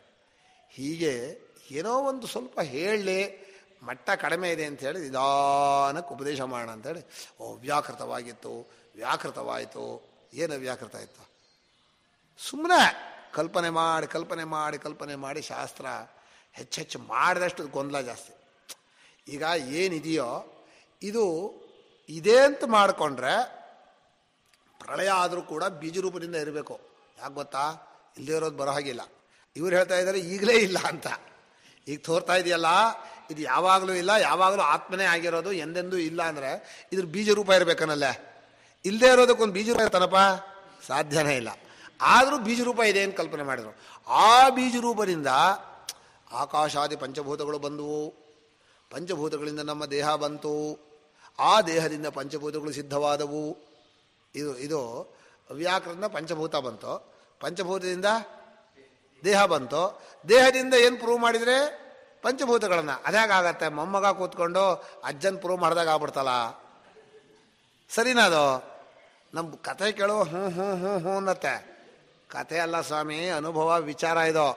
ಅಲ್ಲ, ದೇಹೇಂದ್ರಿಯ ಕೂತ್ಕೊಂಡು ಪಂಚಭೂತಗಳನ್ನು ಸಿದ್ಧ ಮಾಡಿದರೆ ಅದರ ಪೀಸ್ ಇದು. ಅದೇ ಹೋಗಲಿ, ಅದರದ್ದೇ ಪೀಸನ್ನು ಇಟ್ಕೋಣ. ಒಂದು ಗೋಡೆ ಈ ಕಡೆ ಹಿಡ್ಕೊಂಡು ಈ ಕಡೆ ತುಂಡು ಆ ಕಡೆ ತುಂಡಿದೆ ಅಂತ ಹೇಳ್ತಾ ಇದೆ ಅಂದರೆ ಒಪ್ಕೋತೀರಾ ನೀವು? ಪಂಚಭೂತದ್ದೇ ಒಂದು ಪೀಸ್ ಇದು, ಪಂಚಭೂತ ಇದೆ ಅಂತ ಪ್ರೂವ್ ಮಾಡುತ್ತಂತೆ. ಅದ್ಯಾಕೆ ಪ್ರೂವ್ ಮಾಡುತ್ತದ? ಒಂದು ತಪ್ಪು. ಆಮೇಲೆ ಬಂದಿರೋದು ಮೊದಲಿದ್ದದ್ದನ್ನು ಹಾಕಿ ಪ್ರೂವ್ ಮಾಡುತ್ತೆ, ಎರಡನೇ ತಪ್ಪು. ಎಷ್ಟು ತಪ್ಪು ಮಾಡ್ತೀರಿ ನೀವು? ಸುಮ್ಮನೆ ಕತೆ ಹೇಳ್ತೀರಾ, ಅವ್ಯಾರ್ಥ ಹೀಗೆ ಹುಟ್ಟುತ್ತೋ ಹಾಗೆ ಹುಟ್ಟುತ್ತೋ ಅಂತ. ಏನು ಹುಟ್ಟತ್ತೆ? ಇದ್ದದ್ದು ಹುಟ್ಟತ್ತೋ ಇಲ್ಲದ್ದು ಹುಟ್ಟತ್ತೋ? ಇದ್ದದ್ದಾದರೆ ಯಾಕೆ ಹುಟ್ಟಬೇಕು? ಇಲ್ಲದೆ ಇರೋದು ಹುಟ್ಟೋದಕ್ಕೊಂದು ದೃಷ್ಟಾಂತ ಕೊಡ್ರೆ ಒಂದೂ ಆಗಲ್ಲ. ಇದಕ್ಕೇನಪ್ಪ ಸ್ವಾಮಿ, ಸೃಷ್ಟಿನೇ ಆಗಿಲ್ಲ ಅಂತ ಆಗ್ಬೇಡ, ರಗಳೇನೇ ಇಲ್ಲ. ಓ ಕಾಣ್ತಾ ಇದೆ, ಸೃಷ್ಟಿ ಆಗಿಲ್ಲ ಅಂದ್ರೆ ಹಾಗಾಗ. ಇದು ಮನುಷ್ಯನ ಬುದ್ಧಿಮಟ್ಟವನ್ನು ಅಳೆಯೋ ಕ್ರಮ. ಇಲ್ಲಿ ನಾವು ಏನು ವಿಶೇಷ ಅಂದರೆ, ತಪ್ಪು ತಿಳುವಳಿಕೆಯನ್ನು ಆಳವಾಗಿ ಯೋಚನೆ ಮಾಡಿದರೆ, ಆ ತಪ್ಪು ತಿಳುವಳಿಕೆಯಿಂದ ಈ ಪ್ರಶ್ನೆ ನೀವು ಮಾಡಬಾರ್ದು. ಪ್ರಮಾಣ ಏನು ಕೇಳಬಾರ್ದು, ಕಾರಣ ಏನು ಅಂತ ಕೇಳಬಾರ್ದು. ಕಾರಣ ಕೇಳಿದ್ರಿಂದ್ರೆ ತಪ್ಪು ತಿಳುವಳಿಕೆಯಿಂದ ಕಂಡ ಪ್ರಪಂಚದ ಪ್ರಶ್ನೆಯನ್ನು ಹಿಂದಕ್ಕೆ ಹಾಕ್ಬಿಟ್ರಿ ನೀವು. ತಪ್ಪು ತಿಳುವಳಿಕೆಯಿಂದ ಪ್ರಪಂಚ ಕಾಣ್ತಾ ಇದೆ, ಪ್ರಪಂಚದಲ್ಲಿ ಪದಾರ್ಥ ಇದೆ, ಪದಾರ್ಥದಲ್ಲಿ ಕಾರ್ಯಕಾರಣ ಭಾವ ಇದೆ. ಆದರೆ ತಪ್ಪು ತಿಳುವಳಿಕೆ ಕಾರ್ಯಕಾರಣ ಭಾವ ಇಲ್ಲಪ್ಪ. ಇಡೀ ಶಂಕರ ಭಾಷೆ ಎಲ್ಲೂ ಕೂಡ ತಪ್ಪಿಗೆ ಕಾರಣ ಬರೀಲೂ ಇಲ್ಲ, ಹೇಳಲೂ ಇಲ್ಲ. ಇಲ್ಲೂ ಕೂಡ ಒಂದೇ ಒಂದು ಶ್ರುತಿ ವಾಕ್ಯವನ್ನು ಕೊಡಲಿಲ್ಲ. ಹೀಗಿದೆ ಅಂತ ಅಧ್ಯಾರೋಪ ದೃಷ್ಟಿಯಿಂದ ಹೇಳಿದ್ರಷ್ಟೆ. ತಥಾಪಿ ಅನ್ಯೋನ್ಯಸ್ಮಿನ್ ಅನ್ಯೋನ್ಯಾತ್ಮಕತಾಂ ಅನ್ಯೋನ್ಯಧರ್ಮಸ್ಯ ಇತರೇತರ ಅವಿವೇಕೇನ ಅತ್ಯಂತ ವಿವಿಕ್ತಯೋರ್ ಧರ್ಮಧರ್ಮಿಣೋ ಮಿಥ್ಯಾ ಜ್ಞಾನ ನಿಮಿತ್ತ ಸತ್ಯಾನೃತೆ ಮಿಥಿನೀಕೃತ್ಯ ಅಹಮಿದಂ ಮಮೇದಮಿತಿ ನೈಸರ್ಗಿಕೋಯಂ ಲೋಕವ್ಯವಹಾರ. ಇದು ಸಿದ್ಧಾಂತಿ. ತಥಾಪಿ ಅನ್ನೋದು ಸಿದ್ಧಾಂತಿ. ಇದು ಲೋಕಾನುಭವದಿಂದ ಹೇಳ್ತಾ ಇದ್ದಾನೆ. ಅಲ್ಲಿ ಅಧ್ಯಾಸ ಲೋಕಾನುಭವ ಅಂತ ಹೇಳಿಲ್ಲ, ಅಧ್ಯಾಸದಿಂದಾದ ವ್ಯವಹಾರ ಲೋಕದಲ್ಲಿದೆ ಅಂದ್ಬಿಟ್ರು. ಎಷ್ಟು ಭಾಷ್ಯಕಾರರು ನವರ ತಗೊಂಡ್ರು ಅಂದರೆ, ಅಧ್ಯಾಸ ಲೋಕದಲ್ಲಿ ಇದೆಯೋ ಅಂತ ಕೇಳಿದ್ರೆ ಅಧ್ಯಾಸ ಲೋಕದಲ್ಲಿ ಕಾಡ್ತಾ ಇದೆ ಅಂತ ಹೇಳ್ತಾ ಇಲ್ಲ. ಅಧ್ಯಾಸದಿಂದಾದ ವ್ಯವಹಾರ ನೋಡಿ, ನಾನು ಹೋಗ್ತಾ ಇದ್ದೀನಿ, ನಾನು ಮಾತಾಡ್ತಾ ಇದ್ದೀನಿ, ನಾನು ನೋಡ್ತಾ ಇದ್ದೀನಿ, ಇದು ಅಧ್ಯಾಸ ಇದೆ. ಅಲ್ಲಿ ಏನಾಗಿದೆ, ನೈಸರ್ಗಿಕೋಯಂ ಲೋಕವ್ಯವಹಾರ ಅಂತ ಹೇಳಿದ್ದು. ಅಧ್ಯಾಸವು ನೈಸರ್ಗಿಕ. ವಿಚಾರ ಮಾಡಿಲ್ಲ, ಯಾಕೆ ತಪ್ಪು ತಿಳ್ಕೊಂಡ? ವಿಚಾರ ಮಾಡಲಿಲ್ಲ, ತಿಳುವಳಿಕೆ ಇರಲಿಲ್ಲ. ಪಾಪ ಸಣ್ಣ ಮಗು ತಪ್ಪು. ನಾವೆಲ್ಲ ಸಣ್ಣ ಮಗುಳ, ಸಣ್ಣ ಮಕ್ಕಳು ಅಂದ್ರೆ ಅಲ್ಲಿ ಶ್ರುತಿಲಿ ಹೇಳ್ತಾ ಇದೆಯಲ್ಲ, ಪರಾಚಃ ಕಾಮಾನ್ ಅನುಯಂತಿ ಬಾಲಾಹ ತೇ ಮೃತ್ಯೋರ್ಯಂತಿ ತತಸ್ಯ ಪಾಶಂ. ಆ ಮೃತ್ಯು ಅಂದರೆ ತಪ್ಪು ತಿಳುವಳಿಕೆ ಹೀಗೆ ಪಾಶವನ್ನು ಹಾಕತ್ತೆ. ಈ ಮೀನು ಹಿಡಿಯೋರು ಪಾಶ ಆಗ್ತಲ್ಲ, ಆ ತಪ್ಪಳಿಕೆ ನಿಮಗೆ ನಾನಾ ನಾಮರೂಪಗಳನ್ನು ಮುಂದೆ ಒಡ್ಡತ್ತೆ. ಇರೋ ಪರಮಾತ್ಮನನ್ನೇ ನಾಮರೂಪಗಳ ಹೀಗೆ ಚಲಿಸ್ಬಿಟ್ರೆ, ಓ ಅದು ಚೆನ್ನಾಗಿದೆ, ಅದು ತಂದಿಟ್ಕೋಬೇಕು. ಮನೆ ತುಂಬ ವಸ್ತು, ನಾವು ಹೊರಗಡೆ ಹೋಗ್ಬೇಕು, ಜಾಗ ಇಲ್ಲ. ನಮ್ಮಪ್ಪ ಹೇಳೋರು, ಅಯ್ಯಯ್ಯೋ ಈ ಮನೇಲಿ, ಅದಕ್ಕೇನು ಹೆಸರು ಪದಾರ್ಥಗಳಿಗೆ, ಈ ಬೆಂಚು ಕುರ್ಚಿ ಇದಕ್ಕೇನೋ ಹೆಸರು ಹೇಳ್ತಾರೆ, ಫರ್ನಿಚರ್ಸ್ ಮನೇಲಿ ತಂದು ಪ್ರಾಣ ತೆಗಿತಾರೆ. ಚೆನ್ನಾಗಿ ಜಾಗ ಇರಬೇಕು, ಎಲ್ಲ ಬಂದು ಆರಾಮಾಗಿ ಕೂತ್ಕೋಬೇಕು. 108 ಫರ್ನಿಚರ್, ಯಾತಕ್ಕೆ ಬೇಕು ಫರ್ನಿಚರ್ ಅಂತ ಕೇಳೋರು. ನಾನು ಹೇಳಿದೆ, ಏನು ಮಾಡೋದು, ಒಬ್ಬರಿಗೆ ಕೆಳಗೆ ಕೂತ್ಕೊಳಕಲ್ಲ. ಕೆಳಗೆ ಕೂತ್ಕೊಳ್ಳೋದು ಹೊರಗಡೆ ಕೂತ್ಕೊಳ್ಳಿ ಅವರು, ಮನೆ ಒಳಗೆ ಬರೋದು ಬೇಡ. ಅಂದರೆ ಮನೆ ಅಂದರೆ ಗೋಡೆಗೆಲ್ಲ ಹೆಸರು, ಆಕಾಶಕ್ಕೆ ಹೆಸರು. ಮನೆ ಕಟ್ಟೋಕೆ ಬರಲ್ಲ, ಆಕಾಶ ಕಟ್ಟೋಕೆ ಬರತ್ತನ? ಗೋಡೆ ಕಟ್ಬೋದು. ಎಲ್ಲ ಹೇಳ್ತಾರೆ ಮನೆ ಕಟ್ಟಿಬಿಟ್ಟ ಅಂತ. ಏನು ಮನೆ ಕಟ್ತಾನೆ? ಏನು ಗೋಡೆ ಕಟ್ತಾನೆ, ಮನೆ ಕಟ್ತಾನೆ ಏನೋ, ಅಥವಾ ಆಕಾಶ ತುಂಬ್ತಾನೋ ಹೊರಗಡೆ? ಅಂದ್ರೆ ಮನುಷ್ಯನಿಗೆ ತಿಳುವಳಿಕೆ ಇಲ್ಲ ಅಂದರೆ ಈ ರೀತಿ ವ್ಯವಹಾರ ಆಗತ್ತಪ್ಪ. ಈ ಅಧ್ಯಾಸ ಪುರಸ್ಸರವಾದ ವ್ಯವಹಾರ ಲೋಕದಲ್ಲಿ ಕಾಣ್ತಾ ಇರುವಾಗ ಅಧ್ಯಾಸ ಇಲ್ಲ ನೀ ಎಷ್ಟೇ ತರ್ಕ ಮಾಡಿದರೋ ಅದಾಗಲ್ಲ. ಇನ್ನು ನಾನು ನಿಮಗೆ ಉದಾಹರಣೆ ಹೇಳ್ತೇನೆ. ನನಗೆ ಯಾವ ಮತವನ್ನು ನಿಂದೆ ಮಾಡೋದು ಇಷ್ಟ ಇಲ್ಲ. ಈ ಕೆಲವಲ್ಲಿ ಏನು ಮಾಡ್ತಾರೆ ಅಂದರೆ, ಈ ಸನ್ಯಾಸದಲ್ಲಿ ಕೂದಲನ್ನು ಕಿಲ್ತಾರೆ. ಆನಂದ ಆನಂದ ಅನ್ಬೇಕಂತ, ನೋವಾಗ್ತಾ ಇದೆ, ಆನಂದ ಆನಂದ ಆನಂದ ಅಂತ ಬಾಯಲ್ಲಿ ಹೇಳಿದ್ರೆ ಕಣ್ಣಲ್ಲಿ ನೀರು ಬರ್ತಾರೆ. ಹಾಗಾಯ್ತು. ಪೂರ್ವಪಕ್ಷಿ ಹೇಳ್ತಾ ಇರೋದು, ಪೂರ್ವಪಕ್ಷಿ ಆಗೋಕ್ಕೆ ಸಾಧ್ಯ ಇಲ್ಲ, ತಪ್ಪು ತಿಳುವಳಿಕೆ ಆಗ್ತಾ ಇದೆ. ನಿಮ್ಗೆ ದೇಹೇಂದ್ರಿಯದಲ್ಲಿ ಭಯ ಇಲ್ಲ ಅಂತ ಇಟ್ಕೊಳ್ರೆ, ಹೋಗಿ ನೋಡ್ರಿ, ಹತ್ರ ಹೋಗಿ, ಅಯ್ಯೋ ಭಯ ಆಗತ್ತೆ ಅಂತಾರೆ. ತಪ್ಪು ತಿಳುವಳಿಕೆಯಿಂದ ಭಯವಾಗೋದು, ತಪ್ಪು ತಿಳುವಳಿಕೆಯಿಂದ ರಾಗದ್ವೇಷವಾಗೋದು, ಅದಕ್ಕೆ ವ್ಯವಹಾರದಲ್ಲಿ ಕಂಡ ಮೇಲೆ ನಂಗೆ ತಪ್ಪು ತಿಳುವಳಿಕೆ ಇಲ್ಲ, ಆಗೋಕ್ಕೆ ಸಾಧ್ಯ ಇಲ್ಲ, ಈ ಥರ ತಪ್ಪು ತಿಳುವಳಿಕೆ ಆಗೋಕ್ಕೆ ಲೋಕದಲ್ಲಿ ಒಪ್ಪಲ್ಲ ನಾವು. ಒಪ್ಪಲಿ ಬಿಡಲಿ, ಆಗಿರೋರು ಕಂಡಿದೆ ಕಂಡ್ರಿ ಅಂತ ಇದ್ದಾರೆ ಅವರು. ಅನ್ಯೋನ್ಯಸ್ಮಿನ್ ಅನ್ಯೋನ್ಯಾತ್ಮಕದಾಂ ಅನ್ಯೋನ್ಯ ಧರ್ಮಾಂಚ ಅಧ್ಯಸ್ಯ ಇತರೇತರ ಅವಿವೇಕೇನ ಅತ್ಯಂತ ವಿವಿಕ್ತಯೋರ್ ಧರ್ಮಧರ್ಮಿಣೋ ಮಿಥ್ಯಾಜ್ಞಾನ ನಿಮಿತ್ತ ಸತ್ಯಾನೃತೆ ಕೃತ್ಯ ಅಹಮಿದಂ ಮಮೇದಮಿತಿ ನೈಸರ್ಗಿಕೋಯಂ ಲೋಕ ವ್ಯವಹಾರ. ಇಲ್ಲಿ ಮಿಥ್ಯಾಜ್ಞಾನ ನಿಮಿತ್ತ ಅನ್ನೋದು ವ್ಯವಹಾರಕ್ಕೆ ಬಂದಿರೋದು. ಮಿಥ್ಯಾಜ್ಞಾನ ನಿಮಿತ್ತಂ ಯಸ್ಯ ವ್ಯವಹಾರಸ್ಯ ಸೋಯಂ ವ್ಯವಹಾರ ಮಿಥ್ಯಾಜ್ಞಾನ ನಿಮಿತ್ತ. ಇತರೇತರ ಅವಿವೇಕೇನ ಅಧ್ಯಸ್ಯ ಮಿಥ್ಯಾಜ್ಞಾನಂ. ಒಂದನ್ನು ವಿಂಗಡಿಸಿ ತಿಳ್ಕೊಳ್ಳದೇ ಇರೋನ್ನ ತಪ್ಪು ತಿಳುವಳಿಕೆ. ಇತರೇತರ ಅಂದರೆ ಆತ್ಮಾನಾತ್ಮರ ಸ್ಪಷ್ಟವಾದ ವಿಂಗಡಣೆ ಇಲ್ಲ.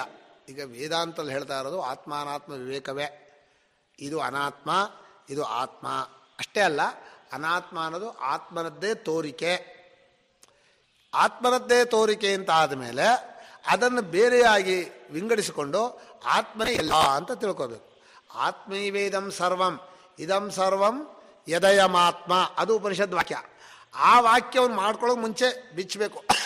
ಆತ್ಮ ಅನಾತ್ಮ ಅಂತ ಎರಡು ಮಾಡಬೇಕು. ಎರಡೇ ಇಲ್ಲ ಅಲ್ಲಿ, ಎರಡು ಮಾಡ್ಕೋಬೇಕು ಸದ್ಯಕ್ಕೆ. ಎರಡು ಮಾಡ್ಕೊಳ್ಳದೆ ಹೋದರೆ ಇತರೇತರ ಅವಿವೇಕೇನ ಒಂದರ ವಿಂಗಡ ಮಾಡ್ಕೊಳ್ಳೋದೆ ತಪ್ಪು ತಿಳುವಳಿಕೆ ಆಗಿದೆ. ಇದು ಕಾಲದಿಂದ ಅಲ್ಲ, ಪ್ರತಿಪತ್ತಿ ಕ್ರಮ ಅಂತೀವಿ ನಾವು. ಒಂದಷ್ಟು ವಿವೇಕ ಇರಲಿಲ್ಲ, ಆಮೇಲೆ ತಪ್ಪು ತಿಳುವಳಿಕೆ ಶುರುವಾಯಿತು, ಹಾಗಲ್ಲ. ಇಲ್ಲ, ತಪ್ಪು ತಿಳುವಳಿಕೆ ಆದದ್ದಕ್ಕೆ ಹೇಳ್ತಾ ಇರೋದು ವಿವೇಕ ಇರಲಿಲ್ಲ. ಆತ್ಮ ಅನಾತ್ಮ ವಿವೇಕವಿಲ್ಲದೆ ತಪ್ಪು ತಿಳುವಳಿಕೆ ಇದೆ, ಅಷ್ಟೇ ಅರ್ಥ ಮಾಡ್ಕೋಬೇಕು. ಇಲ್ಲಿ ಒಂದು ಪ್ರಶ್ನೆ ಇದೆ, ನಿಮಗೆ ಹೇಳ್ತೇನೆ ಪ್ರಸಕ್ತವಾಗಿ. ಏನು ಅಂದರೆ, ಒಬ್ಬರು ಕೇಳಿದ್ರು ನಮ್ಮನ್ನು, ನಮ್ಮ ತಪ್ಪು ತಿಳುವಳಿಕೆಯಿಂದ ಜಗತ್ತು ತೋರ್ತಾ ಇದೆ ಅಂತ ಹೇಳಿಬಿಟ್ರೆ ಹಾಗಾದ್ರೆ ಇಷ್ಟು ಜನ ಇದ್ದಾರಲ್ಲ, ಒಬ್ಬರು ತಪ್ಪು ಹೇಳಿ ಒಂದೊಂದು ಥರ ಕಂಡುಬಿಡ್ಲಿ ಅಂತ ಹೇಳಿದರು. ಇದು ತಪ್ಪು ತಿಳುವಳಿಕೆಯ ಸ್ವಭಾವವನ್ನು ಸರಿಯಾಗಿ ಅರ್ಥ ಮಾಡ್ಕೊಳ್ಳಿಲ್ಲ. ತಪ್ಪು ತಿಳುವಳಿಕೆ, ಇವನಿಗೆ ಪಿತ್ತ ಏರಿ ಜ್ವರ ಏರಿ ತಪ್ಪು ತಿಳುವಳಿಕೆ ಬರುತ್ತಲ್ಲ ಸನ್ನಿ ಹಿಡಿದಾಗ, ಅದು ಅವಂದು. ಅಥವಾ ಟೆಂಪ್ರರಿ ತಪ್ಪು ತಿಳುವಳಿಕೆ ಇಟ್ಕೊಂಡ ವ್ಯವಹಾರದಲ್ಲಿ ನನಗೆ ಈಗ ಕಾಣ್ತಾ ಇರೋ 12:45 ಕಂಡುಬಿಡ್ತು, 11:45 ಆಗಿದೆ, 12:45 ಕಂಡುಬಿಡ್ತು ಅಂದರೆ ಅದು ನನ್ನ ತಪ್ಪು ತಿಳುವಳಿಕೆ. ಎಲ್ರಿಗೂ ಕಾಣಬೇಕು ಅಂತೇನಿಲ್ಲ. ಆದರೆ ಈ ತಪ್ಪು ತಿಳುವಳಿಕೆ ಇದೆಯಲ್ಲ, ಇದು ದೇಹೇಂದ್ರಿಯಗಳಲ್ಲಿ ನಾನು ನಂದು ಅನ್ನೋ ತಪ್ಪು ತಿಳುವಳಿಕೆಯಿಂದ ಯಾವ ಪರಮ ಸತ್ಯ ಇದೆಯೋ, ಅಂದರೆ ಪರಮಾತ್ಮ ಅಂತ ಇದ್ದಾನೋ, ಅವನು ಹೀಗೆ ಕಾಣಿಸೋ ಸ್ವಭಾವ ಅದು. ದೇಹೇಂದ್ರಿಯಗಳಿಂದ ನೋಡಿದ ಕೂಡಲೇ ಈ ರೀತಿ ಕಾಡೋ ಶುರುವಾಗತ್ತೆ. ಅದನ್ನು ನಿಜ ಅಂತ ತಿಳ್ಕೊಳ್ಳೋದು ತಪ್ಪು, ಬರೀ ತೋರಿಕೆ ಅಂತ ತಿಳ್ಕೊಳ್ಳೋದು ನಿಮ್ಮಿಷ್ಟ. ಒಂದು ಎತ್ತರಕ್ಕೆ ಹೋದ ಕೂಡಲೇ, ವಿಮಾನಕ್ಕೆ ಹೋದ ಕೂಡಲೇ ನೆಲ ಒಂಥರ ಕಾಣುತ್ತೆ, ಆ ಕಾಣೋ ಸ್ವಭಾವ ಅದು ಹಾಗೇ ಇದೆಯೋ ಬೇರೆ ಬೇರೆ ಇದೆಯೋ ಅಂತ ತಿಳ್ಕೊಳ್ಳೋದು ಅವನ ವ್ಯಕ್ತಿಗತ. ಚಂದ್ರ ಭೂಮಿಯಿಂದ ಒಂದು ಗೇಣುದ್ದ ತೋರ್ತಾನೆ. ಗೇಣುದ್ದ ತೋರೋದು ಆ ದೂರದಿಂದ ಅದು ಸ್ವಾಭಾವಿಕ. ಅದು ನಿಮ್ಮ ಇಂದ್ರಿಯ ದೋಷ ಇರ್ಬೋದು ಅಥವಾ ದೂರ ದೋಷ ಇರ್ಬೋದು. ಆದರೆ ತಿಳುವಳಿಕೆ ಹಾಗೆ ಇರಬೇಕು ಅಂತೇನಿಲ್ಲ. ಚಂದ್ರ ದೊಡ್ಡದಾಗಿದ್ದಾನೆ ಅಂತ ತಿಳ್ಕೊಬೋದು.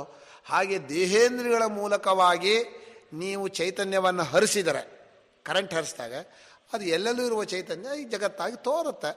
ಅದು ಹಾಗೇ ಇದೆಯೋ ಪರಮಾತ್ಮನೇ ಆಗಿದೆಯೋ ಅಂತ ತಿಳ್ಕೊಳ್ಳೋ ನಿಮ್ಮ ಕೆಲಸ. ನೀವು ಏನು ಮಾಡ್ಕೋಬಾರ್ದು, ತೋರಿಕೆಯನ್ನು ಅಳಿಸ್ಕೋಬೇಕು ಅಂತ ಪ್ರಯತ್ನ ಮಾಡಬಾರ್ದು. ಅಯ್ಯೋ ಪರಮಾತ್ಮ ಹೀಗೆ ತೋರ್ತಾ ಇದ್ದಾನಲ್ಲ, ಇದನ್ನು ನಾನು ತೋರ್ದ ಹಾಗೆ ಮಾಡಬೇಕು ಅಲ್ಲ. ತೋರಿಕೆಯೇ ನಿಜ ಅಂತ ತಿಳ್ಕೊಂಡ್ರೆ ಮಾತ್ರ ತಪ್ಪು ತಿಳುವಳಿಕೆ ಆಗತ್ತೆ. ನನ್ನೊಬ್ಬರು ಈ ಪ್ರಶ್ನೆ ಮಾಡಿಬಿಟ್ರು, ಹೆಸರು ಹೇಳ್ತೀನಿ ಬೇಕಾದ್ರೆ, ಪರಮಾನಂದ ಭಾರತಿಗಳು, ನೀವು ಕೇಳಿದ್ರೋ ಏನೋ, ಬೆಂಗಳೂರಲ್ಲಿದ್ದಾರಲ್ಲ ಅವರು. ಅಲ್ಲರೇ ನೀವು ಅಧ್ಯಾಸ ಅಂದರೆ ನಮ್ಮ ಬುದ್ಧಿಯ ತಪ್ಪು ತಿಳುವಳಿಕೆ ಅಂತ ಆದರೆ, ನಮ್ಮ ಬುದ್ಧಿ ತಿಳುವಳಿಕೆಯನ್ನು ಪರಮಾತ್ಮ ಹೇಗೆ ಕಾಣ್ತಾನೆ ಅಂತ ಇಷ್ಟು ಜನ ಎಷ್ಟು ಥರ ತಪ್ಪು ತಿಳ್ಕೊಬೋದು ಅಂತ ಭಾಷ್ಯಕಾರ ಹೇಳಿದರು. ಎಲ್ಲರೂ ಒಂದೇ ಥರ ತಪ್ಪು ತಿಳ್ಕೊಂಡಿರೋದು, ದೇಹೇಂದ್ರಿಯ ಮನೋಬುದ್ಧಿಗಳನ್ನೇ ತಪ್ಪು ತಿಳ್ಕೊಂಡಿರೋದು.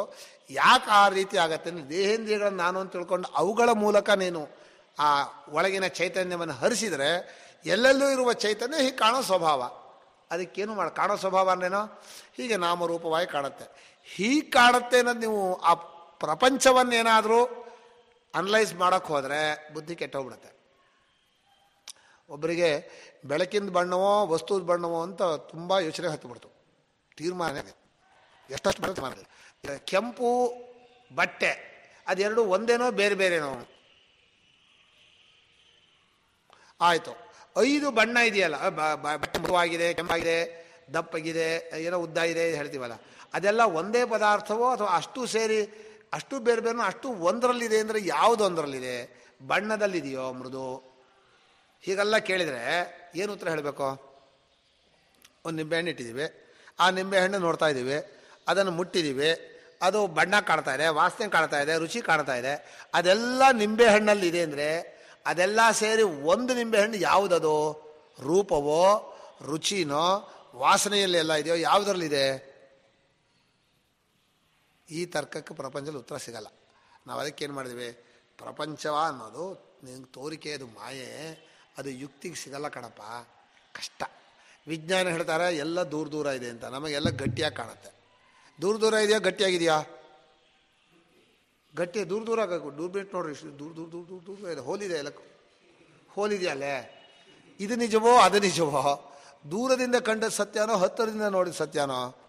ಈಗ ಒಂದು ಮರ ಅಷ್ಟು ದೂರದಿಂದ ಕಳೆದು ಇಷ್ಟು ಹತ್ರ ಅನ್ಸುತ್ತೆ, ಇಷ್ಟು ಹತ್ರ ಬಂದರೆ ಎಷ್ಟು ದೂರದಿಂದ ನೋಡಿದ್ದು ನಿಜವಾದ ಜ್ಞಾನ? ಹೇಗೆ ಹೇಳ್ತೀರಾ? ಈಗ ಚಂದ್ರನೇ ಆಗಲೇ ಇಷ್ಟು ದೂರಕ್ಕೆ ಕಾಣ್ತಾನೆ, ಇಷ್ಟು ದೂರಕ್ಕೆ ಕಾಣ್ತಾನೆ, ಯಾವುದು ಸತ್ಯ ಅಂದರೆ ಹೇಗೆ ಮಾಡೋದು? ಅದನ್ನು ವ್ಯವಹಾರದಲ್ಲಿ ಹೀಗಿದೆ ಅಂತ ಇಟ್ಕೋಬೇಕಷ್ಟೆ. ಇದು ಈ ಜಗತ್ತಿನ ಬಗ್ಗೆ ಯಾರೇ ಎಂಥೇ ತರ್ಕ ಮಾಡಿದರೋ ತರ್ಕವೇ ನಿಲ್ಲಲ್ಲ, ಉತ್ತರ ಕೊಡೋಕ್ಕೂ ಆಗಲ್ಲ, ಅದು ಬೆಳ್ಕೊಂಡು ಹೋಗುತ್ತೆ. ಅದಕ್ಕೆ ಮಾಯಾ ಇತಿ ಯುಕ್ತಿಹೀನಸ್ಯ ಆಖ್ಯಾ ಸ್ಪಷ್ಟವಾಗಿ ಬರೆದಿದ್ದಾರೆ. ಯುಕ್ತಿಗೆ ತರ್ಕಕ್ಕೆ ಸಿಗದೇ ಇರೋದೇ ಮಾಯೆ. ಎಷ್ಟೇ ತರ್ಕ ಮಾಡಲಿ ಮತ್ತೆ ಬಿದ್ದು ಹೋಗ್ತೀವಿ. ಎಷ್ಟೆಷ್ಟು ಕಷ್ಟ ಇದೆ ಅಂದರೆ, ನನ್ನ ದೇಹೇಂದ್ರಿಯಗಳನ್ನು ಅಲ್ಲಿಟ್ಟು ನಾನು ಇಲ್ಲಿ ನೋಡಬೇಕು ಅಂತ ಅನಿಸತ್ತೆ. ದೇಹೇಂದ್ರಿಯಗಳು ಕಾಣೋದಿಲ್ಲ, ನನಗೊಂದು ಇನ್ನೊಂದು ದೇಹೇಂದ್ರಿಯ ಬೇಕು, ಇನ್ನೊಂದು ದೇಹೇಂದ್ರಿಯ ಬೇಕಾಗುತ್ತೆ. ಅದು ದೇಹೇಂದ್ರಿಯ ನೋಡೋದಿಲ್ಲ, ಇಲ್ಲವೇ ಇಲ್ಲ ಅಂತ ಅನ್ಬೇಡ. ಅಂದರೆ ದೇಹೇಂದ್ರಿಯ ಇಲ್ಲ ಅಂದರೆ ನಾನೇ ಇಲ್ಲ ಆಗ್ಬಿಡ್ತೀನಿ, ನಾನೇ ಇಲ್ಲ ಅಂದರೆ ನೀವೆಲ್ಲ ಕಾಣೋದು ಹೇಗೆ? ಇಲ್ಲೇ ಇರೋ ದೇಹೇಂದ್ರಿಯಿಂದ ಇನ್ನೊಬ್ರು ನೋಡೋಕೆ ಬರುತ್ತಾ? ಇದೆಲ್ಲ ತರ್ಕಕ್ಕೆ ಸರಿಯಲ್ಲ. ಅದನ್ನ ಏನು ತರ್ಕ ಮಾಡಿ ಇದ್ದಾಗಿದೆ, ಎಲ್ಲರೂ ಒಪ್ಕೊಂಡಿದ್ದೀವಿ. ನಾವೆಲ್ಲ ಗಟ್ಟಿಯಾಗಿ ಕೈ ಹಿಡ್ಕೊಂಬೇಡ, ನಾವೆಲ್ಲ ಇದ್ದೀವಿ. ಯಾಕಂದರೆ ನಾವೆಲ್ಲ ಅನ್ಪ್ರೂವ್ ಆಗ್ಬಿಡ್ತೀವಿ. ಪ್ರೂವ್ ಆಗದೆ ಇರೋ ನಾವಾಗ್ಬಿಟ್ರೆ ಮತ್ತೆ ಯಾವುದೂ ಪ್ರೂವ್ ಆಗಲ್ಲ. ದೇಹೇಂದ್ರಿಯಗಳೇ ಪ್ರೂವ್ ಮಾಡೋಕ್ಕಾಗದೆ ಹೋದರೆ ಎಲ್ಲ ಅನ್ಪ್ರೂವ್ ಆಗಿ ಎಲ್ಲ ಕೈ ಹಿಡ್ಕೊಂಡು ನಾವೆಲ್ಲ ಇದ್ದೀವಿ. ಜ್ವರ ಆತ್ಮಾನಾತ್ಮನೋರಿತರೇತರಾಧ್ಯಾಸ ಆತ್ಮಾನಾತ್ಮನೋರಿತರೇತರಾಧ್ಯಾಸ ಸಂಸಾರಸ್ಯ ಅಸ್ಮಾಕಂ ವ್ಯವಹಾರಸ್ಯ ಮೂಲಂ ಇತಿ ಭಾಷ್ಯಕಾರಸ್ಯ ಅಭಿಪ್ರಾಯ. ಅಯಮೇವ ಅಧ್ಯಾಸಃ ಸರ್ವಾನರ್ಥಹೇತುಃ. ಅಧ್ಯಾಸಃ ಇತಿ ಅಧ್ಯಸನಂ ಅಧ್ಯಾಸಃ ಭಾವೇ ಘಯ್ ತತ್ರ ಕರ್ಮಣಿ ಘಯ್ ಇತಿ ತೈಃ ಕೃತಂ ತರ್ಹಿ ಅರ್ಥಾಧ್ಯಾಸಃ ಜ್ಞಾನಾಧ್ಯಾಸರಿ ವಿಭಾಗದ್ವಯಂ ತತ್ರ ಕೃತಂ. ಅಸ್ಮಾಕಂ ಮತೆ ಜ್ಞಾನ ಅಧ್ಯಾಸಃ ಮಿಥ್ಯಾಜ್ಞಾನಮಿತಿ ಪರ್ಯಾಯ ಪದಂ. ಅಧ್ಯಾಸಃ ಮಿಥ್ಯಾಜ್ಞಾನಂ ಅವಿದ್ಯಾ ಭ್ರಾಂತಿ ತಮಃ ಇತಿ ಸಮಾನಃ ತತ್ರ ಅರ್ಥಭೇದೋ ನಾಸ್ತಿ. ಲೋಕೇಪಿ ಅಸ್ತಿ. ಕದಾಚಿತ್ ಕಿಂ ಕುರ್ವಂತಿ ಆಭಾಸೆ ದೃಶ್ಯಮಾನೇಪಿ ಸ ಚ ಆಭಾಸಃ ಭವತಃ ಬುದ್ಧೌ ಅಸ್ತಿ, ಸರ್ಪಃ ತತ್ರ ನಾಸ್ತಿ ತವ ಭ್ರಮಃ, ಸ ಸರ್ಪಃ ತವ ಭ್ರಮಃ ಇತಿ ವದಂತಿ. ತದಾನೀಂ ಸರ್ಪ ಇತಿ ಬುದ್ಧಿ ಇತ್ಯರ್ಥಃ. ಸರ್ಪಾಭಾಸಃ ತವ ಭ್ರಮಃ ಇತಿ ನ, ಸರ್ಪಾಭಾಸಸ್ತು ತತ್ರೈವ ವರ್ತತೆ. ಅತ್ರ ಅಧ್ಯಾಸಃ ನೈವ ಭವೇತ್ ನ ಭವಿಷ್ಯತಿ ಇತಿ ತರ್ಕಃ, ದೃಷ್ಟಃ ಇತಿ ಅನುಭವಃ. ಕುತೋ ನ ಭವತಿ? ವಿರುದ್ಧ ಸ್ವಭಾವಯೋ ಲೋಕೆ ಅಧ್ಯಾಸೋ ನ ಭವತಿ. ಮಿಥ್ಯಾಜ್ಞಾನಂ ಸಾದೃಶ್ಯವಸ್ತೂನಾಮೇವ ಭವತಿ. ವಿರುದ್ಧ ಪದಾರ್ಥಾನಾಂ ಪ್ರಕಾಶಂ ದೃಷ್ಟ್ವಾ ತಮಃ ಇತಿ ಬುದ್ಧಿ ಅಥವಾ ತಮಃ ದೃಷ್ಟ್ವಾ ಪ್ರಕಾಶಃ ಇತಿ ಬುದ್ಧಿ ನ ಭವಿಷ್ಯತಿ. ಅಥವಾ ಪರ್ವತಂ ದೃಷ್ಟ್ವಾ ಲೇಖನಿ ಇತಿ ಬುದ್ಧಿ, ಲೇಖನೀಂ ದೃಷ್ಟ್ವಾ ಪರ್ವತ ಇತಿ ಬುದ್ಧಿ ನೈವ ಭವಿಷ್ಯತಿ. ಲೋಕೆ ಮಿಥ್ಯಾಜ್ಞಾನಸ್ಯ ಕಶ್ಚನ ನಿಯಮೋ ವರ್ತತೆ. ತಂ ನಿಯಮಂ ಅನುಸೃತ್ಯ ವೇದಾಂತಿಭಿಃ ಯದುಚ್ಯತೆ ಆತ್ಮಾನಾತ್ಮನೋರಿತರೇತರಾಧ್ಯಾಸಃ ಸ ಅಧ್ಯಾಸಃ ನ ಭವತಿ ಇತಿ ಪೂರ್ವಪಕ್ಷಿಣಃ ಆಶಯಃ. ಪೂರ್ವಪಕ್ಷಿ ತದರ್ಥಂ ವಿಷಯವಿಷಯಿಣೋಃ ತಮಃ ಪ್ರಕಾಶವದ್ ವಿರುದ್ಧ ಸ್ವಭಾವಯೋಃ ಇತರೇತರ ಭಾವೋ ನ ಭವತಿ. ಅತಃ ಅಸ್ಮತ್ಪ್ರತ್ಯಯಗೋಚರೆ ವಿಷಯಿಣಿ ಚಿದಾತ್ಮಕೆ ಯುಷ್ಮತ್ಪ್ರತ್ಯಯಗೋಚರಸ್ಯ ವಿಷಯಸ್ಯ ಚ ತದ್ಧರ್ಮಾಣಾಂಚ ಅಧ್ಯಾಸಃ ತದ್ವಿಪರ್ಯೇಣ ವಿಷಯಿಣಃ ತದ್ಧರ್ಮಾಣಾಂಚ ವಿಷಯಾಧ್ಯಾಸ ಇತಿ ಏತತ್ಸರ್ವಂ ವೇದಾಂತಿಭಿಃ ಉಚ್ಯಮಾನಃ ಅಧ್ಯಾಸಃ ಅನೂದ್ಯತೆ. ಏವಂ ಪೂರ್ವಪಕ್ಷಿ ಸ್ವಮುಖೇನ ಅನುವಾದಂ ಕೃತ್ವಾ ಈದೃಶೋ ಅಧ್ಯಾಸಃ ಮಿಥ್ಯಾ ಲೋಕೆ ನ ಭವತಿ. ಕುತಃ ಅಧ್ಯಾಸ ನಿಯಮ ವಿರುದ್ಧತ್ವಾತ್, ಮಿಥ್ಯಾಜ್ಞಾನ ನಿಯಮ ವಿರುದ್ಧತ್ವಾತ್ ಈದೃಶಂ ಮಿಥ್ಯಾಜ್ಞಾನಂ ನ ಭವತಿ. ಅತಃ ವೇದಾಂತ ವಾಕ್ಯಜ್ಞಾನಂ ಅನರ್ಥಕಂ. ಅತಃ ಸೂತ್ರ ವಿಚಾರಃ ನಾಪೇಕ್ಷಿತ, ವೇದಾಂತ ವಾಕ್ಯಾರ್ಥ ವಿಚಾರಃ ನಾವಶ್ಯಕಃ ಇತಿ ಪೂರ್ವಪಕ್ಷಿಣಃ ಆಶಯಃ ಅಭಿಪ್ರಾಯಃ. ತತ್ರ ವದತಿ ಸತ್ಯಂ ಯುಕ್ತಿವಿರುದ್ಧಃ ಅಧ್ಯಾಸಃ ಅಥಾಪಿ ಇತಿ ಭಾಷ್ಯಕಾರಃ ದೃಷ್ಟಃ ವ್ಯವಹಾರಂ ಪಶ್ಯ ಅಹಂ ಸ್ಥೂಲೋಸ್ಮಿ, ಅಹಂ ಗಚ್ಚಾಮಿ, ಅಹಂ ಲಂಘಯಾಮಿ, ಅಹಂ ನಾಶಯಾಮಿ, ಅಹಂ ತಾಡಯಾಮಿ, ಅಹಂ ಗೃಹ್ಣಾಮಿ. ಸರ್ವೇಷು ವ್ಯವಹಾರೇಷು ನೈಕಸ್ಮಿನ್ ಲೌಕಿಕ ವ್ಯವಹಾರೇ, ಶಾಸ್ತ್ರೀಯ ವ್ಯವಹಾರೇ, ವೈದಿಕ ವ್ಯವಹಾರೇ, ಮೋಕ್ಷ ವ್ಯವಹಾರೇ, ವೇದಾಂತ ವ್ಯವಹಾರೇ ಸರ್ವತ್ರ ಅಧ್ಯಾಸೋ ದೃಶ್ಯತೆ.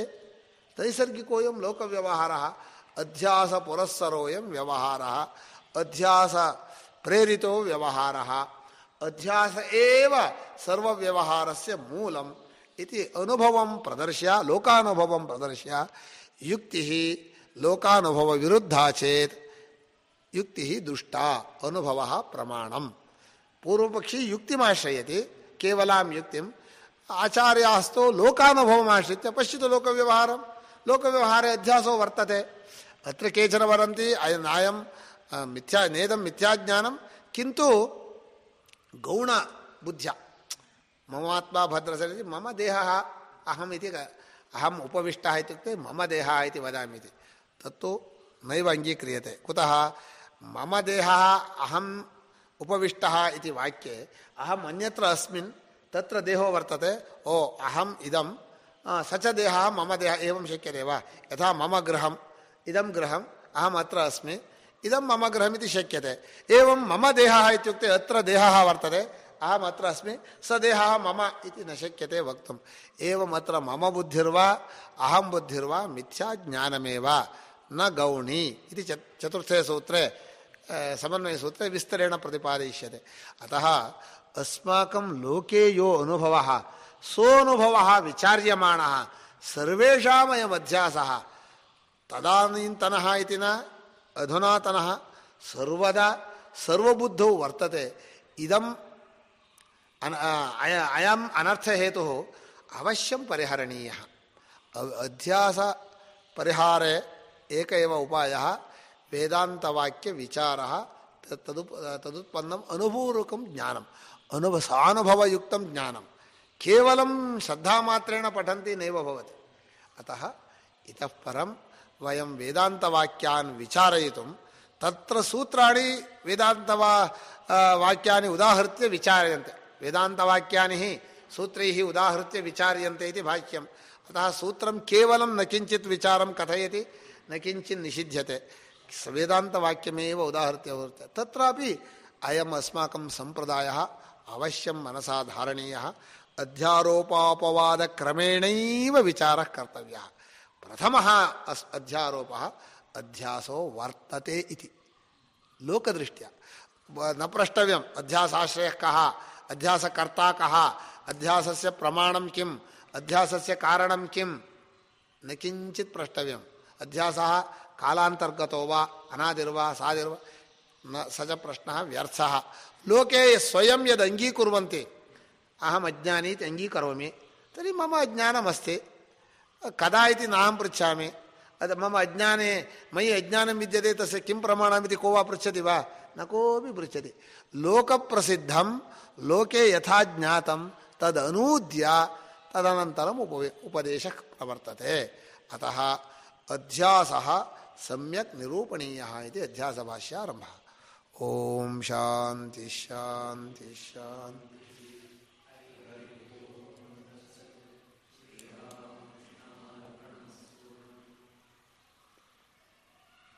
ತ್ರಿವಾದನೆ ಉಪವಿಶ್ಯ ಪಂಚವಾದನಪರ್ಯಂತ ವಾ ಕಿಂಚಿತ್ ಸಂವಾದಂ ಅಧಿಕಂ ಕುರ್ಮಃ. ಮಮ ಪ್ರವಚನಾದಪಿ ಪರಿಪ್ರಶ್ನೆ ಅತೀವ ಪ್ರೀತಿ. ಪ್ರಶ್ನೋತ್ತರಕ್ರಮೇಣ ಚೇತ್ ಭವತಾಂ ಯದ್ ಪೂರ್ವಂ ಅಧೀತಂ ಜ್ಞಾತಂ ತತ್ ಮಯಾಪಿ ಜ್ಞಾಯತೆ. ಏತದಧೀತವಂತಃ ಏತದಂತಃ ಇದೆ. ಅಹಂ ಕೇವಲಂ ಶಾಂಕರಂ ಭಾಷ್ಯಂ ಅಧೀತವಾನ್.